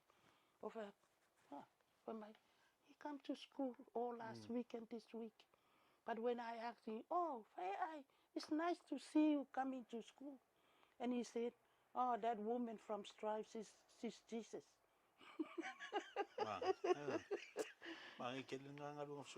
yeah. Oh, I love that job. I love doing that. Even now, la unga luenga le so weka le ya. Ele ngaka ile uwalu fa pea. Okay, alu po ame wai ele fa pea o yengi kupe mengi me ave mo a inga pe a lead a. Ale fa kuanga la valea. pe iai se kupe pe iai se mea e au mai ai le alii ia le e au mai lava le alii le kani o mea umangei ma e le whaapea it's amazing le o langa o kākou le iai o ngā wa kilo wa makua i se ale o langa le ngai ia aso ia ma le a fo e se le o langa le la sia matisia a ki kilo nge iai ke le swinga ni ngai kausanga o le fuaka malonga lo o le mea nga ele o whaapea o aso ia aso ngai pe ke whainga luenga pe ke le whainga luenga o le whaafika uli a lea wa o mai Mai e se le tāua le vaenga le whaasoa ai kilo fo la ni kai mi mala nga luenga le whaasoa mo le community e me se nga yo kako kangaka ia o le fuanga nga mo mai le au nganga malau ko nga yo kwa fiso soang ia ila ngolo por fa manguia o le upo manguia ia manguia o lo mangai manguia lo olanga le ala wa kwa le ala wa fu man ni taimi ia ile tāua le whaasoa whaafonga fo le tatu wa tunu ile nei fo taimi o le Taeao lunga le tatu pokalame ile matango fie oto mai ale vaenga tāua ai tango fo e tu ia o le tūlanga pe o le whaasoltina le matango fie tele o le tāua le pokalame o le tu asinsina le wa whaafonga le tatu wa tunu ile tautua ma le aunanga le tina i tutono lona ainga ma le ngaluenga ai upu tāua le tutono o le whaatatonanga nei e whai ona e whaafonga le ai tau o le whaalongo ma le vaai ma le vaenga tāua o le whawhanga o lima po te tafi o lima ai pa umar whaamanianga ia te oi ona le tātaimi e se tāua le vaenga le Taeao lunga le tāpo kalame e tau masina wa e whaasoa wa e tufa mo le tātua tunu o manuia ia e tāpena i mo a Taeao mo nei whanau ia la whatuia ia te oltina sausaunanga whamai al tāpo kalame ia mo le nei fo i taimo le Taeao Taftai lava ila wa fionga tu sol. Ni ya vanoa tāua. O ainga kalo ma ilo e maua se ava ngoa whapenge ia. Ai o ke karikongu lava uia mo iloa le ai o lo sila lava le akua. E au mai ai ia le everything's happened for a reason. E le mawhai o ngā whape kupu fua se hafo i se mea e au ngoa masonga mafua anga. A kongu fo i e iai se hafo i se au ngā o ngei por kalame. A whai fo i wa iai se whaafonga anga pe o iai se aleu po se me se ngei fo i lo makua. Ia whaamaruru aku whaafo i aku.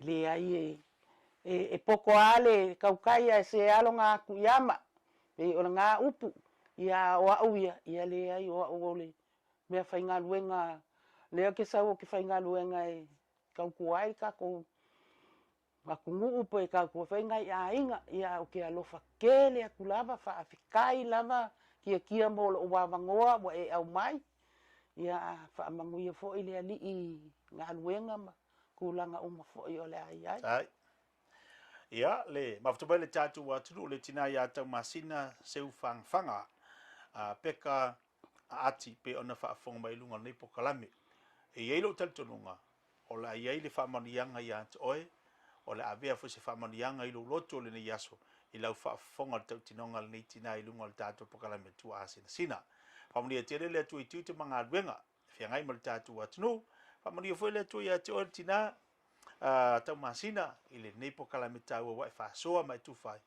ma le manatu o le afso sani le tupulanga talavou e me se whanau mo le aso a Taeao. Ia moria tele ia fofanga le tātua watunu aware ngalo te ale tulaiva ia stofia vai asta itasi pokalame u whaingoina o le whaatalofa po le whawhiroa i tua asina sina pa ia te au nei te tia le tau auna nei whaasoi ia. E leo ngatasi pea le futia ma le umele. E mawhai ona tūla i mai whaalawe whaafose i e peo se maliu. Se pili ele i mawhauwhauina, po se mata upo e awhia ilo a inga. A whaila e iaiso whale motu, ma ua mo o mia se fisosoani tau tupe. Wala au mai loa api o le Finance Direct Limited i le o lua o valu whaawha 5 tolu. O lua o valu whaawha 5 tolu. E soala upule ai o mana o ngatau tupe.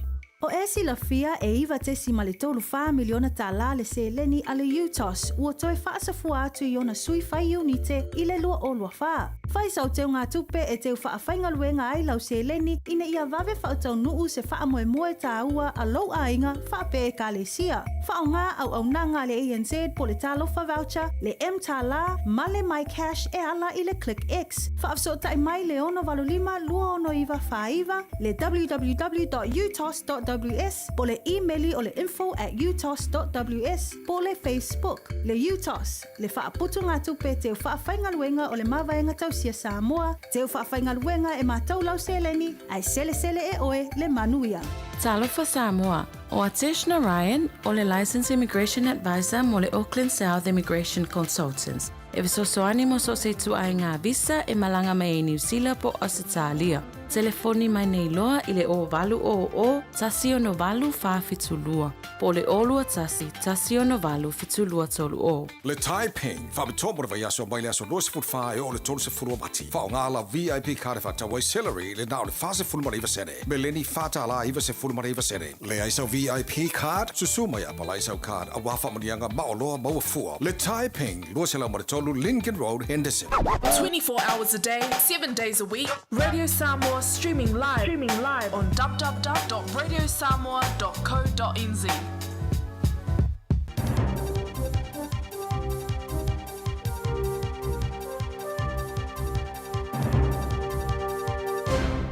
O te Fiafia whawhelo i atu i lene fo i Taeao Malo le soifua manuia, alo mai o tala la Radio Samoa.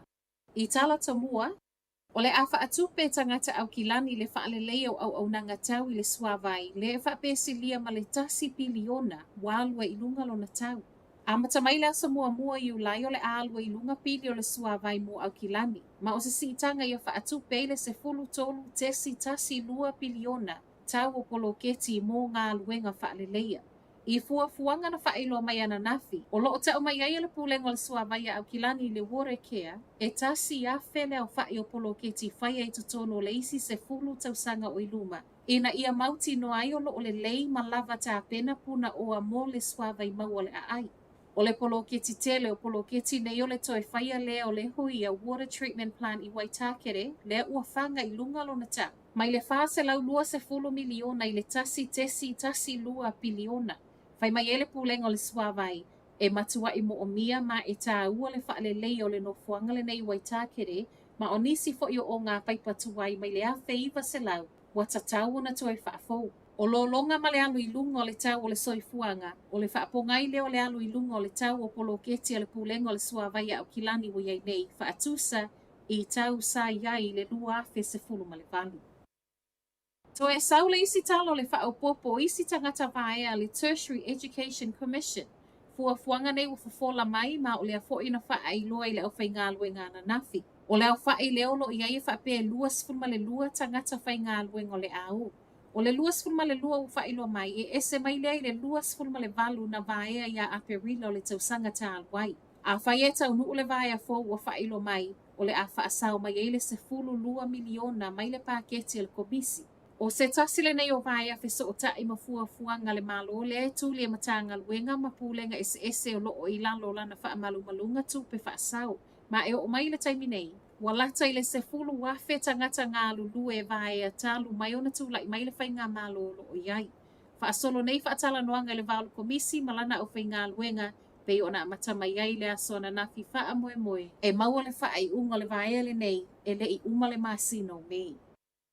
Wa ave e sea mai le lola le a onga le ingo le tamai titi le ana ia wha o manua i whaia onga a o iai le a onga i kalai estete le vai aso tā alwai. O le aso lulu na te anei le ana tupu ai le oso wha inga le nei le ana wha o li mai le tamai titi a onga o lo il vasenga i vai whaia onga i toa lua. Wha onga ai le se le ulu. Na wha malolo le tu mawai le o lo tu ua ia mai le a onga ai wha asolo su esuenga. Mai totono le vai aso o whaia wha atala noanga ma su esuenga wha atasi ma le a inga o le tamai titi a onga. Wa sawai le wha ai unga le a onga o le a wha malolo tu mau. Mai le pūlengo le a onga ona e le ma whaio na tuli se tamai titi e lalo mai o le se fulu wono tau sanga le matua o lona winga pau le wha ai unga o le ave ese o lona ingoa ma le lola. Ai tau mawhai le a onga male matanga luenga wa onga sa ili seisi a onga fowe ave iai ma a whai aele maua o lona wingole atu e fo i mai. O le tamaititi a onga watu ua ia o le ua molia nei ma e tula i luma o le whaamisinonga o tupulanga talavou i le masina fou. O lo o whaau au pia fo i aso livi o whai a onga lea na manunua. Mo le ulu wa itaimi wasili ai ma le 5 afe tone le tele o Jerry whaatau watu i whafua ni usila. Mo le mau o le summer fruit NZ o se matati a tele lea mo le Jerry ma o le ulu wa itaimi fo i lea wo o ai i lea ma walunga mai le silia. Mai le wha afe lua se lau tone sa iai le lua afe sfulu fitu i le lua afe sfulu valu. Wha apele tolu afe valu se lau tone i le tausanga whaato a umatu.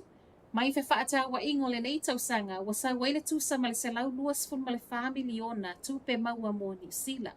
O Taiwan lea o lo o alu i aile tele o Jerry whaata watu i whafua New Zealand tusa lea ma le fast ful ma le ono pasene o loa whaata watu i whafua i le masino Februari so o ai masaina. O le tele o le Jerry ma ua mo ma keti i whafua o le nei tausanga o lea na sau mai Hawke's Bay na Marlborough. Tala whaai ul Taeao. So e li liu le waalele mai Los Angeles i Amerika aluanga i Shanghai ona na ngalo le tusi fo lau le pailati. Fai ngā malanga le nei le United Airlines na ave le lua se lau 5 ma le fitu le pasese a e se fulu tolu le au fai ngā aluenga i le aso to na i ta aluai. Peita i lua i tu la talu na alu le fai ngā malanga ma ua pasia fo i leo le Pacific Ocean ai whaato a mana tua le pailate ua ngalolo na tusi fo lau. Na sui ai malpailante e whaawa wina le whai ngā malanga ma o lea fo ina maua vouchers mō mea ai le pasese.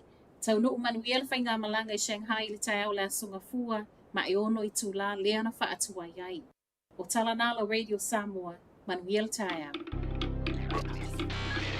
Tasi 5 i whatonu a mō.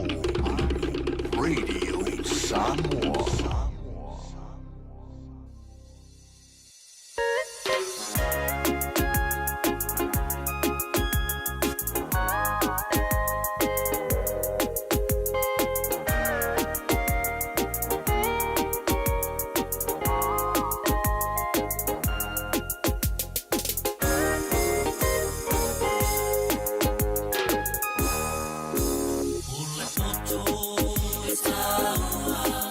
Ile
O le pese mai le whaile le kukama pia ne whaafonga mai e li Taeao o le poto e tai wa tili le mo tātou. O a tawalunga tuari tātou pokalame tu asina sina pia ne whaafonga mai li Taeao i le tinai a tau masina.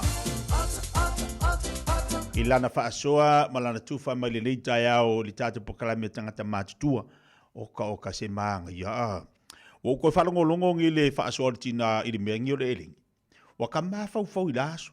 E umalanga kalar ki le aelengi amaruki apa sa sa iro de male vai kong ia anga abu asa sa ari pepe pa wala mea ia lala oa ia mangongi mai ole mea ka haua ia mangongi mai wa fa so mangi kinga sorry kerelo ya ke pola so ma fo fa ai toi mana tu natu le olanga male soifuanga sa tatu ola ile ta ua o le tufa mai ana tatu tamama tina matua i lea vai aso ma le vai aso tatu te toi tilo ai tatu tupulanga tala vou tatu urunga i la iti ia ma tatu uma urunga li o le ufai tatu whanau ai no fola mai toi mana tu natu mai mafau fau ai i le toi au mai o le whaasoa lea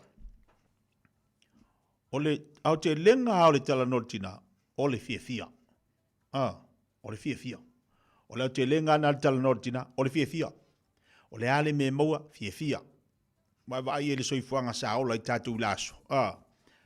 O leisi vaenga o le na o whalongolongo. Momo le alu le alu le fai fafie. Alu le fai alala. O ye alu le fai popo. Pe alu le maumanga. Ko he saua ko he whaakurka ingafi. Se tulon whaafonga le tunu. Ko he saua ko he whaakurka ingafi. Whai le saka. E lei mase ko mumu. E lei mase ko mumu. Vai de o langa sao le laso. Nga saua po le ar susu. Nga saua ko he punga urka ingafi. Ko he vavalu kalo, vavalu ulu. Ko he whai saka. Malu popo. Uma o lesi tangata i aso la ko vai. Le langa kaukua. O lesi saua ki nganga susu e uma e o le fiafi. Wako aru ese ar ie ua pongi sala a moi.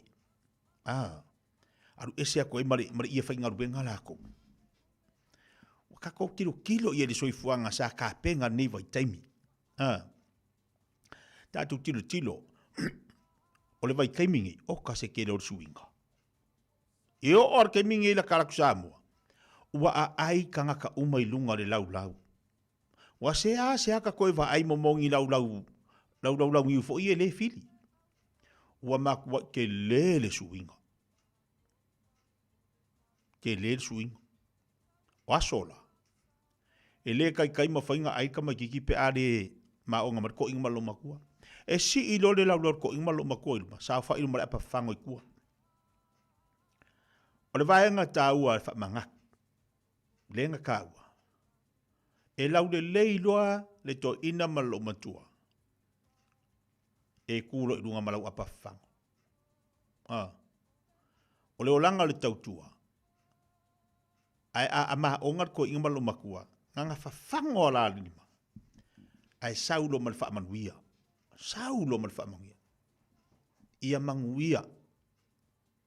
Ia e manguia. Ia e manguia. Oka se manga ia. Ararangi baikin. Wasi se a koe harusi sima se apa whafango. E ai mariko inga, e ai malo makua si piko pe apa pea ua mariko inga.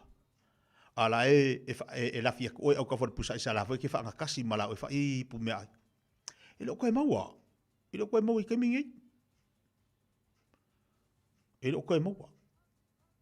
O le tā ua le wha asoa. A tātou mātua mātutua. A wha apea fu i oe na ia ilau ta maamalu tina lau matua tausi. Au ke whakamala. Aua te whaatamala. Aua te whaatamala. Nau lau manu nai tuli. Nau i lau manu nai tuli se ia e maua. Lea le fina ngalo le tua sautua. Tausi pea. Lea le fina ngalo le tua iante ia. E mawai atu ia. Ai ole luma na i oe malau whanau. E te tilo iai. Siki kilo i momone mahanga ia. Le winga lau tala fuilea. Whapea o nai soifua mai si o ta mama si o tina. Tausi le lei. Ki po pole o ranga makala ka ngaka pauan mea. Ka ngoi whai le lei. Tausi le lei si o tua. Wai me ume manha wai. Ave whata whao. E wale ua to a tele nai tatu ta mama tina. Le wo mai ngiri si kisengi. Le sa e tau mawhaifi au mai nei. Lea la ua mai ngai. Wai la le manga ia. Wai la le manga ia. Au mai tausi le lei nei. Whai le lei i ave whata whao. O fo le iste leo te me te pise lau ngā rue ngama mea e ke whiari ai. Wai le lele te me kiare afsilo umaku afsko inga whake ki. O mea umanga o leo langa tautua. Ke waila e umar wha manguia mari lo umaku ea ke o ia manguia. Sa ua le manguia ngo whokongo lo kumua. Ngai ba aile ka penga ai a Taeao. Ta pena le lumanai. O oe malau whana. Mana ia whasoa. Mana ia whasoa. Tātou tiro fo nei vai tei. Mo tātou ia whai whana. Ka ko umai whai kak whangau. Ka ulo whai ngā sui se whai. Langore meri e sori. E wa ia kula ua makanga se e manga maria. Mare kupe ngā amaka fuila ia le ngā sui le ngā ka kou. E awi kamai. Awangi a wha apea ua whai ngā ruenga le tamai titi. O le tā ua le nā. Au mari kuper kamai kike. So suangir kamamar ki ngā. Iola koe kamu whai a kua wale vanga. Ua whai ngā ruenga. Awangi ia lulu wha apea kamai kike long kamam. Ia ngau awa kule awha mai kule le ai. Momori tamai titi alo whai a tilo le tamamar tina i tau mwhainga mo le ainga. Mawar kokongi ia. Lo kokongi leo lau pia silipi lea. Pia wha pia ngai ke 5. Pia ngai ke 5. Ia awere metelo makua. Kalo whai siau kama ia e manguia. Wawaila ia. O le kokongi, o le tauina o lau ngaruenga. Ai o le wha manguia, o le meke ola ia mai manguia ia. Ia malo ale on sa. Malo foi le wha malo los. Ai tatu waba ai ele swing o le olanga mal soi fuanga. Ai whaia mai tau napa mai toi tau tepa. Ile tau o le wha asoa. Anai tu asina sina mo tātou. I lewa yaso ma lewa yaso. O inai whai mata iala. E wha amarasi au fo ia ante oi malu ainga. E vai taimolo tātou iai. Luas 10 minutes o che nele tu las fulu fatalo fatu ina ita mamtira matu olo mafuta mai no tatu pokala me leite mal Taeao.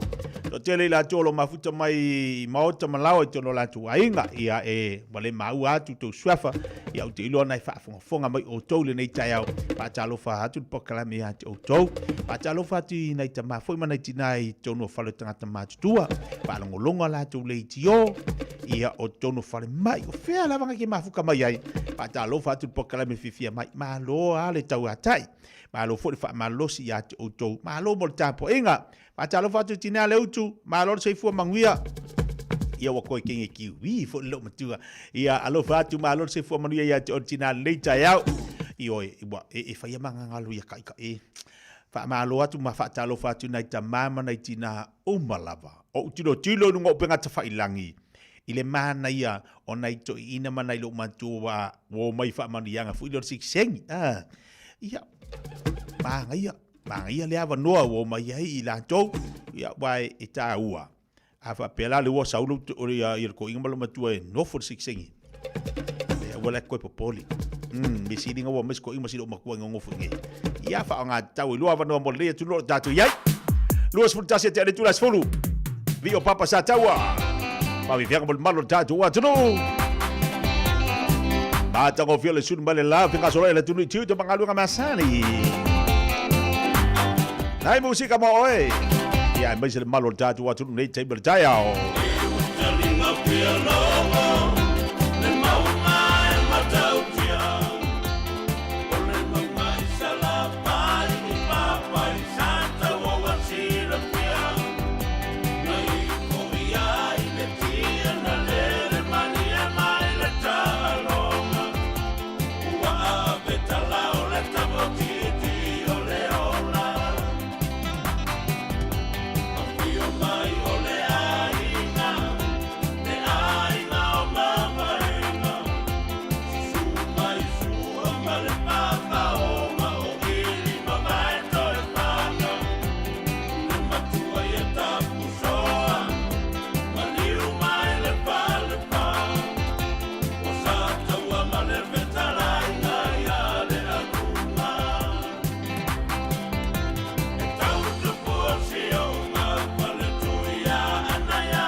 Talofa, we're the Katinas, and you're listening to Radio Samoa on 1593 AM. Talofa lava, ola, ni hao. Tatou a waifa tasia fa amanatu le ese senga wanga no Pole World of Cultures. Ese lia ma se lau tolu sfulu po kalame ese fa apea ma fa Fiafia. E yai po kalame pa ule tau a oisi ele ai se titongi i vaenga ese o kilani. Sa ili ane le World of Cultures i lunga o penga tawhailangi mo nisi famtalanga. Ua awina atu ele pulenga no a au kilani. Talofa Samoa, o Ateshna Ryan, o le Licensed Immigration Advisor mo le Auckland South Immigration Consultants. E visosoani mo so se tu ai ngā visa e malanga mai e New Zealand po Australia. Telefoni mai nei loa i le o valu o tasi o no valu wha fitulua. Po le olua tasi o no valu fitulua tolu o. Le Taiping, whabitomo wa yaso mai le aso losi futwha e o le tolu se furu mati. Wha o ngā la VIP kare whatawai celery le nao le whase fulmara iwa sere. Me leni whata la iwa se fulmara iwa sere. Le aisau VIP card, susu mai apala aisau card, a wafa manianga maoloa maua fua. Le Taiping, lua se lau mara tolu Lincoln Road, Henderson. Oceania Career Academy, Sauni! Kako oi, kaule kaua! He whai ana whai! Wāste no mga i maguia! A whaia sa ili se la asanga fau moe, a waloe te no whai. O le OCA e au tawina ai oe im tata ese. Maua visenga fau fale, vali fale, palasa, male soifua maloloina. O le nei avanoa e anga wa ai tangata no fomau masiti seni New Zealand o loo halala i au kilani. Le sitala nei loa i le OCA i le go.oca.nz/apply po le vili mai i le o varselau ono lua lua valo fitu tasi. O varselau ono lua lua valo fitu tasi.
Ia, whabalulu atu whawhanga mai le tātou atu le nei Taeao na lau whaatasi mai ia le au nanga tautua le Parkinson na Pasco mo tātou le nei Taeao.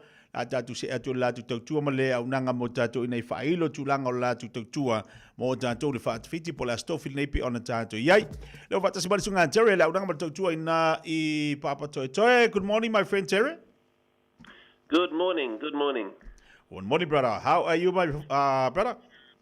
Yeah, good, thank you. Very good. Getting through the week, so to speak. Terry, can you tell us what is Parkinson and Pasco and what services do you offer, please? Sure.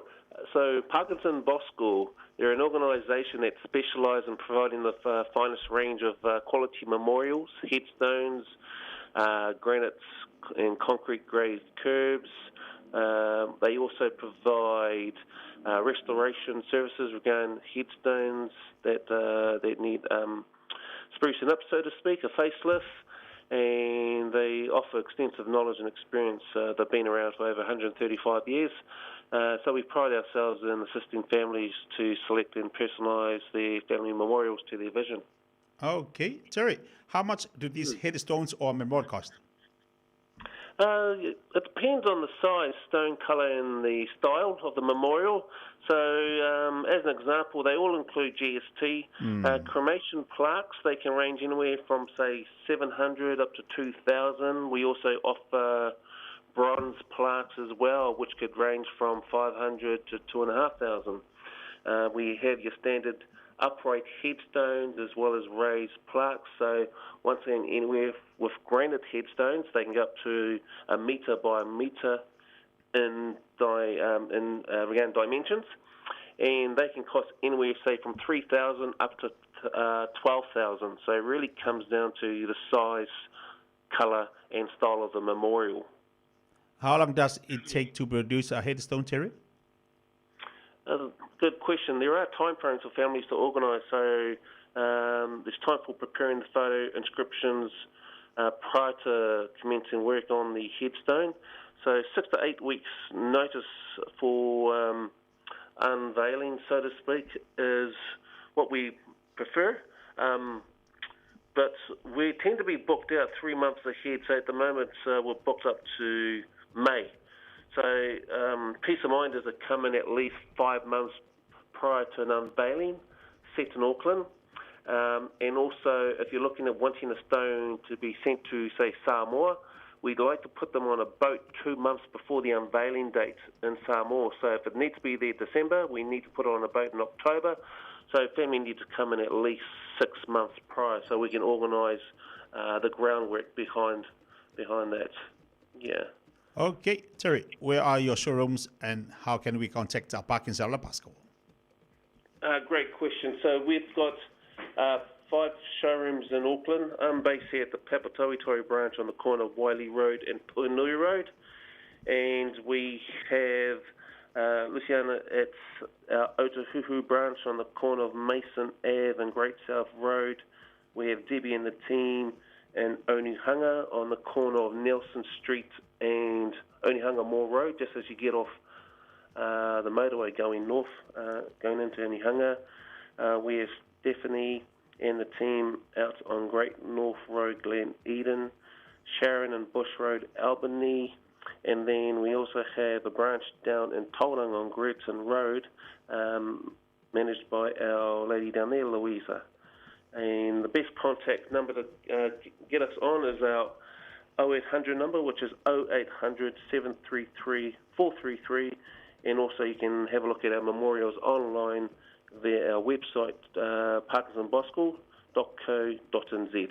Okay, thank you so much, brother. Any final words, Terry? No, thank you very much for the call. Have a blessed week, and whaiwhatai lava to you and all your listeners at Radio Samoa. Thank you so much, Terry. Whawhitai lava. Lelei, ole sunga Terry lau nanga batu tua le Parkinson le Pasco. Pene whawhonga mai lei whaitebele Taeao wala wane over se lau fitu tolu whatolu. Over se lau fitu tolu whatolu. Telefoni viri fua nai te maua I lava so se vaenga. Ea, po so se no whanga ole leta tuktuma lau nanga. Ai ole telefoni ai sunga Terry wala wane lufitu o. Lufitu iwa o valurua. Lufitu iwa o valurua. Se bali bali bali wajila jo luas 10 minuto jalo le jula simatasi. Taimina le rida Samoa le yei le taimina nei. Te le lo ya o po fele tu na te mafuta mai apu ata se fia ya to. O le lale sudia mantu o le la o le makwala. O le la o saungala. O le makwasu sudu o le la mal popula le lale yei le ma. Ko ya se le ngi le la ma. Te fa balo ati disio tatu pa umala vai ngal tatu Facebook, ngal tatu YouTube le nei fu Taeao. Paru la fa malo lo si ya o to, le o tatu ile fa tafiti le vai ya si tu manga luenga. O la tu no su ele so fua, aso lua, so ludo stofi. Le ala tatu ile fa tafiti o la tu e mai ele so Taeao. Ye ni so la tu e mai ele so tona. Io e ni so la tu e lua kwa, fiku so le vai so, ma le mo ai. I mareleo i ainga ngofo le ye ka kole le fa ngai ngol fikwas ai le sima ye a fa pe ngai fikwas o la le mira yo ngai manga yo ngai fa ngai le li o ba le ka wa ka so i fuanga a fa pe ngai te finga lu ngai fikwas le vas fa ngai yo ai se kia o le me taua o le anu le le fa ngai le taimi fa ngai le marus a le finga lu ngai fitula so le va yeso aso sai li sia so Sau fu ilal selingi, lava de lele fa so. Ai fa pe e ngo aso vai aso mane aso e kere ngo for ku ai. Di ai la kau kipi mo ilale aso ngai kere o ku ai. Kau ku ku fo ilalo le mo le me ka orka.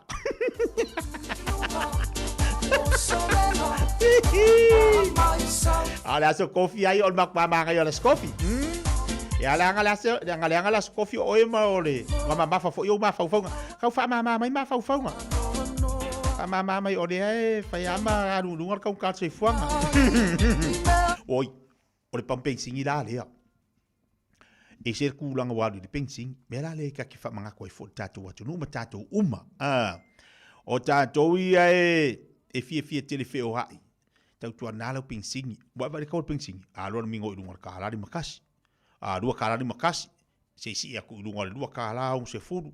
Ko mi ngoi foi la e ya la kai mi alo lu ka la ko lu varu manto ngai otara o ka se kiu e maka u ki ari kiu pe a pa u fo de lu ka ta la tu varu lu ngala ta la foi le o le susu ya ingo le fo pe ngai o le kaunga ka se fu ngam pe singi a e ser ka ko fe wa e se la mua ka ko ala pasi angi ala mua mai vai vai maka u ki ai o le tatu tiro foi le anga o lunga tong ta se fuanga ma le tatu wa ri kaur ping singi dei tatu te lo fori me tau na fai a pe te wile la kala kama ile le mamao savali tavali fai singo savali va la kiki fo ile ke alo fe melo fa ka a pe fa fa susu o fa pe se me o le si fa ko fa ka e fa ka o le te wile me ngi fa susu fa mai oka ma kwa mamao ai mama fa fa susu ngale fa mala wa venga popo lu se furunga e mo o furu ayo o ai sao ngi wale bai lim fainga a mo fang su fa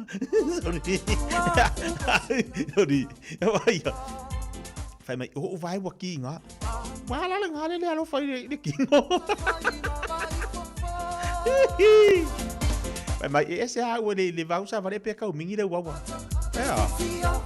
ala mo wa mingi ngama sangi ngamingi wala ngale alo far kingo ya wa ya ha alo farkingo, keep it ai. Sa ora kala ko ngoma ko. Keep it moi. Magic. Keep it moi. Keep it male ai. Ai do Fiafia keep it moi ako anga fai ai. E ai keep it mo ai. Ala mo ai do keep it male moi. Vai ba fu anga moi, o vala ai. Tabela wati to es football o milita tale o le tu la ese football tasi.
Yo le nga pa Fiafia nga mai a misi luki su a motatou fa mai leo te sumaltasi mi te talo tu la sumaltasi fatalo fati pida at tai fatsima ina USA America malor se fo modi ande Taeao abadi yo upor peselo ki fa ngolongo ko ya le fa ki fa fonga mai momo ai nga fo fo ai ai ke loi ole si le vai nga no fa fonga no fa ngolongo ai I mori mau ofisiri ak ngai ko i mang wa kofi se e fia ngai o so fia ngai ko pai ole matu fanga unga ko se furu kasi ole si se furu ko vai la ia au ma ko so fua le wa se furu kasi se furu duas furu ko lu si fanga unga al fisiri ngai ai nga fofu ai nga la vai kai le se mea e ai angi me ai nga fanga ole olu ole esi vai la ia se furu fast furu ko furu dua ia kamaki ole fai mat pe arngi vai kai mi fai ai nga fofu ai nga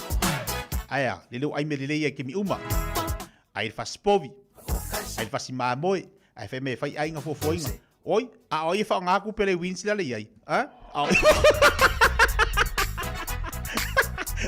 ole vi la kala foi o sola ka fa lo ngi fo e se le panga yo laso a ka visida ko fia la ko me ko se furu ko ma ko e ko fia ka ma ko fia kengi ai le ai mangi ngi mi ai nga fofu ai nga ai me ai nga kausi ai la ko ila aso o le fai o le fai kalo ia a mosinga eleng vai ko kelo kamaki ai sa ola fia ni ai masingi me o le fa la ko nga me ai nga fofu ai nga oi o nga me ai nga fofu ai nga o le wa nga ngi vai kai mi mo le keno le whaamlavi, saulia mariu, saulia.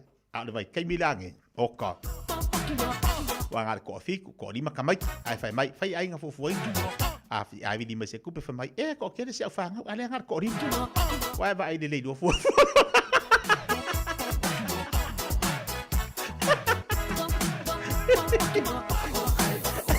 Vai ako mai, o ko ka se au whanga, kofia, angar kofa. Vai ko keno kamaki. Ala mangil ko kene di angar kofa. Mas ko se fururu ale ko ingama lo bako ila so ale. Ale o ia oka kau kia. Ai va ko ai ala se ka vale le feruai. Ora ka vale le feruai. Ka ma fangale ale fanga ir kulanga fangale ai dunga de. Ai a fisilia ko. Mai lang. Ka fa o ngasi ka fa nga ame ka mai ki ko fa. O wa pe ole o mai ali se furu fa nga wari. Ba ka mai ki li ko ngo.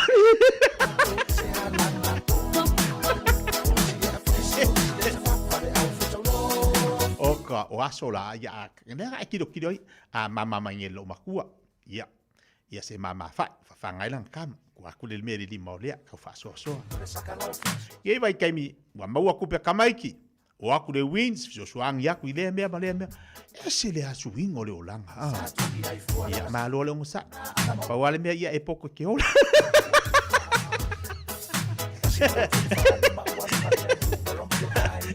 pa wale me ya e do ola ai le fai aku le olanga ya ola fufu inga fa mai kale lava un sai ni ole si afisi ma de ko fa o fer ka ba ki mai la le wan a visi mai ngile le ko ani mali si mai si fa ko ni a fe loka mama le wan le vanga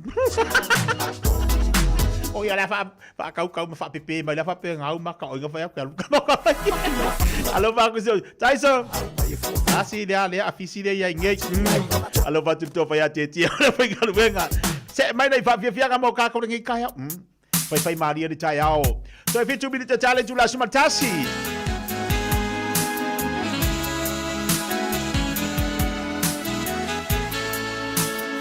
Adi seto fale moe io e langa e alu fua vai anga i me kausi kamai ki ko ngai ke Fiafia yep so loa so foina a o ita wale mawa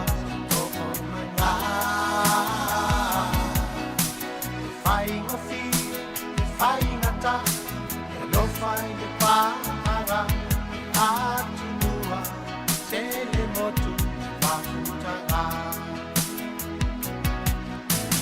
solo maya lo langa aya lo nalele ele tama dia avea oi fai se tawai alba tau na fasa ko mai yanu ko aso te tiane to mai tele mana ate na popolo na oye se tasi wena fai ai awale fe mai so manatu wa efulitu maya tatu inatu alu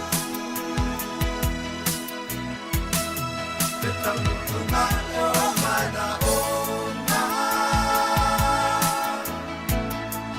ule pea o yo sala tona wa e yo anu nei mafatia ise ua fai o e matia o le gato fa Italia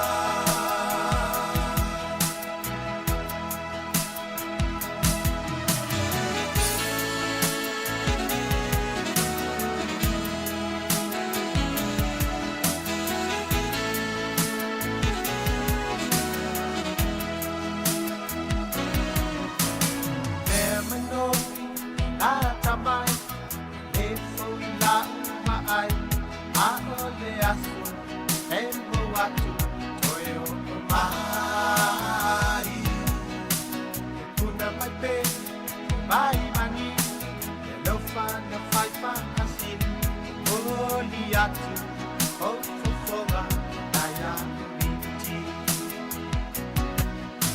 ayui lea o no sa mai na tan bilang alo yung fiber o tinofo at nabuhay lalalang matalas siyayo umatan ako le fiber so ilalo masiyasi tele mana ate na populonga Setasi wai la fai awane fefe fai mai son manatu ua e fuli tua mai a tatu ui natu ai ne alu te taunu ungai o mana o na ule pea oi lau sao le tonga Pai yoando nei mafatia I se ua fai o e madia Ona lato fa Italia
In this update, Westpac is being accused of negligence after an Auckland businessman laundered nearly $2 million. Karl Johannes Viljoen has been found guilty of money laundering in an elaborate offshore investment scam. The court heard he agreed to act as a middleman. The Australian-owned bank is under fire for its role after staff agreed to increase Viljoen's transfer limit so he could send the stolen money overseas, despite concerns about potential red flags. Financial commentator Janine Starks says Westpac's actions were negligent to the eyeballs. It appears the government's inching closer to proceeding with a proposed medical school in Hamilton. The Otago Daily Times is reporting details from an internal government document claiming Cabinet will receive a final paper today and make a decision on April 7. It says ministerial staff have held workshops with Health New Zealand and Waikato University. But Health Minister Simeon Brown is staying tight-lipped on the issue. Work is underway and no decisions have been made. Meanwhile, belief servicing South Auckland's health needs will require a multifaceted approach. Simeon Brown's announced he's looking into building a second South Auckland hospital. Public health doctor Dr Colin Tukuitonga says we also need to address our health worker shortage. Building a facility is a welcome development, but I would put equal effort and some serious resourcing to ensure that we attract and retain the right specialists to work in the facility. Some regional flights in and out of Christchurch Airport are being impacted by morning fog this morning, although it's starting to lift, we understand. Meanwhile, residual delays in Wellington due to a mass signal outage this morning affecting train services. Wellington's mayor won't say whether she supports increased beat police. She's reposted Green MP Tamitha Paul saying the extra officers mainly throw away homeless people's possessions, and her constituents tell her they feel less safe with them around. And Auckland councillors are due to vote today on which arena will become the city's national stadium, an upgrade at Eden Park or a new site at Key Park. That's news. In sport, and to a tennis upset. Alexandra Iala's dream run continues. She completes a hat-trick of wins over Grand Slam champions. The Filipino 19-year-old has stunned a five-time major winner Iga Swiatek to reach the Miami Open semi-finals. Iala has now beaten Madison Keys, Yelena Ostapenko and Swiatek in consecutive matches. Former Wallaby Tim Horan's holding hope a proposed Trans-Tasman Anzac Day test can be resurrected. New Zealand Rugby Chief Executive Mark Robinson says the concept's not viable during the Super Rugby season. Horan says the recent appointment of Sydney-based David Kirk as NZR's board chair could tweak their thinking. That's sport. I'm Malcolm Jordan. This is ASB Polyfest. There's passion like you've never seen, power like you've never seen, and connection like you've never seen. All supported by ASB, celebrating 50 years of ASB Polyfest. O fia maua sau ta avale po sau piki apu. Ai tong ta iwa yaso, lua va yaso, pe ta imasina. O le sleek cars o le a maua ai le fsoswani. O ta pena le au whainga ruenga a le sleek cars, mo oi malo a inga. Aua e te popole i se mea e tasi. Te tala fitu aso, mai le sifulu i le Taeao, angai le afo le ono le afiafi. Tele la alai au kilani i saute, vili mai loa, i le o lua tasi fa, fitu lua selau. Po le o lua o, fa lima tasi lima tasi. Talofa Samoa, o Ateshna Ryan, o le Licensed Immigration Advisor mo le Auckland South Immigration Consultants. E visosoani mo so se tu ai ngā visa e malanga mai e New Zealand po Australia. Telefoni mai nei loa i le o valu o tasi o no valu fa fitulua. Po le o lua tasi o no valu fitulua tolu o. Malo soifua, o le sia fufonga Samoa, Radio Samoa, tasi lima iwa tolu a mo. Se ki a Radio Samoa. The girl them time, the girl them time.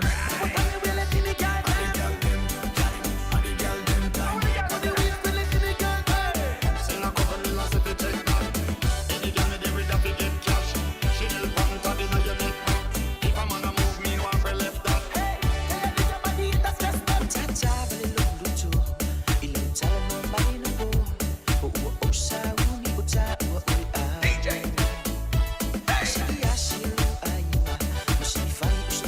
hey.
Samoa, tasilima iwa tolu amo.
Yo, ulei ben ma fa fianga mo da dole nei tai mi ole Taeao sfu no bini da tele jula smatasi.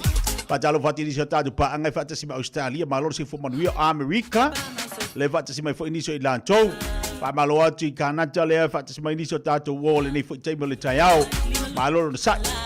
Ia ma fa malo tu lava ya tela to uma lava lo fianga manga duenga dunga la tele. Pa malo lor sa ma lo fo lava pale fa tau le tato lunga la wala. Abeta vale pe ona e mafuta mai ai e lunga le tautua le Fiafia mai. Waso ale vai aso e te tau ana e Fiafia mai whainga luenga. Au e te whanau no, ai e fusi me aruru ma mawhailu ma fau tono fa whainga luenga. Ia, tau whaile e kako e kamo whaia ia whainga luenga, tau whaia e ki nganga whaia ko e eile mele polo kai, e eile mele ma mawhai.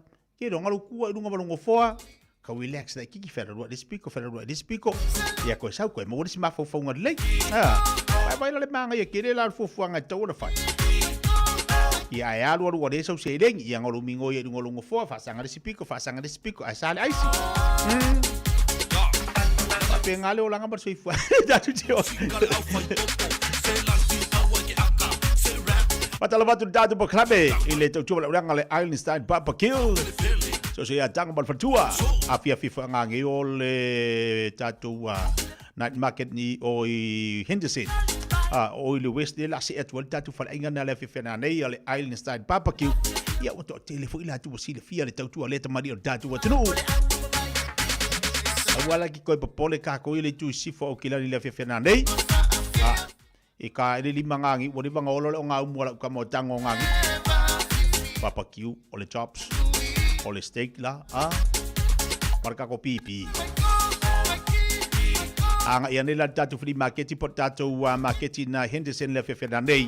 La foi la tatu le tatu Island style barbecue mo malo tatu wa tunu. A le Fiafia Taeao le sfalaili. O ina I le tatu night market le I fea I papa toi toi. Ina I papa toi toi le Fiafia Taeao. Ya ona to lunga le tatu mo le fa ingol va yaso ina I le aso tonai. Ile tatu flea market ina I mangele. Vai vai so se mea I mingo il koi. Taua. Fa ngale le le malo si ma me alo fa me le tu tatu ai ainga. 15 minuto le tei dei le tu la sumatasi. Iso tatu yo le mafuto ba idunga le tatu YouTube le tei me le Taeao. Fa malo ati faleli I popoli I ile fa mai fa mole o le aso fa na o le atali I Antonio popoli o le aso o ato ilo na lua sumatasi tau sanga talo fai alo faanga tu na tu lon to fine ia ai fasisiri ona matua o lo mafuta mai nai flat push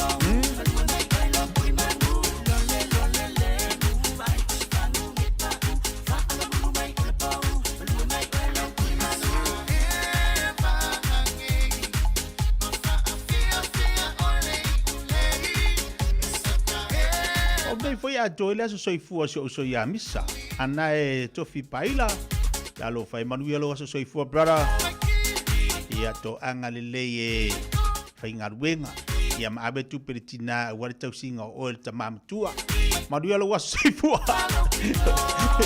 ma wala te faga wala ka boke lo pe wo fo ya ngo lima musika le au fai popo se lanti awa ke aka se rap akola ukanga tip ka wala ka mau pede kanga uso fa pele pele musika le ka mo so vai lo ko awale ngal karat se le fale le fale Taeao la so tona na ile numero tolu ke kela crazy na I bangele dali tu la ono ele tatu ololo tapena mo tanto ina I mangele le Taeao la so tona aso lua se fut mariba ai ke wala ku kaio la so lua va aso lua iba ia mal tatu papa kiu fa ai ko sa papa kiu la tona se mai dai fa fianga mo tanto sport fit 2 minutes te ele tu la sumatasi pa do file mu ai le nei Taeao atu no lo fenga solo I tu bangalu ngamasani pa baloti ati la tu mala volo ngalu tu no fa pui fa mai la tu lo fenga mal fantu ai ngata si manu ia tele love single nei aso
doesn't always go as planned. A family tragedy, an unexpected bill, or a sudden expense can leave you feeling overwhelmed.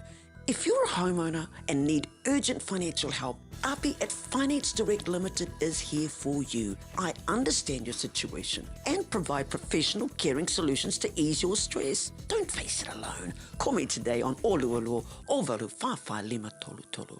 Api at Finance Direct Limited, your trusted partner in tough times.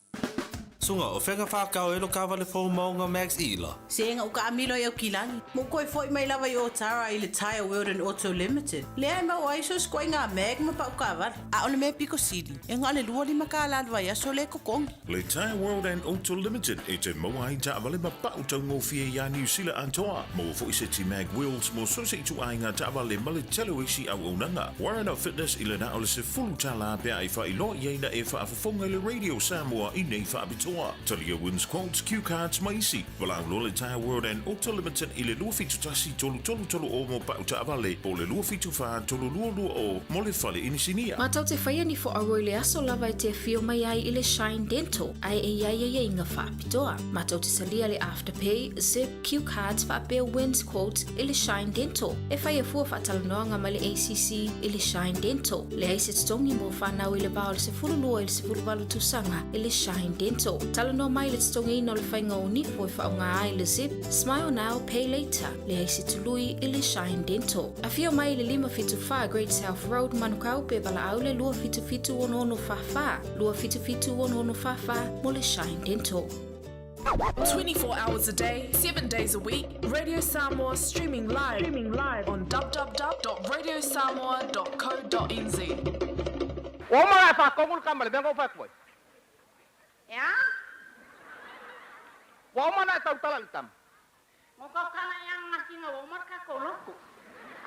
Ngai fai mai lo yang kia o kia ke fango ka. O fa ku lo le ngofo nu ngai fese ma ka kalo. O ngasi so ya le ma.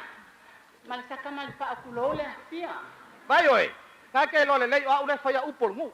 Ngo fa ya ku ya ke oi. E te tau tala ya ora fa mai ko ina nga leo nga pole babao. Ka u su wa ko po. Vai vai la me fa ko ke fa fiu kam.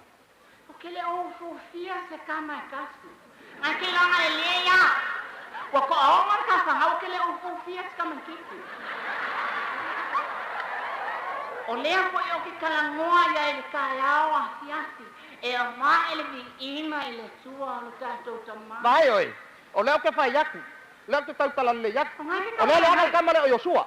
Bueno, wa fa ya Yosua. La nga wa mamose. Ai ba ai oi. La kala mo o hawo mo ko o le yo ko la la. Oi pa ka ndeka. Thank you.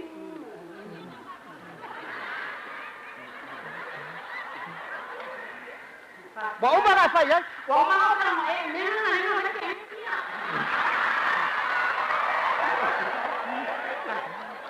Ala ma mai ke. O ma bo ba ke me na ko ko ke ke ne. Ya fa la mo mai. Fa la mo mai. Pe au ka ma sa. Bueno, bo le la va sala so ka ma de. Bueno. Ngaki na le ke le ma. Ke fa ya sa. Sa. Pe sa. O ela nga usu ang po yon, mela fa mai ko. Ai ke lo ma le ya ke le o.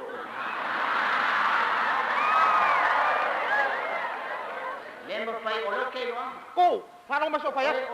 Fai le ko ke ka ku fa ma u ya ke. Pa te ki nga se ki nga fa ba ba. O le fa ko ma ko ya so aso. Sole. O ke ka wa mai. Ele nga ke lo fa lo ma ko ki nga. Ano nga ke lo nga la mo so pu lo ko nge ya ke o balo. O la nga lo. Kula fa. O ya na me ga su fa. Ha?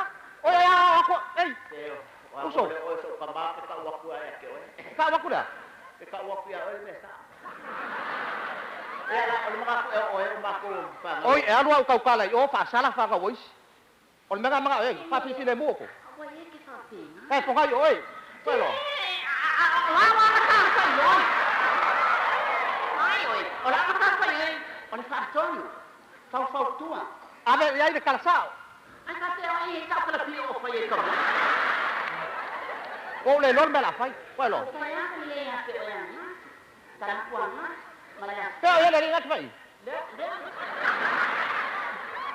Sabi, tanto que mama la malea o lo que no. Lo que no. Que lo fue. Hele. Ku. El fai ku wonde sa. Bueno. La lo que lo fa mai a o. A le fa o le ma. A le ma ai ma ko lo ma ku le ma ngas. Bueno. Ni ba nga mi fa. Lo ma ku fa fe ma ko ma. Fa fe ma ko ma. O ka lo fa ya ko ya fa sai. Mai ma ko lo ni a ko que de lo fa ma ko. O ma ka lo ma ku le ma ke mo ko fo ni. le mo ya o kawanga ko mo mat. Ya, kalau mai. O ese ngai ya maluki nga. Ko se me ka dai. Bueno. Se pa mo tamba. Leo. Leo le fa ko. Kelo. O hago. Kalau mai, o ese. O ese. O ese. Yo ga kwa ngale o so kama. Se ese. Ngale yo ala pa. Ese. Ei, tele kai. Vamos aí. Ele é o valeu, olha lá. Que honra. Honra. Ada kena ngale olah mata kawan ngale ngam ki ka mai. Jangan ke lo. Wal fa yang ngati kau ya. Espanya ka mana le lagi. Kapawa la pala ya ke oi. Ese. Uma. Ya ke pawa uma, so ya ke pawa. Angale long basta wale ba. Wale ba. Nang kufi mai lalo. Kamu lah mele buat mengau, ke pule. Buat mengau ke pule, ke pule. Boleh. Buat mana yang ngalau on ka mai ngami le hang pakai. Ala kue. Kalau mai, ala kue fai sai, saya kue fai. Ala ko pule long on. Ala ko pule long on. Sana lo, sale. Right. Sale. Iyo wai mai la le pule. Ala nde. Ala ko ba ku ola dalo. Kalau ngomai oi, ala ngo king ya oi lo walo. Walo. Dia pa penang ya lo per pula ko yo pa. Ai, o pulang ai wa yo. Tengo que llamar con algo. Ele fa pengang upe kalau noi sa tali istama. Ele o makwaki ngai lo ko mo ako mo lo ngai mo tali ngai. Ele ma lo pa au ko mai ka ma dia ola pula lo.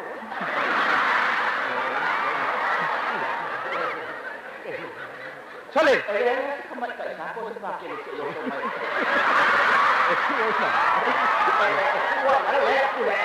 Ya kaya ya. Ya lagi yang fisika. Umar ya. Hai mai ya, ngau kakak apa kon kam. Ngau kakak. Wah, wana. Ya mai oi. O mango kala ngwa ku kama. Pak Maria fo ya ke ortinga. Pa fo yo makin kele, kele ka ai nga ba yai. Nga ba yang ka. No no fo. Ka o po ya. Ni to te kama. Ta ngo fo me alo wo lo fo ya ke oi le se fa ku se yai. Le la o fa ku ngai. Maria o lom ku ai ka ko fa kalin pasi ka pasi den. Nga ke na le le o se Maria. O no le Maria ka o se ai. Apa era ayo le ka lo grandpa. Hello, Grandpa. Oh, I love you, Grandpa. Yang mai payungan na.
ana ia tapupu mo tātou le nei Taeao, whatasima nei Fiafia ngā mole mamalo tātou wā tunu. Ai mai se lava le mafuta mai nei tātou tamamti na mātu e mauta malawa. Toi whatalo watua ni tātou pokalame a walo whatua i la whinga luenga tofi le tua. Malolo se fua maria malo lang mama. Whatalo watu ia sange live o live. Le whatasima i nai whea i Seattle i Amerika. Le whatasima i lunga lana lori talo whai. Malo ale ngā lue malo futa watai. Mapena fo iniso tatu watunu o lefia ngai mga luenga lunga o pasi, lunga o loli. Jelo ta vale se le mafuta ba i fatalo fatu pokalame ma awolo fatu ya tautou. E susu ya na ye vai vanga fo mo tatu le nei Taeao. Ata popu e whanu file mua i au fuafanga. Tiu te banga luenga pe o lefia ngai iai. Whabalo atu iniso tatu paanga umalawa lelo fatasima ina ya panitalo fai ia mau atu. Amerika Samoa? Seki mai tatu le nei Taeao. Pa malo atu fo pokalame ante o tau malo fa malo si malo no sai lolo la tunu ole na uta pe datu mo ngalu nga wala nga le mafuta mai so ila to ole ta pe datu mo ngalu nga amata le uli le so o ila tu mafuta mai na mala valele pa talo fati ate o tau le uta pe datu la to mo ngalu nga le fu ya uli se pa este mele fe na nei ole tu ala la val pokalame mo ta tau tu na ma o lu sang le mo ai lunga le awala pa uta le le ta tau e fu ola mala fai u ia leva yaso mo tatu mo nei whanau i lantu aonga. Ia mata i tūwha i tatu lea tūlanga. Wawa ai taimi tu ai aonga nei tamaiti. Toi lope, toi luwa yaso le tu ua leo lea aonga. Ia alwa yaso muli fole nei masina. Wai le vave te leo lea lua tau sanga ma lea lua masina ma lea lua aso mele i. Amalo atua ia te uto umalawa. Ia awa fo le tape nei no nei whanau ele te mao na tatu o fu i le whamana tuina o le aso mliu. Te le fulu na ia so malo lo mo tato. Ai fa malo tu la lo sai malo to atai, le mamalo tato wa tru, ma futo le le Taeao te mana ba tu le pokalame mo tato. Le mo oe.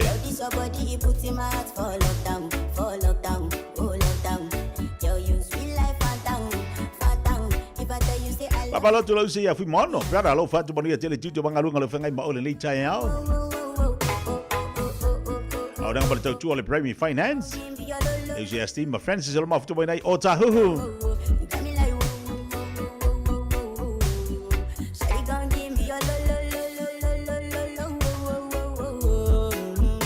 Angi mai seba jangi le budi ala ba.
Na ole Radio Samoa se furulima iwa toru a mo e tautuaina o e ilaungangana fitu aso le vai aso.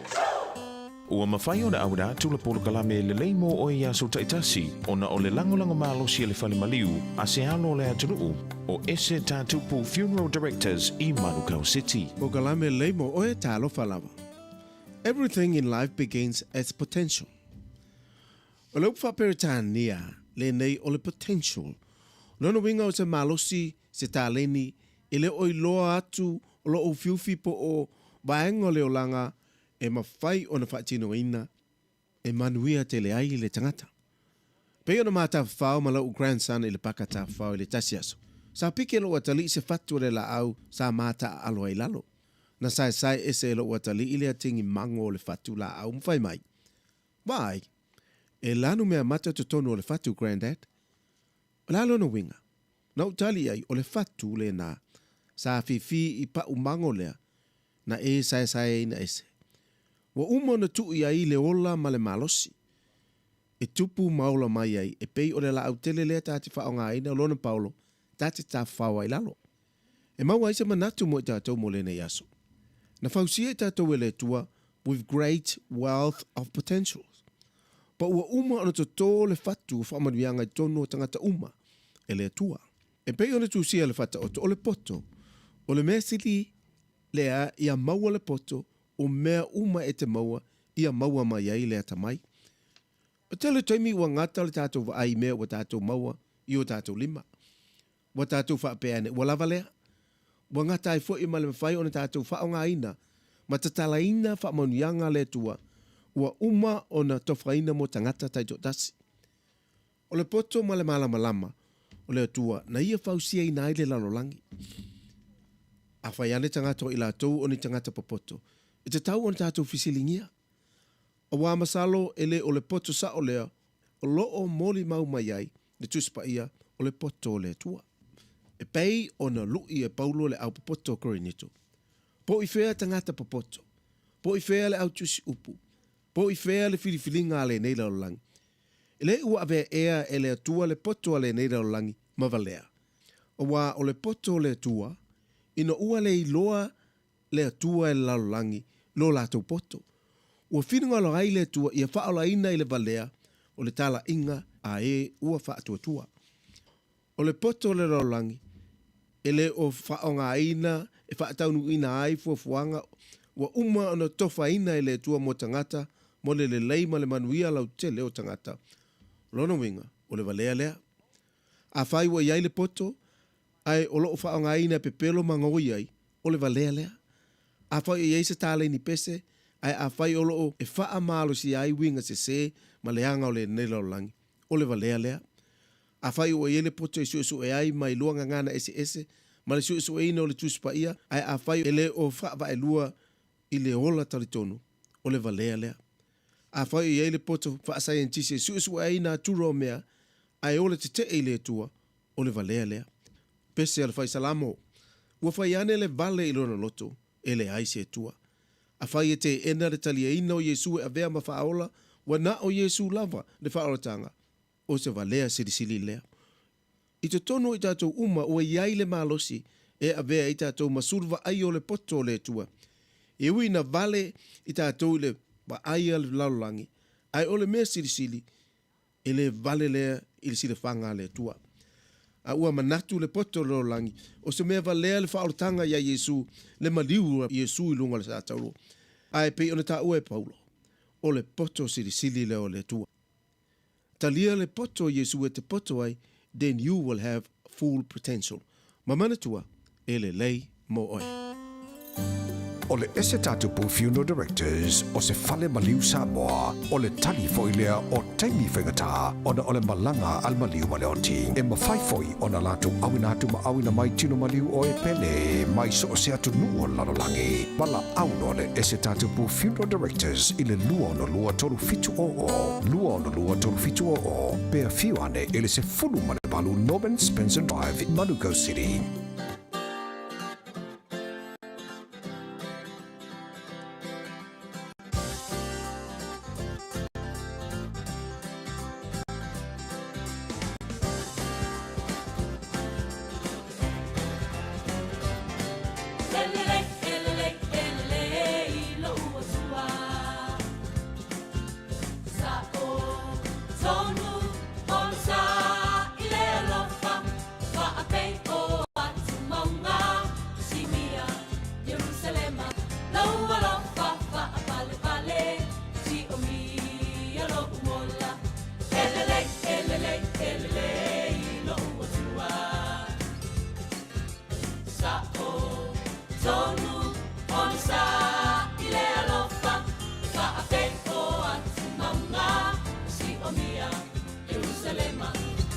alofa fa pale pale si o mi alo mola elelei e opa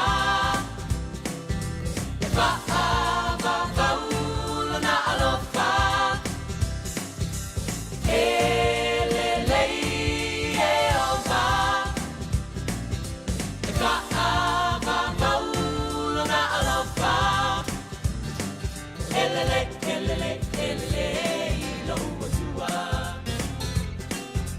so wanganga eliwa ina lo wala e ua mata mofi e walele mea uma taluana e fa atontonu o uala elele elele elele lo tua lo wanganga eliwa ina lo wala e ua mata mofi e walele mea uma taluana e fa atontonu o uala elele e opa e fa ava paulo na alofa elele e opa e fa ava paulo na alofa elele e opa e fa ava paulo na alofa elele e opa e fa ava paulo na alofa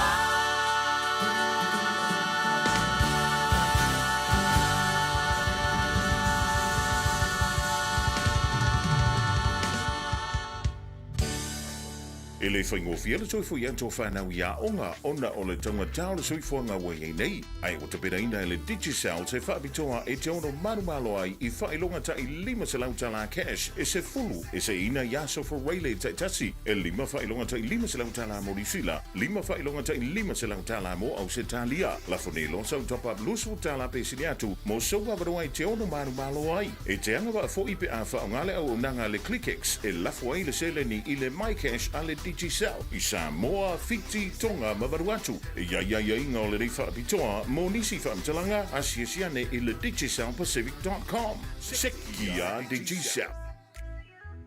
Wana o le whetū moana a onga amata po le moana Stars ECE le a onga Samoa I Manrewa. Tuatusi, Luatasi Tolu, Weymouth Road, I tuane o le ekalesia e whakaasai Weymouth. Mātou te tautua ma le whaamaoni mo le whanau. A wā le whaatau waina o le ngangana Samoa, anga nuu, whaasinomanga, ai maise leo le whaakerisiano o alo ma whanau o le atunu. E tolu sifulu I tūla e le aise tutongi, mo le whanau e tolu tausanga manunga atu. Lua sifulu I tūla e le aise tutongi, mo le whanau e tolu tausanga anga I lalo. E te pena le whetū moana le tia le Taeao. Whapea le tia o le awauli. Nappies ma wipes e ma wafua. Whafsota I mai loa mo se avanoa o lo walo. I le olua tasi, tasi tolu lima, fitu valu iwa fitu. Olua tasi, tasi tolu lima, fitu valu iwa fitu. Talofa Samoa, o Ateshna Ryan, o le Licensed Immigration Advisor mo le Auckland South Immigration Consultants. E visosoani mo so se tu ai ngā visa e malanga mai e New Zealand po Australia. Telefoni mai nei loa I le o valu o tasi o no valu wha fitulua. Po le olua tasi o no valu fitulua tolu o. Le Taiping, whaamitomo re vai aso mai le aso rosi futwha e o le tolu se furua mati. Wha o ngāla VIP kare whatawai celery le nao le whase fulmara iwa sene. Me leni whata ala iwa se fulmara iwa sene. Le aisau VIP card, susu mai apala aisau card, a wafa manianga maoloa maua fua. Le Taiping, lua se lau maritolu Lincoln Road, Henderson. So e vanu minute tano le tula se fulu male lua leua se mariatu le tatu po kalame na le tautu le uranga le omega kas le fatasi ba le sunga le pole ya tongi sia le le fo Taeao tala fatang sia. Ya langi mata fila sunga ke tia pe pe tautai po le tatu po kalame le fifi mai. Fa malo le usul ni Taeao fa malo sia ke tia. Yo e tongi sia vi ele li lo ma walunga le lo fo le tua ya to le nei Taeao le malu se lo si fonga ai o le fata fiti fo ngalu nga nei vai yaso mulu nei masina malo nga lu nei vai yaso.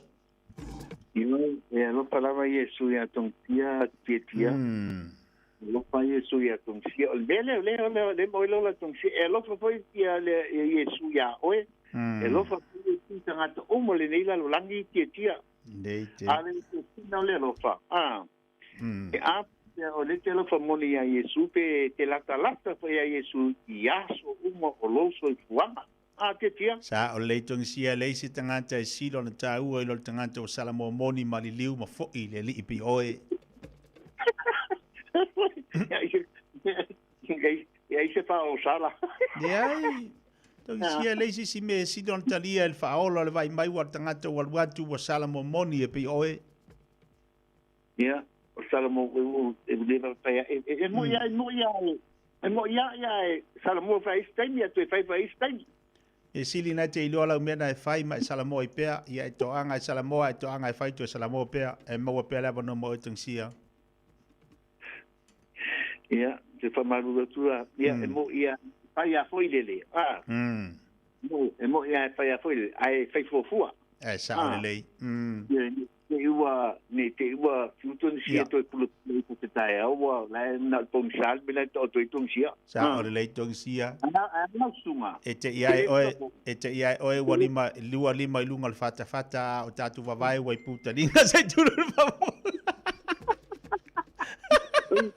o te ki Samoa o ke pa ko lo fia o ni ki tamasao yo e ke ia o mo ko fika ngisi ka nga kai lungo o le mere ye e mai pa kai pa e ni ki wa e ni se e a fo e manga e kangi si e ka yoi so mo vi ta mai tanga cha lo fa e cha e le la longa o le kangia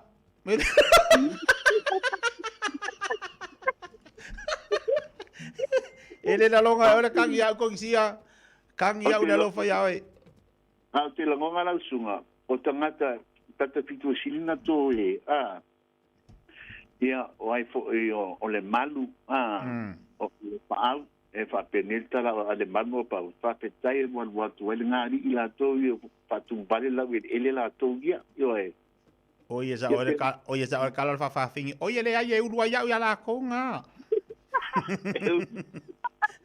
kau jo kaka vali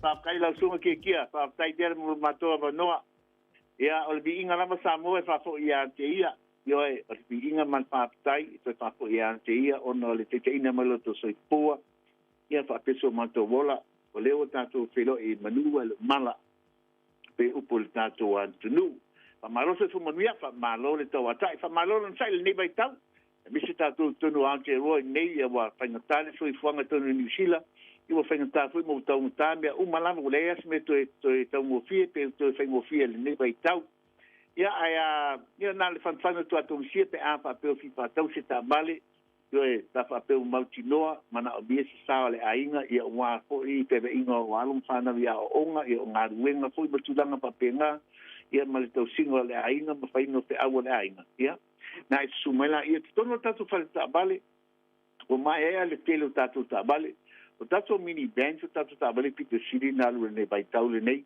e mo le tu fa tai tele lava to tele malu le o le vai aso le nei amata mai lava le sona fu se pa ia le so na napi o to tele tangata ia a fo le malu le tu o te lia la tu tal sanga o e eleni lai sene yo e eleni lai sene to tele le o te lia la tu tal sanga ma ave la to sa ia ma banga fo lele a fo a fo benefiti ala lava fa so ala lava le there is affordability ala benefiti pe tu langa la to ia e tom fai atum fiela tu e so so net no mal me fa pera mal le tu no fa mai na pele to tu tanto me casa anta tu ta la tre amato mai tanto commercial band o tanto family band le ia tanto Toyota high ace ma tanto fo Nissan Caravan o mele matato minivan se to tele tato minivan wa hybrid pole le tsoani le tau le pensin be bai tau tato me tato piti apu ya o champini per tanto falta vale la to ia me tau piti apu na to bo tato youth for Rangers Toyota Hilux Nissan Navara sorry well es tato Nissan Navara o le se to PT50 an tato Mitsubishi Triton o tato piki apu ia tolu tato loto ale taimi nei pai lo pipilinga ta su mema tala mai au mana tua Samoa o le tau ta valinga i lunga whamarama o le fatu sanga le tau o le fatu tau inga le marketi ale moni mau ato ni sia to imba le mau tutura ba to sia la tuia e maulalo lai te tale tau o tatu piki apu according ni tupe ie tau ie fa lau ni lunga marketi ko lungo o fea lavo pena tu vai langi titire iai mai ele tu mau e pena ni tau o tatu tabale e te tutunga ia tau o tabale o to tele le mamalu le atulu e fa moni ina a tau o tatu tabale te do atelo terminei o le siasa to e moni tau mau lunga foi le apu mai finance ia nga lai play rol plata e ko ia tatu tabale e to swali ba mo se piki apu pa penga so se tu na tabale SUV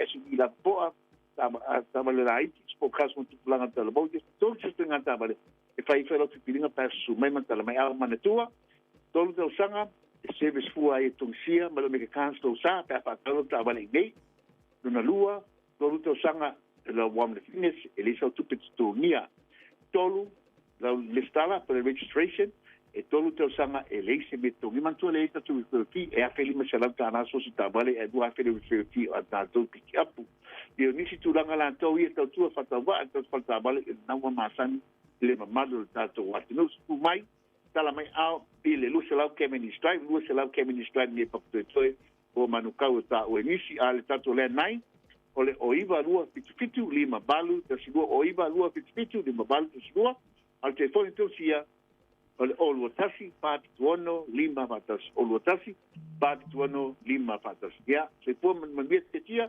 Malo paptai. Suya, ti oe, amene. Tai, le sunga to sia maltati to tupe le fa fong bali te mi le oli. Ya, bala wan Oluotasi fa fi tuono nu fantasi tape le malto fa fong mo se man francisione. Ya, wale fa uina tatu to tua tatu fil este mo mo mo ia tele la single tatu want no. Alo fa tele Samoa le tatu pele awre ngalo tatu fa inga le aso Taeao tatu papakiu. Ile aso Taeao le toru lima Colette Road o Tara le aso Taeao sau tau maftanga le aso Taeao. Ya, manuia tele le aso sei fo mai manuia.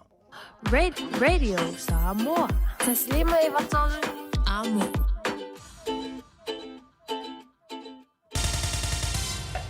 Usi mai alau whaafafonga. Telefon mai Samoa ya sa taitasi. Wa au mai amo oe ona o le langolango mai a le talofa voucher. O te whatalofa no tātou utino. Wa tātou mafuta fo i mawheroa i nei o sa fo. O tala mai Samoa. Wa whatulanga ni whaamsinonga māwalunga le sa tolu se furu o le masina fo wa aperila. E iro aile lu i whaale tūla fono o le teitai ma le sui teitai o le i tuangai. Ma le vaenga wha upu whai e pui ai a te tau tangata. Leo lo tua i aile fonga whatalai. I lona pālota le sa i lia le lua vai tolu. Na pāsi ai teu unga le wha vai o le tau sanga lua o lua lima. E au tū le wha solo muri o ni vaenga o le tūla fono. O wha amsinonga o whanua maswafa. O le tau sanga le lua o lua o. O le wha tūlanga ai o le aso e iro ai lea mata upu tau wha amsinonga. E wha sino le tūla fono wha vai. Wa fai ai ma le polo inga le tu mau po se interim order. Ale wha am sinonga. E tau fi ai wha ngā solonga o teu ngā le wha vai na wha o ngāina. Se ia mai o na tango fia. Le lu i wha le tu la fono o fina wina ai se polo inga. Ale wha am sinonga e wha lea o ngāi. Te lua vai tolu na pāsi ai e le pāle mene ia teu ngā le wha vai. E peo na si le fia, o le aso lua sfuruono le masina na te nei o Februari. I le tau au fianga le pāle mene. Na whaatino ai le pālota tau walau, na sa i ai se whina ngalo le whono au awhai tū la whono, i le talia ma le te ena o ia teu ngā le whaavae. E peo na whailo ai le whonga whatalai, le sunga papali i li olo i pola te au masipau. Wana talia le whaangtuanga le loia sili, i le mawhai lea o na whai o lana pālota, e sa i ai le lua vai tolu. E peo na ia whaalia e mau ai le tolu sifuruma le lima, mai le au wha inga e lima sifuru tolu ono fōa le pāle mene, e pasi ai ia teu nga. O le whaai unga o lea pālota tau wala au. E tolu sifuru ono sui whai pule na pālota e talia teu nga. E au fiai le whai pule e to tasi o le itua ngai. Pei tai o le pālota le whonga whatalai o le autu leo le whina unga le whaam sinonga. O lo whina waile i tū tālo sanga sā le te tau. O na pālota le whonga whatalai e tūsa o ai inga. O le vaenga lima sifuru valu o le tū la whono whaavae. A whai e manu malo le whina unga. O le talo sanga le tutangi ia whaalea o ngā, le whaai unga na pāsi ai te unga i le lua vai tolu. Ona o le tolu sifuru lima o pālonta pe a ave ese le pālonta al whongfitalai. E leo se nu mela e au si ai, le lua vai tolu ona fo e lima sifuru ma le tolu. O le whongfitalai ma le loia siri le malo, o lo whaasanga i eile mata upo le tai o le itua ngai. Le sunga atu i la epa lupe sori aisa i le maria le ngaoi. Ma le sui tai, le tō whala uofo fono toe nua fesiri Pierre la uofo Meredith. O le tausanga i lua o lua tolu, ina wa iaise fina ngalo le fionga i le pelestene o le whaamsino ngā whanua masuafa, e whirifiri ni whaamsino e vea mo pelestene langolango. Na mātau minai, e leise ta iala e vea mo whaasino ala, i le whaia o se whirifiringa. Na whaairoa i le pelestene le fionga le sātere rapi va ai, ina ua whaalau i loa le urua i whaavaa o ta iala e mata i tuwai ngā lue ngā whaamasino, o lea whaamsino ngā. A le lei lava le mini le whaamasino le pelestene i tausanga umawai, o le whaamasino fo i le nai whirifiria e vea mo pelestene langolango. O le ala ua whaata oto nei le whaavaa o ta iala, ma uaia iai manu lauti o ta iala whaavai, o ilo i longa o le whaatinonga o ngā lue ngā whaamasino, whaapea ma ta iala i si iti ai tūlanga o whaamasino, i to finga i lunga atu, e pei o le pelestene langolango. Ia o lava le toi ilo ina le au nanga whaawau o se whaamasino, wana ausia tau sanga li taia e malolo ai, wa iai fo i le ta iala e whaatino ai lea tūlanga. E whaapena fo i le whaaluino ni whaasea i whaamasino, wa lima taitaina fo i le tau veino lea tūlanga i le ta iala, ua whaata oto i le whaavaa, e ilo ai ngā lue ngā whaamasino le whaamasino ngā o whanua masuafa. O le masino fo e whaatauto ai whaamasino e to wha, ua whirifiria le komisio lea whaamasino ngā, ma ua tāla whengai le amata whaatino o lātou to whinga i le masino fo o Aparila, ma le mai a whausia o lea whaavaa o ta iala. Wa whaonga nei se whinga tau whaavalea ma tau whaasese ala i wheso o ta inga, ma whaasara launga i lunga o wheso o ta inga whaona po nei le social media. Le suafo le sui whaipule o le tu malo pālota o vai maunga wha, le fionga le minstau mtanga alwenga o leo whale pui pui ma le toe fua ta ina, le fionga whawalo Harry Jeffrey Schuster, i se sue ngā tupe mo whato sino le pālota. E iei le telito nunga mtua le eise si le fio le sui whaipule o le tu malo, ia whaasara launga, mai leo iei fo ini ana su ngā tupe o whaia. O lunga le api o fōringa le Facebook o lo sarala wai lea whaasara launga, pe tai o leo au mai le tu lau so ta inga le whainga malo o tūnei le foe, se lapa ta inga do tātu utanu uma whaelo ai, e se ia whaasara launga. O nai vai aso ele ima mawatu sa mōni mawina ia whaasara launga tau whaavalea, ma tau whaasa se, ai o ni ngai o inga fo i e leo iloa, po o ai o lafi mai ai tua. O leo amataria ngā luenga le au maulu o le company o lo whaia ngā luenga i le o ngā sami, o lo ngoto ai le manua o le manawanui, e lau ese a upenga e pei o la au malosi ma pusa utu tau mai le waa. O le mtanga luenga o leo leo whare pui pui ma le toe fuataina, o lo ngā lulue masui o le fitafita o le pui pui ngā New Zealand, i le wha mauti noa i a saunga le mūtu langa uma, i le ave sea mai o ia a upenga matu inatu i se nofuanga Malu e te wai. O le tala la tamai nei le ofisa sinia, o le vaenga o le fitafita o le pui pui ngā New Zealand, ia Commodore Andrew Brown, i se pepa o whamatalanga.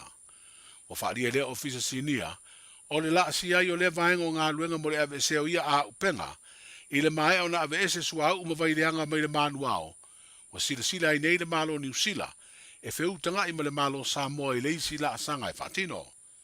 O le la asanga lea le tuua i peo le vaai o ngā sami o lo ngoto ai, pe ave esea, pe a mai o na whaatino ngā luenga i le pui pui a Malu leo le ngā teifale, mai ni a fianga e lamati ai le si o seo manga, ai mai se o le ola le leo i a mawhi ngota whapea amu le sami, mai si mea ola o le ngā teifale. O le isi leo fuafuanga o le a feutanga i ai malo New Zealand ma Samoa, pe a mai atu inatu se li poti le mai ai o ngā luenga o lo whaatino i le teimi nei. O whaingofia nei mo le malu o le tātu o tinu i le moto savai, o na whaatino o lātou le stala mo le whainga pālota o sasoa i nei le tinu, e sa i li ai tofio i tū malo i le pāle mene, o na o leo wata tala i le taulanga i sāle no longa, se official komisio whainga pālota. O le asoruru o le vai aso nei na amatai le au nanga lea official malo, i le whangawhale lua o le maketi i sāle no longa, ina ua mai a se sauninga na te talai le ofisa, le ana a wai le komisina o whainga palota, le fio ngā tui a Felolo Alexander John Stanley. O le tausanga fau le isi palota tere o le tātou utanoo, ma ua whetaui le te talo le ofisa o komisina o whainga palota e le tātou motu o Savai, ma ngā luenga lo wha ngā solo i le toe lesi talaina lea, o tangata palota mo i tu malo wha palota e lima sutasi. O nisi o teutonga o le tūlafono o whainga palota o lo fuafua, mo lea whainga whiriwhiringa o le tātou utanoo, o lo ta oto nei le pāle mene mo le talano aina. O le ofisa i sāle o longa e peo na whailoa i awala o so te inga le ofisa o komisio whainga palota, e ta tala i le iwa le Taeao, ai tāpunia i le lima i le Fiafia. Manuia ngā ruenga o le nei aso, soifua. Sa lofa lava, o le si ufofonga le nei o sa